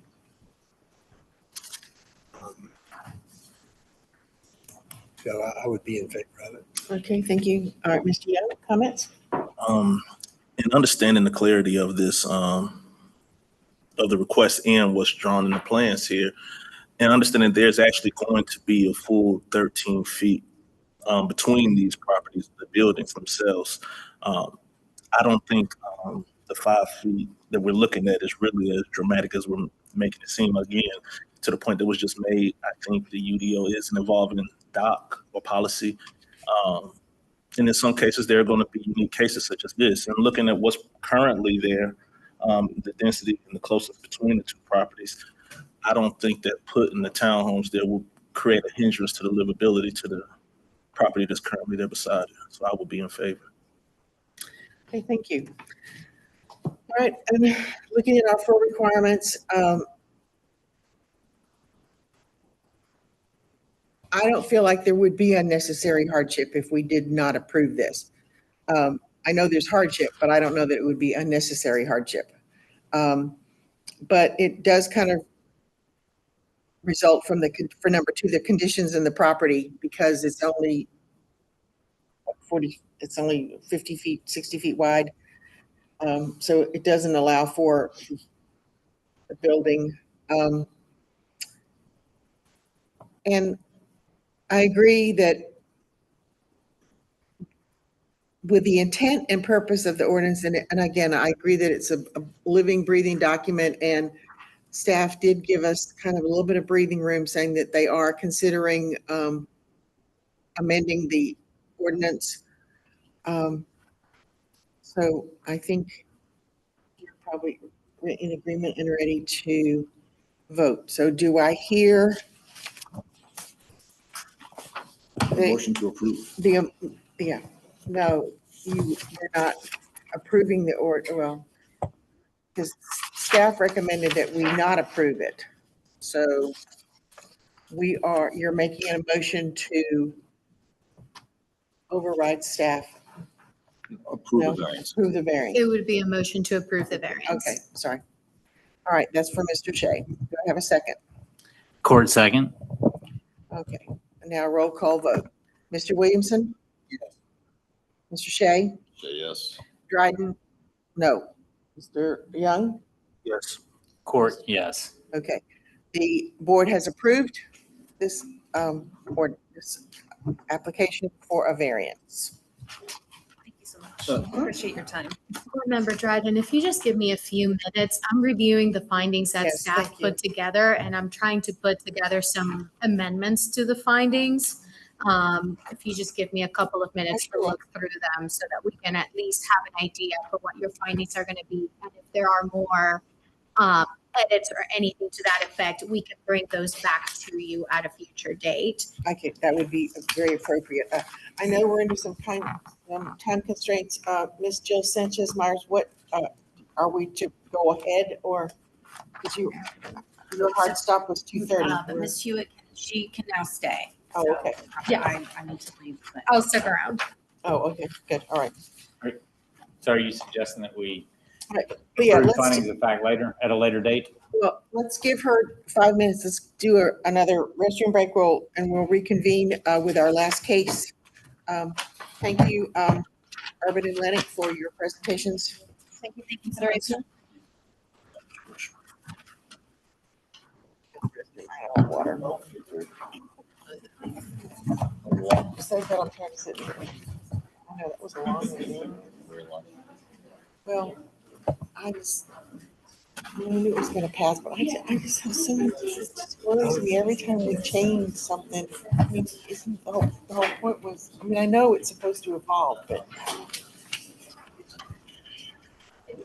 Neighborhood one next time. It's zoned the same as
Last, variance 2024-00012, the Urban Atlantic Development Company. So, Mr. Court, if you would like to take that over. I'd like to make a motion to approve the findings of fact and conclusion of law as amended, as presented by the applicant and as amended as follows. So the title, findings of fact narrative, delete narrative and add and conclusions of law. I don't know where you are. Sorry, in there. On the So first on the page. title of this, it says findings of fact narrative. Oh, so just take out. Delete the word narrative and insert and conclusions of law. Okay. All right. Under the explanation of unnecessary hardship number 1, delete the first paragraph that begins with unnecessary hardship results from a specific regulation. Okay. Delete paragraph number 2 that refers to table 12302A. Okay. No change to the following paragraph. Go on down to no more changes for item 1. In item 2, paragraph 1, revise the final sentence of the first paragraph. The final sentence reads, requiring a 25-foot wide landscape buffer would consume half of the width of the property 1. End sentence and delete the remainder of the sentence. Delete the phrase and make development on property 1, whether townhomes or otherwise, virtually impossible. Okay. So follow with me to paragraph 2 and then next page to paragraph 3. Delete the final paragraph of item 2, the paragraph that begins with the property does not currently have, et cetera. Okay. All right. Item 3, delete the second paragraph of explanation that begins, furthermore, this buffer requirement will not exist. Okay. And that concludes my proposed amendments. That is my motion. Okay. Do I hear a second? Second motion. Thank you, Mr. Shea. Mr. Williamson? Agreed, yes. Mr. Shea? Say yes. Mr. Young? Yes. Mr. Court? Court, yes. Dryden, yes. So we amend the finding of facts and conclusions of law as presented by the applicant and as amended by Mr. Court. Thank you, Board Member Dryden. Just as a announcement for the applicant and for staff, I can provide you with my copy of it for staff, and then for the applicant, we will submit a written decision that will include all of the findings as they've been amended. But you're welcome to take a picture of mine if you would Sure. like. Thank you. Thank you very much. All right. The board will now hear the final appeal of the day for appeal number 2024-00002 for the property located at 4026 Shevington Road. Before we start, obviously, I want to bring to your attention, obviously, back in June of 23 of last year, that you guys now became the Unified Development Board. So this is a case you are going to start to hear in the future. You're going to hear cases that include all disciplines of the UDO.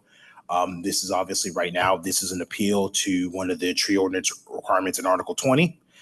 So I guess as Nicole is going to probably mention, all of us is we're probably going to want to make sure that we stay and keep on task to what's the issue at hand. That's the appeal, just in case if other issue gets identified or brought up, staff will be here to answer. But again, this is an appeal to the actual tree article in the tree the tree section of the Unified Development Ordinance. Okay. All right. Good. Thank you very much, Mr. Fortune. I'm going to turn it over. We'll probably need to swear in Tim. This is Tim Porter, our urban forester, chief urban forester. Sorry, Tim. This is Karen Weatherly, who is their attorney, and then this is Henry Kunzig, the urban forester supervisor. Thank you, and I will turn it over to them to give their presentation. All right, I need to swear you in. Do each of you swear and affirm that you will, that the evidence you shall give to the board during this action shall be the truth, the whole truth, and nothing but the truth? I do. I do. Court reporter, did you get all their names? Okay, thank you very much. All right, you may continue. First, a point of procedure, and I know that we're all getting used to this. Oh, sorry. UDO bylaws and rules require for certain ordinances that are now in the UDO that the appellant and staff exchange documentation to be presented as evidence at the hearing 7 days prior to the hearing. That information is in the bylaws and was also in a letter sent to the applicant, as well as the property owner who was also here. But I was told about some information that was just provided, and it is actually includes rebuttal to some of the information that we provided last Tuesday, as we were required to do. I've briefly looked over it. I think it is okay and we consent, but I want you to know I'll probably object to a number of the items in that. So just, yes, you're welcome. And Chairperson Dryden, just to add to this, in your rules of procedure, the procedure that Ms. Weatherly has alluded to is included in your rules of procedure. And your rules do say, and I quote, "Documentary evidence not provided 7 days in advance may not be presented at the hearing except upon consent of all parties or upon a majority vote of the board." So just to clarify, that is what your rules state. It does appear that Ms.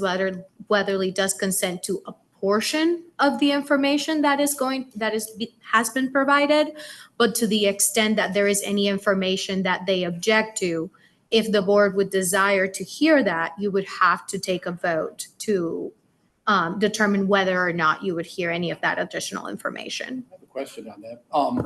If the things that are objected to are part of our rebuttal, that would be fair game, I believe, correct? I think the issue is that some of the rebuttal comments have made their way into my presentation.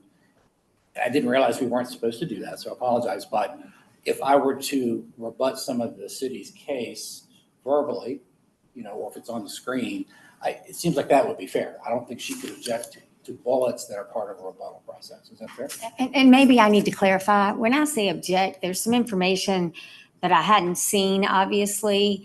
I'm not objecting to it being submitted. I would object to its relevancy. So I don't know that you'd have to have a vote on that. Thank you for clarifying. You're welcome. Sorry for the confusion. To the extent that there is any objections to the relevance, the rules provide that the board will make a decision, that the chair will rule on those objections. But to the extent that there are any objections with regard to information not exchanged prior to the time, the board would have to make that determination. However, it does not sound like that is the objection that would be lodged. The objection would be to relevance of the information. So a different determination. So I'm okay for right now? Yes. All right, thank you very much. Okay. Sorry about that. Thank you, Ms. Weatherly. You may continue. You're welcome. Thank you. So I'm just going to start and then I'm going to let staff step in. This is an appeal by the appellant who lives diagonally across the street from the property at issue where a triplex residential building is being constructed.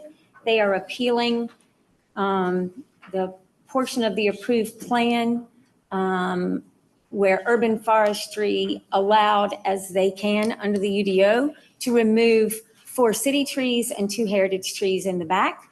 Per the approved plan due to the building allowed by the UDO and the associated requirements that go with that.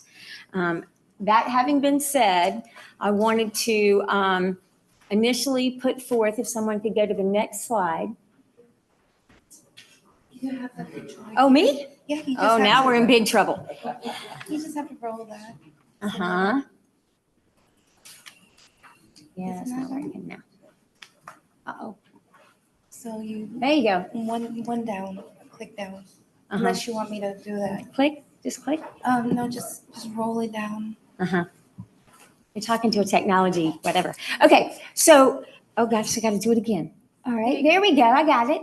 So the city's position is that this applicant lacks standing based on the application, which was what we had seen prior to this hearing, that they did not allege special damages in order to have standing under the UDO, and I've put the UDO section 37.8B3A4.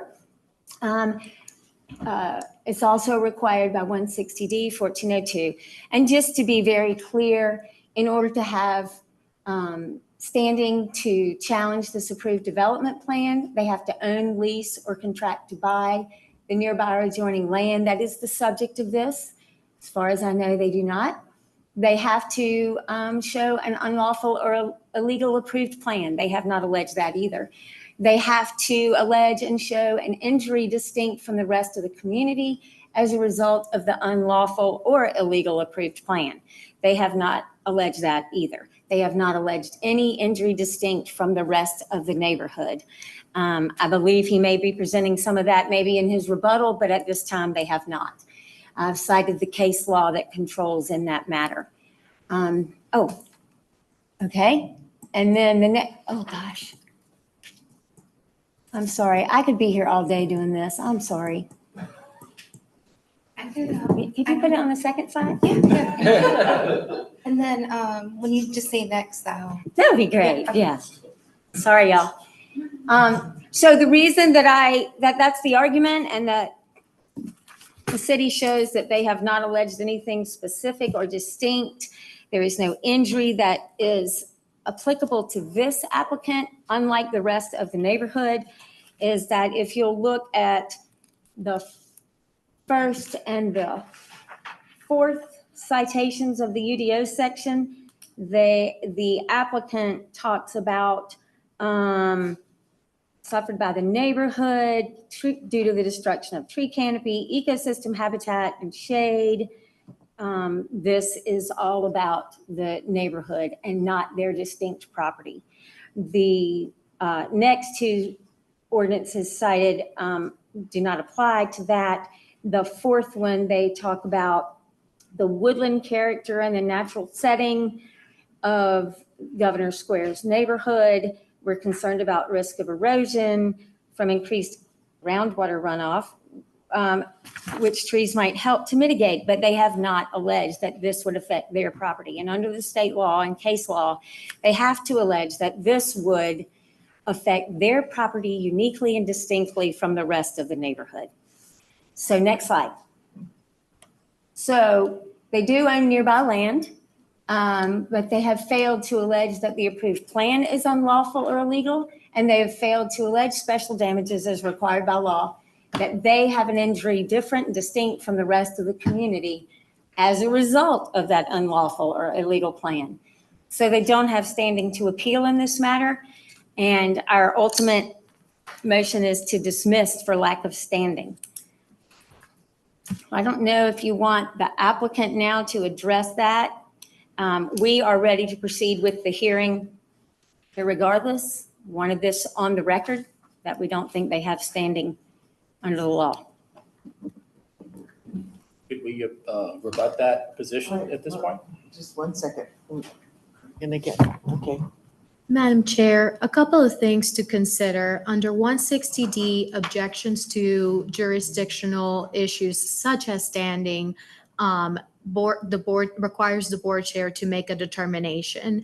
I think one question prior to moving forward with your consideration is to clarify from the city's perspective, would they like the board to make a ruling on the standing issue, or are they raising this issue for preservation of the record? Okay, that's a good question. Would you like to answer that? And they both look at me.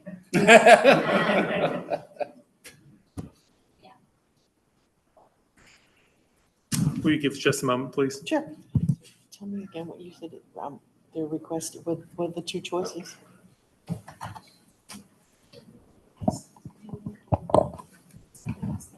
Oh, so it's the standing or standing? or preserving the record, okay.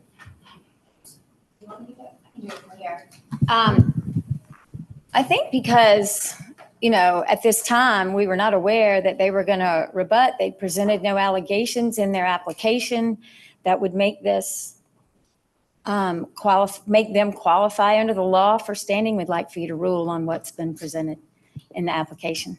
In that case, Madam Chair, I would suggest giving the applicant an opportunity to respond and present whatever arguments they have, with the understanding that the city will have some potential objections to their presentation, but allowing them to have the opportunity to respond to this first argument presented by the city. After he makes his presentation. Wait, sir, I need to, excuse me. I'm sorry, while the applicant's presentation.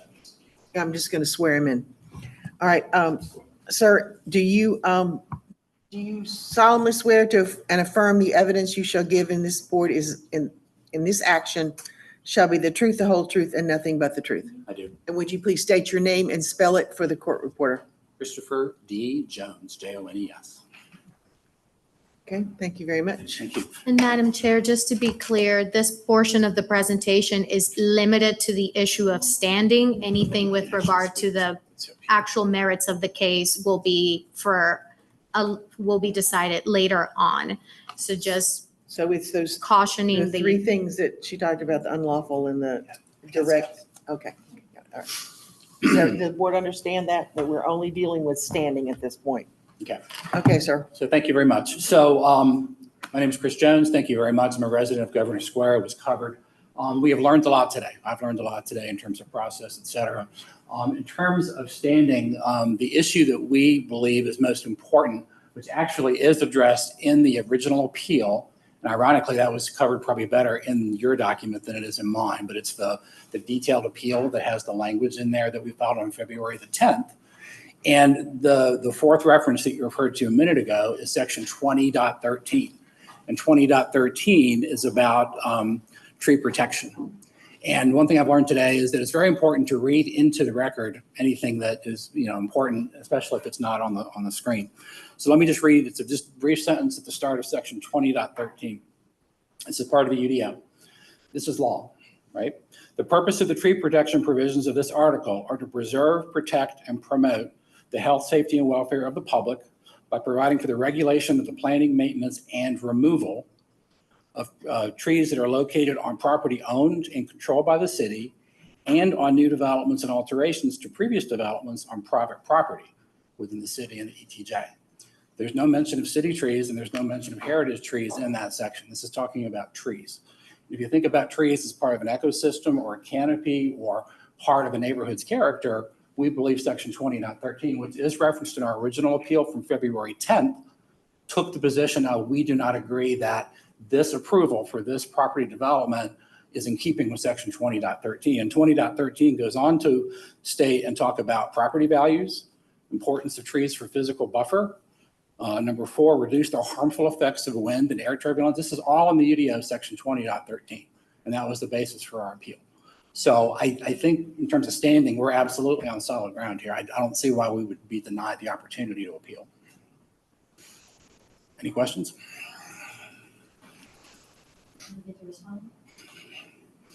Madam Chair, I believe the city has some responses to the arguments made by the applicant. Okay, you may. Yeah, 20.13 does talk about all the purposes. It also includes and removal. There has been no allegation that any of those, intents or purposes of the ordinance and the removal of these trees affects this property owner unlike anybody else in this neighborhood. And secondly, they have not alleged that this is an illegal or unlawful approved plan. So they don't have standing. There is nothing they've alleged or even what he said that would have anything to do that this decision by the urban forester in accordance with the UDO is unlawful, is illegal, or applies only to their property distinct from the rest of the neighborhood. Well, I can actually give an example if it helps the board to understand the situation. We have a 48-inch DBH tree. I'm not sure if you're familiar. We talked about forestry language. DBH stands for diameter at breast height, which is 4.5 feet off the ground. So if you go into our backyard at 2300 Blankford, you'll see a tree which is probably 140 feet tall.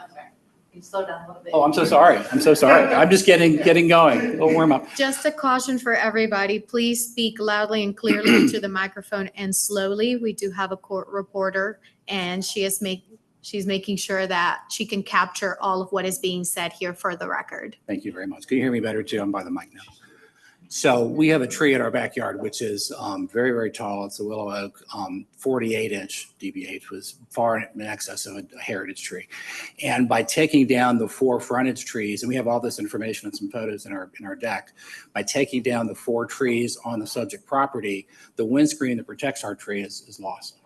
Now, have we incurred any damages at this time? No, we haven't. But the tree protection provision, section 20.13 of the UDO, calls for protection for future events. I mean, that's what a tree protection standard can do. It's not things that have already happened, but it's things that are likely to happen based on an action taken by the development. So, we were not aware until about a week ago, per your deadline of material, that, we needed to have a very high bar satisfied or proving that our damages were unique and special to our home. But having talked that through, here's a great example, right? That tree is going to be subject to more wind and more damage, and it could come down. May I ask him a couple questions? Yes. Chair, thank you. So you're talking about a tree in the back of your yard, correct? Yes. And your home is diagonally across the street where the property at issue exists? Correct. On another street? No, it's actually a T. In fact, I've got lots of information on all of this. But your address is not on that street. Your address is Blakeford. Correct, because we face on Blakeford. Okay, so do you have any evidence or a testimony or anything that could provide that the taking down of those trees would jeopardize your tree in the back of your yard? We have not secured an expert witness, given that we just learned about this last Monday. I can say that the subject property of Mr. Ghazi is in the southwesterly direction, and we're northeast of that. So that is a direction of prevailing wind. And I have actually walked in our backyard and seen our tree is not blowing heavily in the wind during a storm because there are other trees are protecting it. So I've observed it, but I don't have an expert witness that can swear to that. So last thing, the case law is clear that you just can't allege that you could be injured. You have to have evidence. You just can't allege it. You have to show what would happen. And that hasn't been done either. I think this is speculative. This is a tree in the back of his yard. There is no expert scientific testimony or evidence, as he said, that would show that this tree was in any way affected uniquely from any other trees in the neighborhood that were nearby. So again, the city moves to dismiss. They do not have standing under the law. So does that mean section 20.13 is not enforceable? Because 20.13 is a protection standard for future events. I mean, if it's a protection standard for future events that haven't happened, I don't see how we could be asked to present evidence that it has happened. This is a future event. Just very briefly, unrelated, Mr. Fortune, do we know if we have any additional microphones? I think our microphones are running out of battery, and the microphone that both Board Member Young and Court were using just ran out of battery. I believe Board Member Court had a question.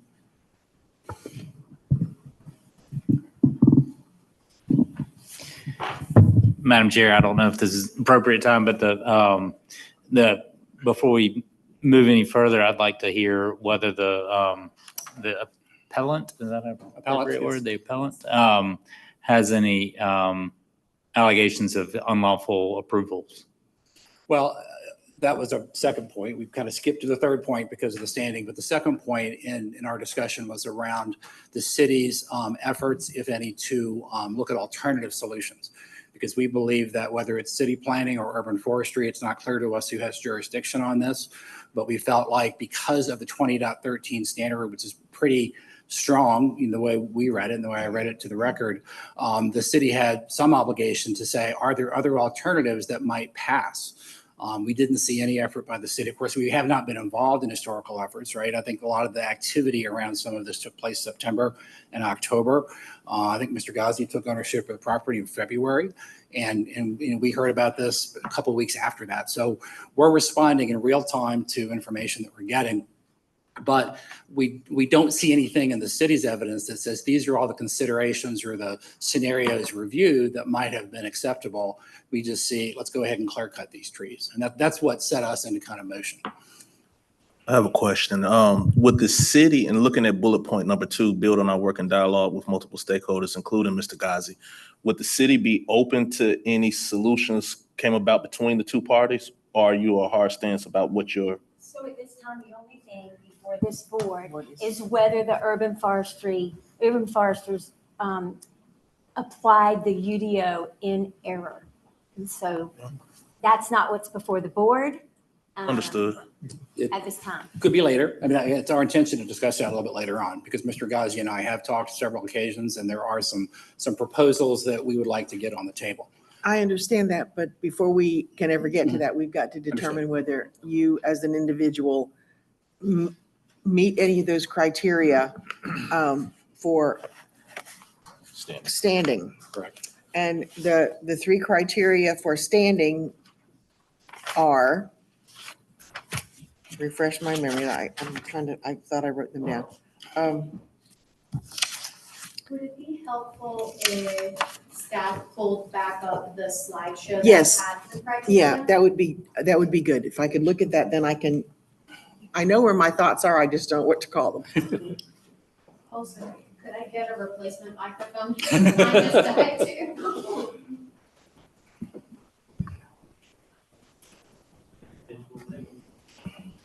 Right. And if it's and basically, for him to have standing to appeal this, he's got to prove that. And what? We can't discuss it. Okay. No, one more back. This one? Yep. Okay. Yeah, those are the 3 points. Contract, all right, so as far as I understand, then number 1 doesn't apply because you're not going to buy nearby, and you're not adjoining land, you're across the street, which is not considered adjoining. Well, I'm sorry, we own nearby because Okay, we do. oh, nearby, okay. And now you're asking us to decide if the forestry service was unlawful or illegal in the approved plan. And based on the UDO and the requirements, I don't see where they were. I mean, that's what we'll just, I guess, I make that decision by myself, whether we have standing or the board can make it.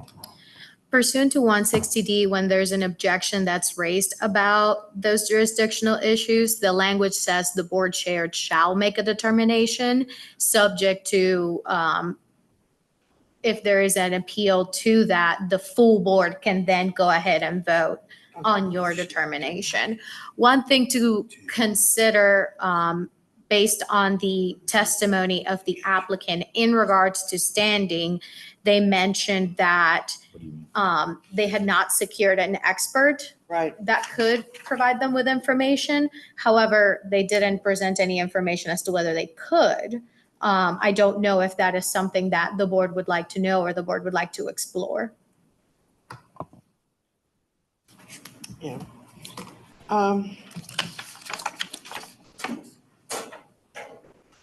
Number 3, I think, is. Number 3 is the one that, an injury where the rest of the community as a result of the unlawful, no. And I'm looking here and I guess these are your defining of facts. It says removal of city trees will not be authorized except in cases of significant hardship. And when removal is authorized, mitigation is required. Let me see. And what are the hardships? No property access, significant utility installation or maintenance impacts, construction, crane positioning, authorized land disturbing activities that will cause significant decline in health or structure of the city tree. Just to get back though, To- Madam to, Chair, yeah. I think If the question Which is just standing, number three kicks them up. Right. Well, but I think the city attorney is saying that the appellant has not made the accusation of any of these things. And so I guess, and so that kind of puts us at square zero, is that, and even when asked if there's an unlawful or illegal approved plan, there's discussion of alternatives being considered, but not necessarily a unjust application or error in application of what is the law. If I could To add be to fair- that, I think section 20. Pardon me. Just a minute. I'm sorry. To be fair, members of the board, I think parts of this would get to the merits of the case, to which you have not heard presentations neither on the city's behalf nor on the applicant's behalf. The question at this particular question at this juncture is whether the applicant is able to challenge the city's determination one way or another. And as Ms. Weatherly, who represents the Urban Forestry Department, has explained, these are the criteria that the board would have to find in order for an individual who isn't what you would generally see, meaning a property owner, or for example, the city as an individual with standing. These are the criteria that any individual outside of those settings would have to meet in order to lay such a challenge. The board also has the ability at this juncture, if you haven't heard enough evidence as to the standing question, and if you would like to hear more evidence, to continue the case to allow both parties to provide you with more information to the extent that there is any additional information you would like to hear to make that determination. So city staff wants us to toss it out now. So we need to make a determination if we want to go ahead and hear everybody out and then make a determination. But not to make it, I mean, but then we can go through these things. Right, well, but in order to have standing, you have to meet those. Yeah, We don't have to vote on standing right now. We can vote to hear everybody out, I think. Is that? That's what she's. So one option for the board is to presume that there is standing and move forward with the case. So we would have to presume 1, 2, 3 is already met without any proof. That would be something for you all to determine if you would like to hear the substance of the case. Unfortunately, you're at a juncture where you have to make a determination one way or another here. Or again, as an additional suggestion, potentially continue the case to allow for more information to be provided, if you don't believe that the information you have at hand is sufficient for you to make this determination. All right. As the chair, I'm looking at these three, and the first one I can do because he's nearby, but that it's an unlawful or illegal approved plan. I've seen no evidence that that's the case. He didn't tell us anything that made this unlawful. They followed the UDO. And it says injury distinct from the rest of the community. And he's spoken only specifically about a tree in his backyard that's a result of this unlawful or illegal approved plan. And if we say that it's already lawful, then that eliminates number 3. So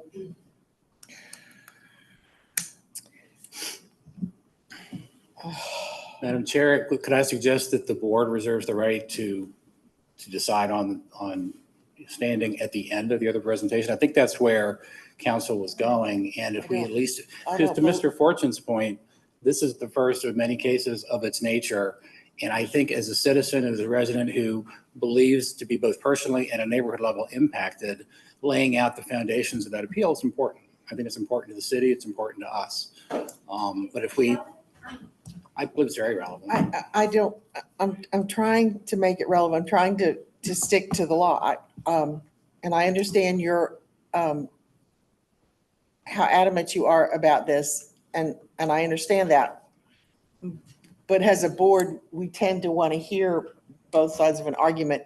What I will add, That Chairperson Dryden, is standing is necessary so that the board has jurisdiction to hear a case. If the individual bringing a particular case does not have standing to bring the case, the board does not have jurisdiction to hear the merits of the case. I would say that the 3 items outlined up there make it impossible for any citizen of this county to bring a case to this board whatsoever. So this whole business is irrelevant based on that. The UDO, in the power that they yield, that you guys have with the tree people and the tree police, I would say that your advocacy about them not having standing would cause me to give him standing just to give him a chance to plead his case. Thank you. Because the way this whole thing's written, that seems like it's prejudiced towards the citizens of Mecklenburg County. I agree, That's sir. my opinion. Thank you. And I can understand the sentiment. However, it is on the individual that is asserting standing to bring you this evidence. And as such, they have to. He can't do that. That's what I'm saying. The law, the way that's written, he cannot do that. Madam Chair. Does the board, I'll ask one question. Does the board believe at this juncture that all of the information that you could possibly receive to make this determination has been received? We have no way of getting to that point. You see what I'm saying? Well, but for the purposes of standing, because one thing that, for example, the applicant had mentioned with regard to at least one element was that he could potentially secure an expert. Maybe through the securing of that expert, he could potentially find other information. So in one aspect of this, I believe that some of the comments that are being made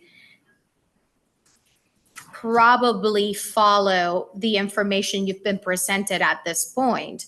And the question I would have for the board is, do you believe that the information you have received is sufficient, or would there be more information out there that if you were provided with that would help you make a better determination? And to that effect, I do know that Mr. Porter did have a comment to make to the board, so I'll bounce it back to him. Madam Chair, may I speak? Yes, you My name may. is Tim Porter. I'm the Chief Urban Forester. I'm the administrator of this section of the UDO and the Charlotte Tree Ordinance. And we appreciate the opportunity to speak for you. I wanted to point out. Speak up.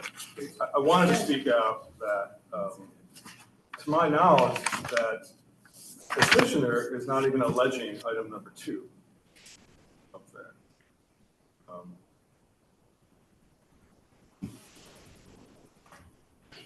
Okay.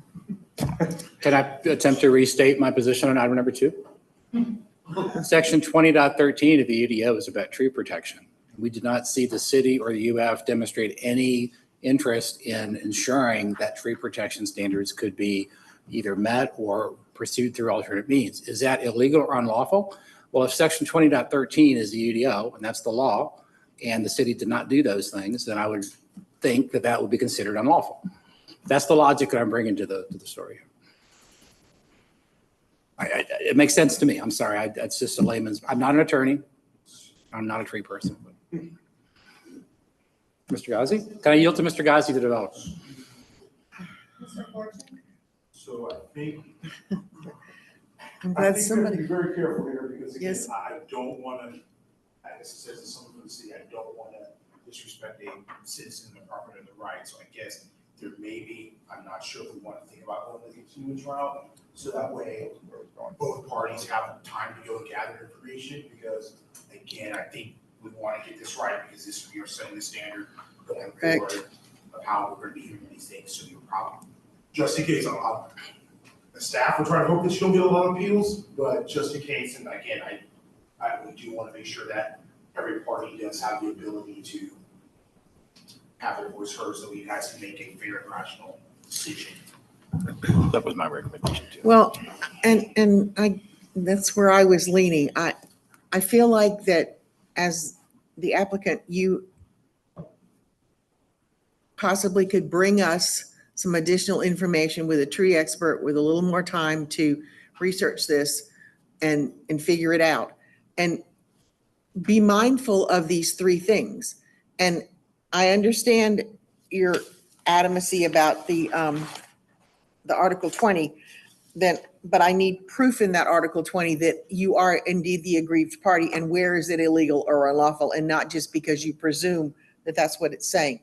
So my recommendation as chair would be that we move this appeal to the April meeting, and that you bring additional information to us and on standing, not on all your other arguments, because we can't get to the other arguments until we determine standing. Because right now, I'm afeared that you're standing on shaky ground with your standing. So the board's going to give you an opportunity to shore up that unsteady ground and come back to us next month with some very specific points about these three issues that directly affect standing, because that's all we can consider. No matter how much we want to, make you happy, we want to save trees, but we have to, I feel like that judge in the court the other day, because you just didn't meet standing. I mean, it doesn't make any sense, but so let's continue this. Yes. I have a suggestion. We're not trying to avoid the hearing, and we do firmly believe this, but we certainly are willing to go ahead with the hearing. So we would reserve our motion to dismiss for lack of standing for going forward, should there be an appeal from your decision of the hearing. If that works for you, rather than putting it off. Now, if the appellant wants to put it off till April, that works too. He has had this information for over a week about our position on standing, but that's all I'm going to say. And at this point, we just felt like we had to raise that. Right. Okay. And the board is more than within your power to note the objection for the preservation of the record and move forward. At this point, it would be on the applicant on the appellant, if they would like a continuance, or if they would also like to just move forward to the merits of the case, understanding that the city has made this objection and preserves it for the record. All right, then I will leave it to you. Thank you very much. We would like to move forward today if possible. Mr. Ghazi's been here and we'd like, because the project is underway, the work has started. We don't want to be in a situation where this matter is unresolved and he's trying to finish. We need to make decisions in the near term. Okay, so then we will continue the hearing, noting the objection of the Urban forestry. Yeah, thank you, the Department of Forestry. I was going to say the tree people, that didn't sound right. The Department of Forestry. For the record, I'd like to say, yes, we're not the tree police. I take issue with that. I appreciate what you do. So, okay, you guys will be presenting then, or? Okay. Thank you. Thank you. I like it. So let me introduce, can you state your name? I'm sorry, you're gonna need I don't hear that one. I was going to say, before we go forward, since we're in here for a while, everybody can speak up. Right. So we're running out, so if everybody would do that, please. Go ahead, Henry. Okay. Can you state your name and please tell us your title and your job description and what you do. My name is Henry Gundick. I'm the Urban Forest Supervisor. I supervise a team of urban foresters that review development plans for construction. I have a bachelor's degree in natural resource management and a certified arborist, and I'm also a track qualified tree risk assessor. So here is our site in question between Fairview Road and Carmel Road in South Charlotte. Here's the specific address along Chevenkin Road within the Governor Square neighborhood. Here's a view of the home. This was a few months ago. As it's been alluded already, the site is actively under construction since they do have approved plans. Here is a exhibit of their actual site plan. Some items have been colored for reference. They were not colored on the original plans, but just to make things stand out and make them easier to see for everyone. The triplex being built is this purple square here. The heritage trees that are being questioned are here and here in these two locations. These are the 4 trees that are in the city's right-of-way across the front. The red area is a 10-foot minimum offset around the tree, which will be further discussed in my presentation. The yellow area is a 15-foot offset, and the green area is a 30-foot offset. Along the front here is Chevington Road in gray. There's the driveway for the townhome project in gray as well. And then these 2 areas in purple are fire truck turnarounds that were approved on the plans. To get more specifically, so it's a better imagery here, you can see that we have a 32-inch maple here that is in the footprint of the building. As you can see, there's the 10-foot minimum offset, the 15-foot and the 30-foot critical root zone. Here's a 34-inch tree on the property line. Again, you have the 10-foot offset. You have the 15-foot critical root zone, which is actually within the building's footprint. And then you also have the 30-foot critical root zone surrounding that as well. So section 20.14 is the heritage tree applicability within the UDO. This is straight from the UDO, so this is not edited. It says requirements of the section shall apply to development activity, including grading anticipation of such development within the corporate limits of the city and the city's extraterritorial jurisdiction, whenever development could result in the following. Obviously, we're meeting item number 1. This is new construction of a principal structure on a lot. They're demolishing the home and then building a new triplex on that lot. Heritage trees as defined by the UDO, because there's been a little bit of question about that, so I want to make sure we're clear. In the general section or general definition section of the UDO, heritage trees are any tree native to North Carolina per the U.S. Department of Agriculture and Natural Resource Conservation Service plant database with a DBH of 30 inches and greater. Simple terms, it's a tree that's native to North Carolina and is greater than 30 inches at DBH. As it's already been mentioned before, DBH is approximately 4.5 feet above ground, and that's the diameter of the tree at breast height. So heritage tree regulations. Again, heritage trees shall be protected to the greatest extent possible as specified below. Heritage trees may be removed when a city-issued tree work permit is requested and approved or the standards listed under item 2 below are met. I've not included item 2 because those are declining health provisions and not applicable to what we're discussing today. Owners and persons who remove a heritage tree or disturb the critical root zone of a heritage tree without a tree work permit are subject to civil penalties set forth in section 4.1 of the U Administration Manual, which is also known as the Charlotte Tree Manual. The critical root zone of a tree shall only include the root area located on the parcel or site where the trunk and main plant stem is rooted to the ground. For the purpose of this subsection, a development plan approved by the city constitutes a tree work permit. This specific development does not have an approved tree work permit, but they do have a city-approved construction plans. Further on in section 20.14b, tree work permits for the removal of heritage trees shall only be granted in the following instances, subject to specific mitigation requirements below. So this outlines when a heritage tree may be removed. Number 1, the tree and or critical root zone are located within an area where a structural improvement may be placed and imposes a documented and confirmed conflict. Documented and confirmed conflict may include, but are not limited to, location of structures, site design elements, and required streets as allowed or required by other articles of the ordinance. Mitigation per item 3 shall be required. And B, preservation of the tree would unreasonably restrict the use of the property. Unreasonable restriction per the section shall mean significant restrictions or negative impacts to public-private utility service, restrictions of property access, restrictions of the ability to remedy significant damage to an existing building or structure, or the result, restriction of public infrastructure that reasonably maintenance cannot prevent, and mitigation per item 3 below. The critical root zone of the tree. So this is where we determine whether a tree can be saved or not based on the impacts to that critical root zone. It's the area around the tree where the roots that provide stability and uptake of water and minerals are located, the main structure and function part of the root system. It's a protected circular area around the tree with a radius equal to 1 foot per inch of tree diameter at breast height. On my previous slide, these were the green rings here, is the maximum critical root zone. We then further defined critical root zone in 3 different areas per the Charlotte Tree Manual. The minimum offset, this was the area shaded in red on the previous slide, is the area directly abutting or adjacent to the root flare where no tree disturbing activity is permitted. Minimum 10 foot for all heritage trees and may be adjusted on a case-by-case basis based on the tree's characteristics and or existing site conditions.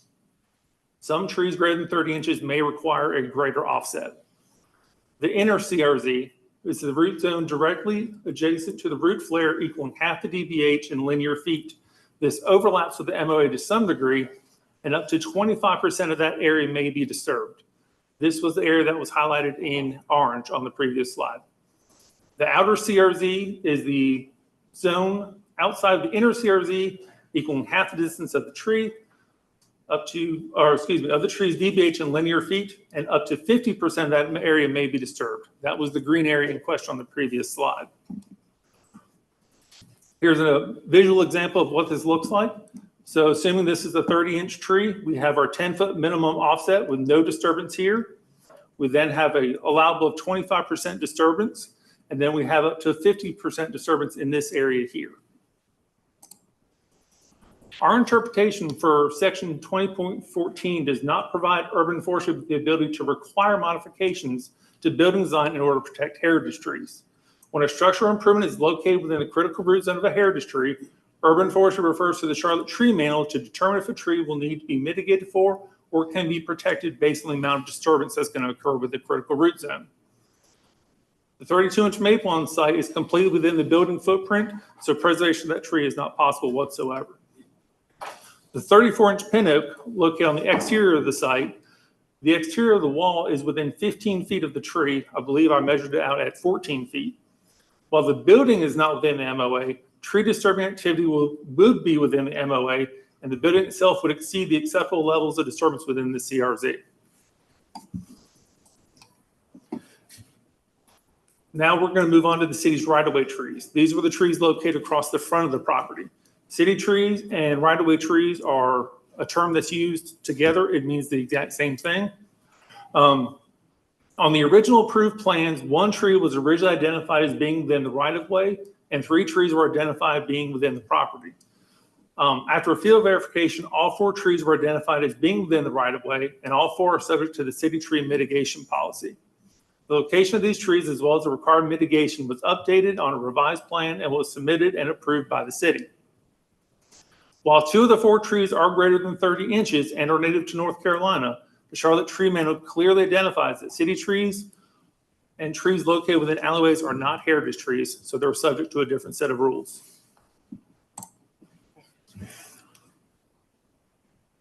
This is part of the Charlotte Tree Manual. It's an excerpt from there going about heritage tree discussions, and it's a direct clip from there. And again, at the bottom, it says city limits protected at all times on all public and private property within the city limits, regardless of development status.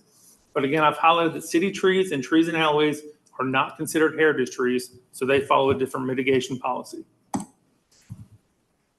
As defined by the UDO, city trees are all planted trees in the street right-of-way and any naturally occurring trees within 3 inches of diameter at breast height or greater in the street right-of-way as specified by the Charlotte Tree Manual. For the purpose of this term, street right-of-way, and it goes into further clarify which sections of right-of-way we're talking about. In this circumstance, we are talking about city right-of-way within that neighborhood. For the city's tree mitigation policy, this was last updated in 2019 and reviewed by the Tree Commission. Removal of city trees will not be authorized except in cases of significant hardship. When removal is authorized, mitigation will be required. Examples of significant hardship include no property access, significant utility installation or maintenance impacts, construction crane positioning, authorized land disturbing activity that will cause significant decline in health or structural stability of a tree. While the applicant has identified the location of water and sewer taps as a conflict with the city tree and requested it be located, we feel the more significant impact to the trees located within the right-of-way are the 2 large fire truck areas marked in purple and the driveways marked in gray. The size and location of the fire truck areas are part of the review that is done by City Fire to ensure that the project follows applicable fire codes. Urban forestry staff cannot comment towards city fire codes as we do not administer that or have the knowledge of fire code. But based on the plans, each fire truck area is 20 feet wide and 24 feet long and will require the excavation to a minimum depth of 8.5 inches and potentially upwards of 12.5 inches per the details that are on the plans. Fire truck areas are considered life safety items and would be an approved land disturbing activity per the policy above. This would also significantly impact the health and structural stability of the right-of-way trees, and the removal and mitigation of the 4 trees would be in accordance with the city mitigation policy. Again, here is a zoomed in section. The 4 trees are highlighted in red along with their 10-foot minimum offset. For reference, again, they don't apply to the exact same policy as heritage trees. But as you can see, the critical root zone of these trees would be significantly impacted by the installation of this fire truck turnaround here, as well as the fire truck turnaround here, and then the driveway location through the middle of the property there. Based on this exhibit that was given, these are going to be justification in order to remove those city right-of-way trees. We feel that the impacts that building that specific item or items would cause significant impact in health and decline to those city right-of-way trees, that we are ultimately risk, drawing a blank, what's the term? Risk assessors and responsibility for the risk of city trees.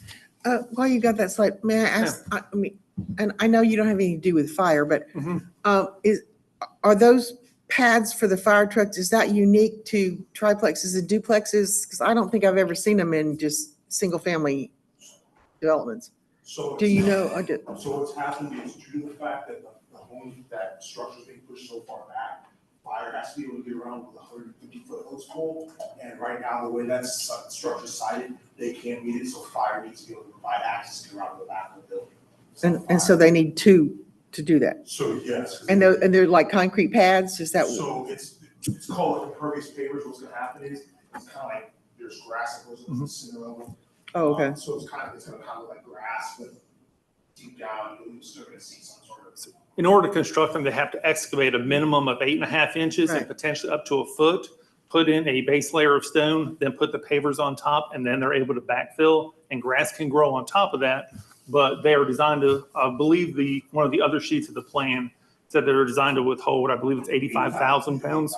So, I mean, but that it's unique to where it's site plan and where, because it's a triplex and a duplex, as opposed to, because there's a lot of houses that are way back off the property, but, or is that something new? It's based upon the design of this site. This site specifically, okay. Okay, that was just for clarification purposes. Okay, thank you.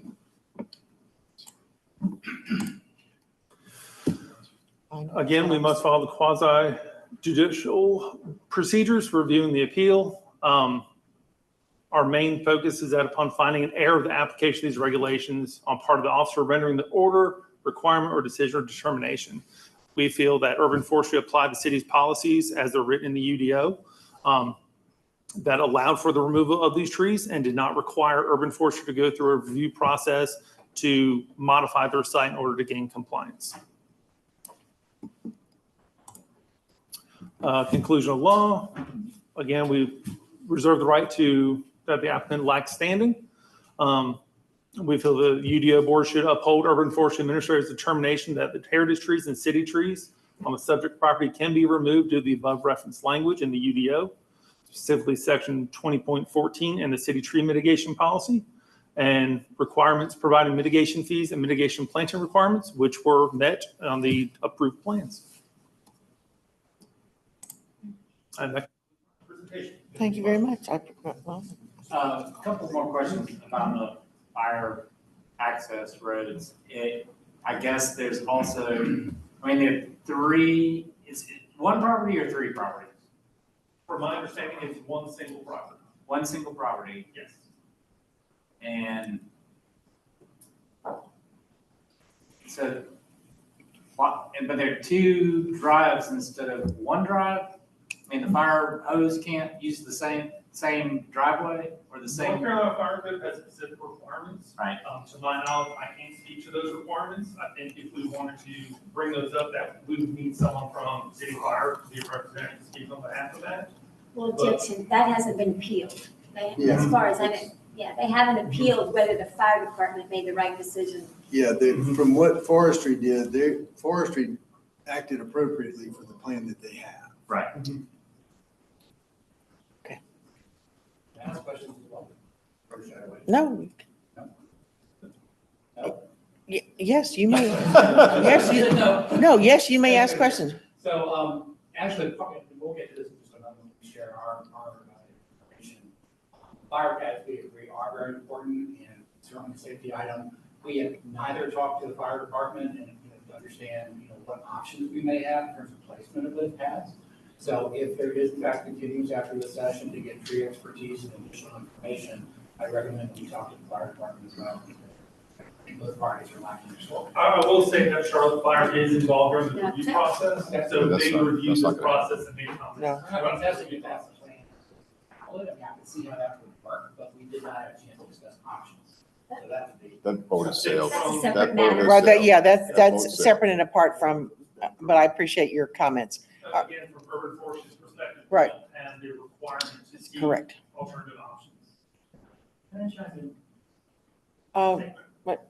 No. Mr. Gosney is the party, right? He is the party owner. I think we'll be able to. Yeah, let's finish your presentation and the questions that we have for him. That concludes my presentation. Okay. Any additional questions? Any other questions from the board? All right, thank you very much. We'll continue with Mr. Jones's presentation.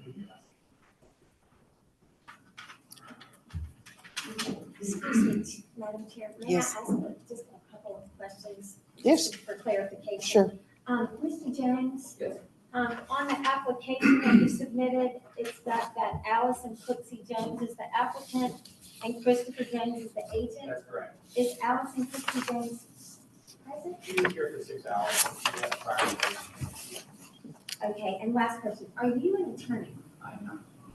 Okay, all right, thank you. One of the things we've done is we did not engage an attorney and there are all attorneys present, so perhaps in an continuing situation, we may need an attorney. I don't know. I mean, our intention was to understand, let's go ahead and go to our slides, and I think we can get to this. We do information here. You guys have seen this slide already. Really, our first bullet is our main goal. We want to understand the thought process around the approval. Declare cut 4 trees on the front line. Actually, the 2 trees in the back that are heritage trees for, we completely understand. One of those trees is already gone, it's been gone for several weeks. The other tree, we understand that is near a driveway, very near the house, and probably critical root zone issue. So we understand their circumstances, but we do want to focus on the 4 frontage trees, which I understand now they were considered heritage trees at some point during this process, but now it's been determined that they are all 4 city or right-of-way trees. That's right. They were never considered there. Oh, when they were previously in the property, Yeah, on the when- property, there was a consider that some of them might have met those standards. Yeah, I think there were several that were called out as heritage trees. Since then, they've been determined not to be. That's correct. But I also believe that the requirement for protection of city trees is in fact higher than heritage. Is it more stringent?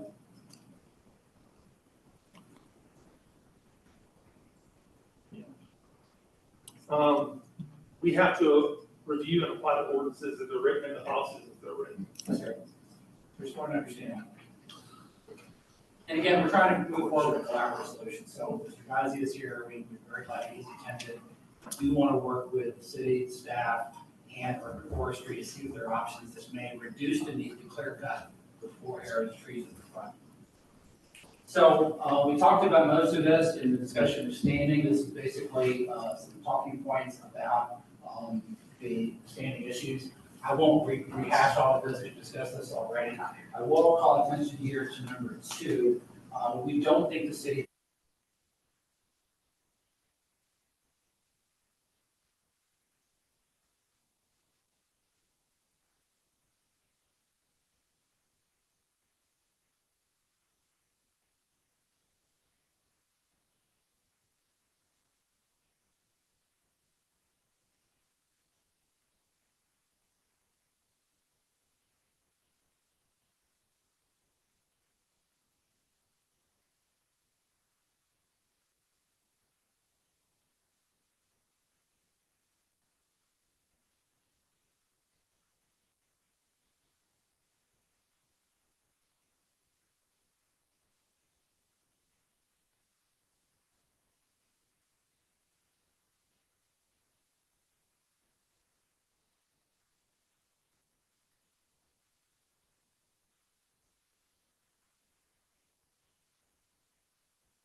by my informal count, and this has not been done with a tree expert from the city, but at least 10 of the trees in that area are also heritage trees based on inspection. So it's an informal survey. James, are you aware that there was a heritage tree removed? I think it's house number 6, or next to it. I'm not real sure. Yes, we are aware. It was just several weeks ago. It was adjacent to house number 6. Did you appeal that? We did not, because the tree was diseased, and the homeowner expressed that's what we had heard. I was not part of that transaction. Is that not diseased? We did not appeal that, no. The next slide, I think this is super important as well, shows the 4 frontage trees that we're talking about trying to protect. Tree number 5 you see there to the left, which is inside the building footprint, is already gone. It's been gone for about 3-4 weeks. Tree number 6 is right near the adjacent property owner's line. Mr. Williams and I have talked about this with Mr. Ghazi, and I think there's an open question as to whether that tree has a chance. I understand, talking to urban forestry, that tree needs to go. There is a large tree in the back, number 7, that may not be relevant based on its size. I just wanted to point out there's some additional trees there. But again, our appeal is focused on the 4 frontage trees. So we'll stipulate that anything that you have in regard to heritage trees, trees 5 and 6, totally understand. But I think we're looking at 4 city trees on the front. Okay, so this is the crux of our argument. What we're really trying to establish here is that if we look at the driveway and the fire pads, which Chairman, you pointed out earlier, if they could be moved or if they could be adjusted in some way to provide more clearance, then perhaps there would not be any damage in the critical root zone. That's an option that we do not believe was considered. Now, I realize I heard I gotta write it down, argue that they are not responsible for surfacing alternatives or asking for options, but it seems as though the city, in the interest to protect trees under provision 20.13, would be open to considering alternatives and options. So what we're proposing, and I'll go ahead and show the next slide here, is that we remove tree number 2, which is the least healthy of the trees. You'll see it shown there on the picture. Sorry, this is really part of this appeal, whether they erred in their application of the ordinance. So I'll just put that on the record, and I apologize for the interruption. At this point, you have to rule on the objection, whether it's sustained or whether it's overruled.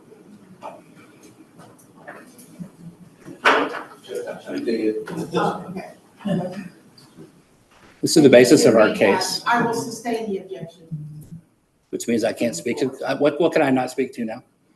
You just continue your presentation. Okay. What that would mean, just for the board's sake, is that any argument as to future mitigation or alternative plans, that is the argument, or that is the line of questioning that you are sustaining. That is not something the appellant in this case would be able to continue testifying to. They would have to redirect their testimony to the question at hand, which is, has urban forestry committed an error in their determination of how to apply the UDO? That's correct. That's what I want to say. Okay. Just to go ahead and move towards close. These are the 4 frontage trees. You can see now that the construction is under full swing. The tree number 5 that we talked about, the heritage tree, is now gone. You can see the 4 trees across the front. The scenario that we think would be worth consideration is, if there's a continuance, we'd like to consider this, is that if tree number 2 is removed because it is less developed, you can see it's less healthy, it's smaller, it's actually encroached by the largest tree, tree number 1. Taking out tree number 2 only would leave plenty of room for driveway, fire pad, and not in any way impact critical root zone. Why is that a negative? Because you're offering mitigation examples or suggestions, and it doesn't match what it wasn't unlawful what they did.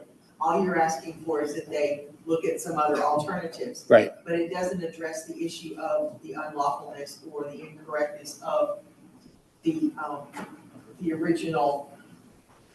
Well, you'll notice we're not asking for a variance. I think the UDO on this point is pretty clear. And really what we're seeking is an RTAP, which is a revision to an approved plan. That was in our original appeal. That language is there. And we still feel like a revision to the approved plan would be appropriate. And that's what we're asking for consideration on, is can we reopen the approval process for the trees, make sure we talk to the fire department, and ultimately look at parking situations that basically become available with this option. We're not asking for a variance. We're not asking for a text amendment. This is basically, we want to revise the plan to make it more in fitting with the neighborhood and with the character and all the things that section 20.13 allows for. We keep moving off of 20.13. You just appealed Urban Forestry's decision under Article 20. Did you appeal the approved plan? We were instructed that this was the correct process for appeal. Is that not true?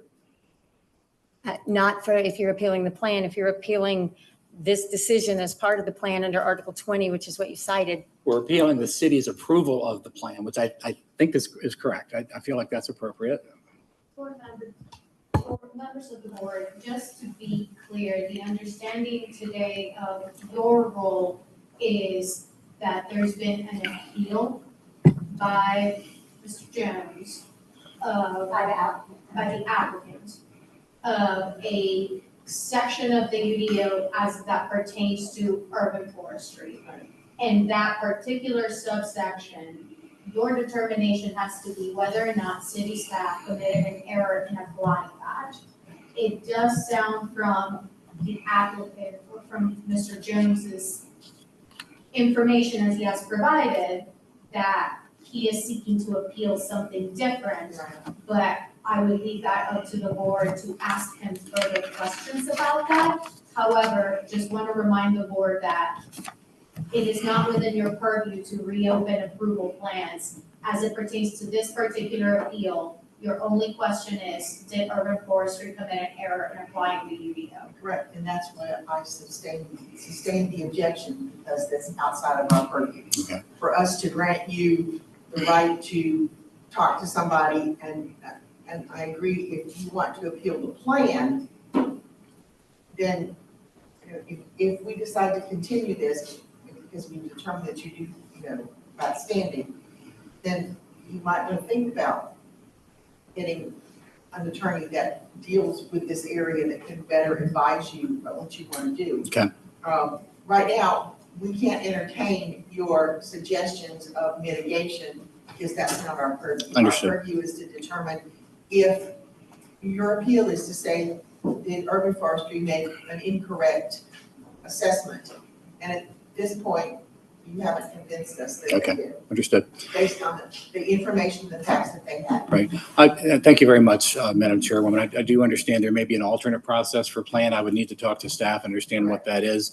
I do want to stay one last time, and I will not beat a dead horse, and we're wrapping up here, but nobody has spoken to section 20.13, the governance for that, which is the city has an obligation under the UDO to protect trees.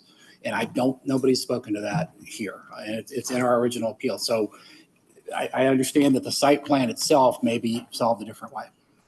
But 20.13 lacks governance. It lacks an authority. It lacks anybody saying, hey, 20.13 is important.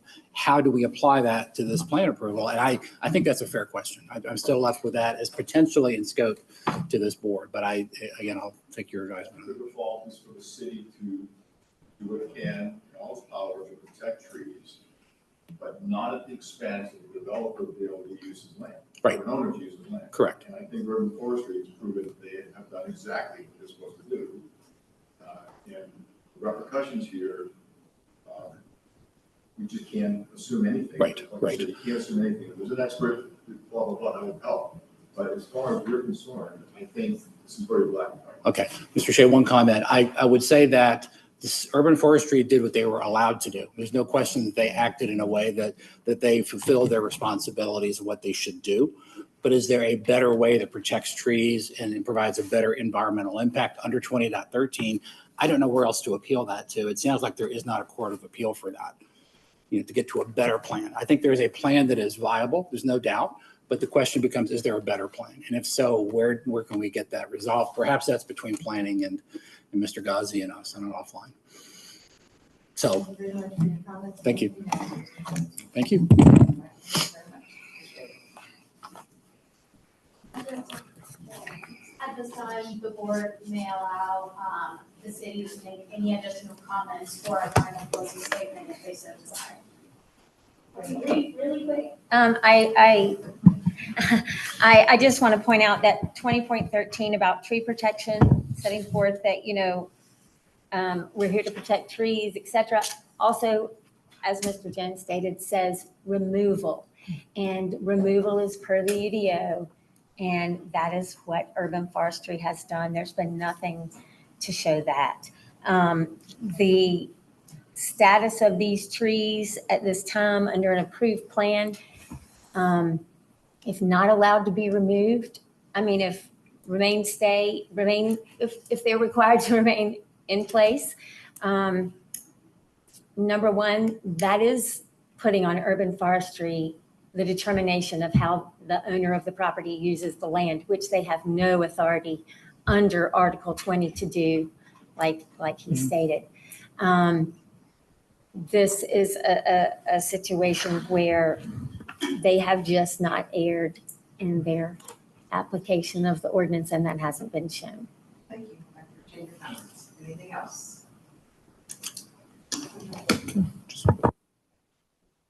And Madam Chair, Yes. I do believe there is a member in the audience. If you'd like to extend them the opportunity, if they would like to say anything for or against, now would be the chance for that.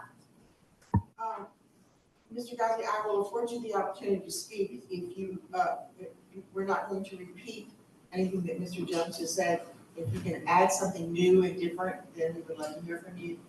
And prior to anything, you would need to be sworn in and just state your name for the court reporter. All right. Mr. Ghazi, do you solemnly swear or affirm that the evidence you shall give to the board in this action shall be the truth, the whole truth, and nothing but the truth? Yes. Would you please state your name and spell it for the court reporter? H-E-A-S-H-I-N. Last name Ghazi, Ghazi. If you'll speak into the microphone. Yeah, just that I came in the spirit of being a good neighbor and working with Chris. I understand his concern. I'm not sure that the route, because we met after he had filed the appeal. And the route that he came here was necessarily the correct route as far as finding a solution, because the solution is a parking problem. I don't necessarily think it's a tree problem, because even though we paid the mitigation and we worked great with city to get through the process, which took me over 6 months, at the end of the day, we fully intend to try to keep these trees, even though currently we're not able to. So as you can see, we're under construction, the trees are there. If there's an alternative way to fix what makes the neighborhood happy and still makes our project work, then we're all for it. But right now, there's just some nuances to this living, breathing UDO that just don't allow proper things to happen. And I'll give you one example, which is there's a specific section of the UDO that addresses parking that says each driveway has to be a minimum of 10 feet wide. Okay, for a triplex, you have 3 units. But it says also that each driveway cannot exceed 24 feet of width. Okay, so 3 times 10 is 30. If you have 3 units, how do you fit 3 driveways in 24 feet? It doesn't work. So we did the best we could with the rules that are in place.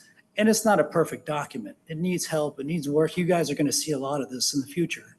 But at the end of the day, if everybody works together, staff, city, UDO, you guys, the best solution will be found where everybody can be happy. So that's it. Any other? I had a couple questions for Tim Porter, who's the Chief Urban Forester. Tim, would you say that the city consistently applies the ordinances the way they were applied here? Yes, I think we were consistent in this case, and Speak up, Mr. Porter. we've been, yes, we were consistent in this case, and I think we are consistent in almost every case, and we have been for the 10 years that I've been in a leadership position. The team works very hard to be consistent because we have to walk the line between the community and the development industry, and there's challenges at times because urban foresters struggle with the reality of trying to preserve trees and competing interests. But with the UDO and the new regulations that allow a certain type of density, we've had to continue that consistency. And there have been new types of products that come online in the UDO that we're addressing. And sometimes preservation is very challenging. In my previous role as city arborist, we worked hard to be consistent with urban forestry, as the current city arborist does with me and Henry's team. And in non-development scenarios, they apply the same approach to impacts on city trees. So we have been consistent. It's an ever-present challenge, but yes, we have been consistent. So just for the board's knowledge, can you speak to the status of those trees at this time, given the construction? Sure. There is some concern about viability and structural integrity of the trees at this point. There has been some site work that's taken place that may have undermined structural integrity to the point where, as Henry mentioned earlier, this is a development scenario that we've been discussing, but we also function as, for those 4 trees in the front, risk assessors and risk managers. The responsibility, liability is on the city to ensure those trees are at a manageable risk to continue to, if preserved, stay there. So just wanted to note that for full transparency's sake. What did he say? We're not trying to judge an alternative solution. We're just simply saying that the decision that was already made was legal. Deciding staying for. Right. Yeah, I'm here to make sure everybody gets it right. Just for future reference, if I could ask a question. The point Mr. Williamson made earlier about citizens not being able to speak to this board unless they have standing, that's a very high bar. It's a very, very high bar. And for future appeals, and Mr. Fortune's point, I think there will be more. How do those folks get in here if they have to prove damage? I don't know that that's a standard that's going to survive. I think citizens will be, frankly, turned away, as we initially were. When we saw the standing question come in, we did not have an attorney arranged, did not have time to engage one, had spent money on the appeal process and felt like, hey, let's go forward and have a discussion. I'm concerned about your point, Mr. Williamson. I think it's very interesting. As these things start to become more common, forestry standards are prepared to give everybody a voice, you know? Yeah, and I think this may help if I'll say this, and you know, this is my first time in front of the UDO as well. And to me, this one was clear. However, my understanding is that you can, you know, raise a standing issue at any time. So I don't think coming forward that we will be bringing the standing question very often, if at all, because we can make that if there is an appeal from this board's decision. We can make that at that time. So I just, you know, was putting that out there. This one seems clear, but I understand. So if that helps, I do think that that is an issue to be raised later. As my cohort, Tariq Hagler-Gray, had advised me, but we wanted to put it out there on the record, and maybe we can do that and just say, but we request that it not be heard at this time, something like that. So, and at this time, you know, we'll do the same with our motion. We will, you know, withdraw it, and we can raise it at a later date should this matter continue, and we would just request a ruling, you know, that urban forestry didn't err in their application of the ordinance at this time. So, Attorney, we can table the standing issue based on her withdrawing. Yes, so a couple of things to add for the board. These standing requirements are placed on you and on any board, not just on the UDO board, on any quasi-judicial board listening to land use by North Carolina general statute. So the legislature is the one that places these constraints that we are all bound by. I can understand the concerns about how they could potentially be a high burden to certain individuals, but those are not standards that are placed on individuals by the city. Those are standards that are placed on everybody by the North Carolina legislature. I will add that as Ms. Weatherly had mentioned earlier, one option for the board was just, Ray said the board would note the objection and move forward so that it could preserve the record. She has now withdrawn it, and if necessary at a later date, has the ability. Yeah, I'm gonna observe it and withdraw it, but we don't meet that code right now, is what I'm saying. And so what I was going to add is, in a situation where they raise the issue only for the purpose of preserving the record, you don't have to make a decision one way or another. You note the objection, you move forward, which is what you can do in this particular case. And having heard the case on its merits, you can make a determination based on your standard of review. Did Urban Forestry commit an error in interpreting the UDO? And so as chair, that's what I would like to do, board. I would like us to make a determination to, about this appeal, stating that the, Urban Forestry, did not meet their burden, when they applied these conditions. The applicant. Oh, the applicant, okay, I'm sorry. I would have to agree with you on that. Okay, it's our first time. I get it. You know, we're all, especially me, I'm really working. I appreciate this slide. This slide makes more sense to me than any of the other renderings because it actually shows how close the trees are and the distance and how difficult that is if you've got the driveway in. That I can understand.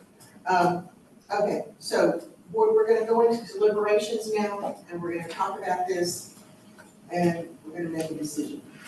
So who would like to start?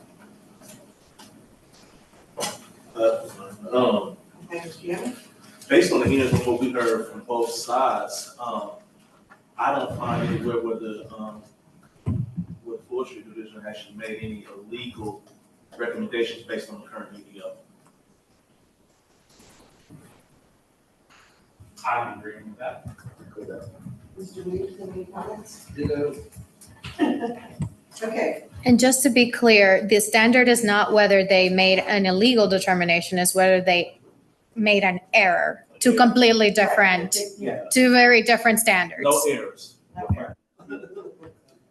All right, so if that's the case, then I need to hear a motion that Urban Forestry did not make an error in, Motion to deny the appeal, deny the appeal. right? Second.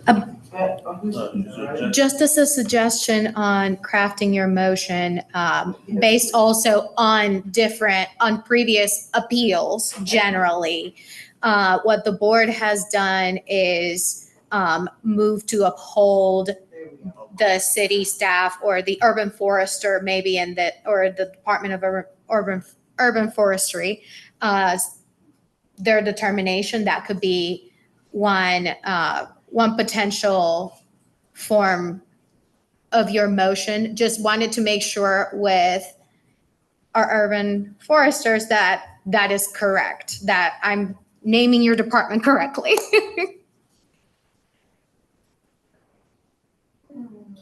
Yes. It's urban forestry. Urban forestry is a group within Community Tree Canopy Preservation Division. Okay. We prefer urban forestry just because it's much easier to say. And yeah, that's correct. Urban forestry. So a potential motion would be a motion to uphold urban forestry's determination. You're upholding the Urban Forestry Administrator's Determination. I think that's what my findings of fact say that I submitted for you. Oh, thanks, love. All right, to uphold the Urban Forestry Administration's determination. Administrators. Administrators. Determination. Okay, all right. So, Mr. Williamson, is that the motion that you would like to make? Just like I said it. Yes. You did a wonderful job. I'm going to second that. All right. Williamson and Shea second. All right, now we go to a roll call vote. All right, Mr. Court? Court, yes. Mr. Young? Young, yes. Mr. Shea? Shay, yes. Mr. Williamson? Williamson, yes. Ms. Dryden, yes, to move, a move to uphold the Urban Forestry Administrator's determination. Madam Chair, we do have proposed findings provided by the city, by Urban Forestry. One question I would have for Ms. Weatherly is, would she want to include anything in this document as to the raising and preservation of the standing argument? If it's that, but I wasn't sure, so I don't do a lot of, this either. So, yes, maybe we should, enter into that, the motion to dismiss for lack of standing is preserved by the city. All right, where would Where that do you wanna go? put Add a 21? Potentially. Would you include that? Would you prefer to include that in your finding, in the findings of fact portion? Yeah, that's what. Yeah. Yes. So it'd be a number 21. And it would be, you want to say, I think it can say,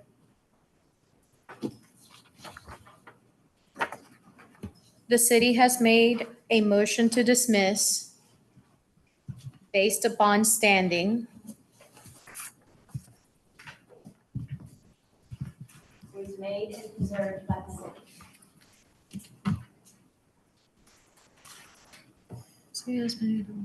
say that again now? The city, A motion was made. I'm going to defer to Nicole on this because. this Give is me 1 second. Let out me of my formulate wheelhouse. this in my head. And I want to thank the board for their patience as well. Okay. The city has made a motion to dismiss based upon standing, period.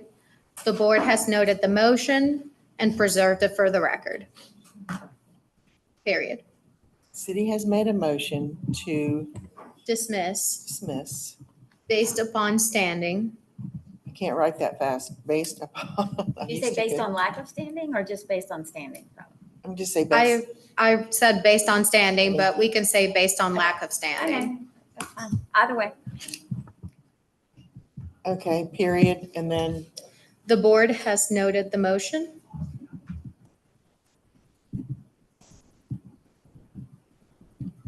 okay. And preserved it for the record.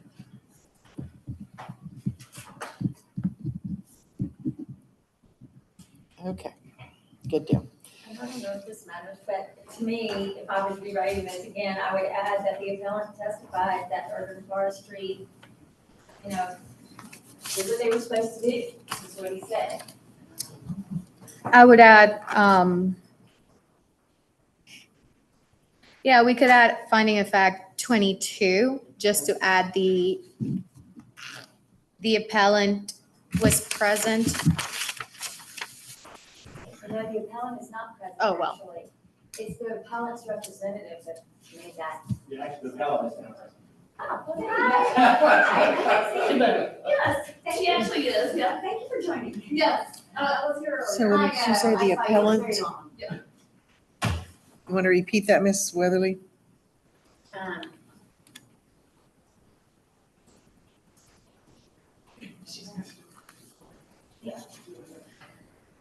The appellant's representative was present Okay, and testified okay, that urban forestry okay, has done Okay. what they are allowed to do. all right. Does that fit, is that okay, Ms. Weatherly? I'm sure she's fine. She deferred to. I believe that's correct. Okay, all right, that'll be 22. Okay, so, all right, do I have a motion to approve the finding of facts and conclusions of law as amended? We added a 21 and a 22. Do I need to read those again, or are you satisfied, board, with what, and you have all that down? Everybody's okay with that? All right, do I hear a motion? Motion to approve the finding of facts modified by you. Amended, not modified. Oh, modified, okay. All right, do I hear a second? Second. All right. All right, roll call vote. Mr. Court, Court, yes. Mr. Young, Young, yes. Mr. Shea, Shay, yes. Mr. Williamson, Yes. Ms. Dryden, yes. If there's no other business for this board, we are adjourned. Thank you all very much for joining us today. Very much. Thank you, team. All right.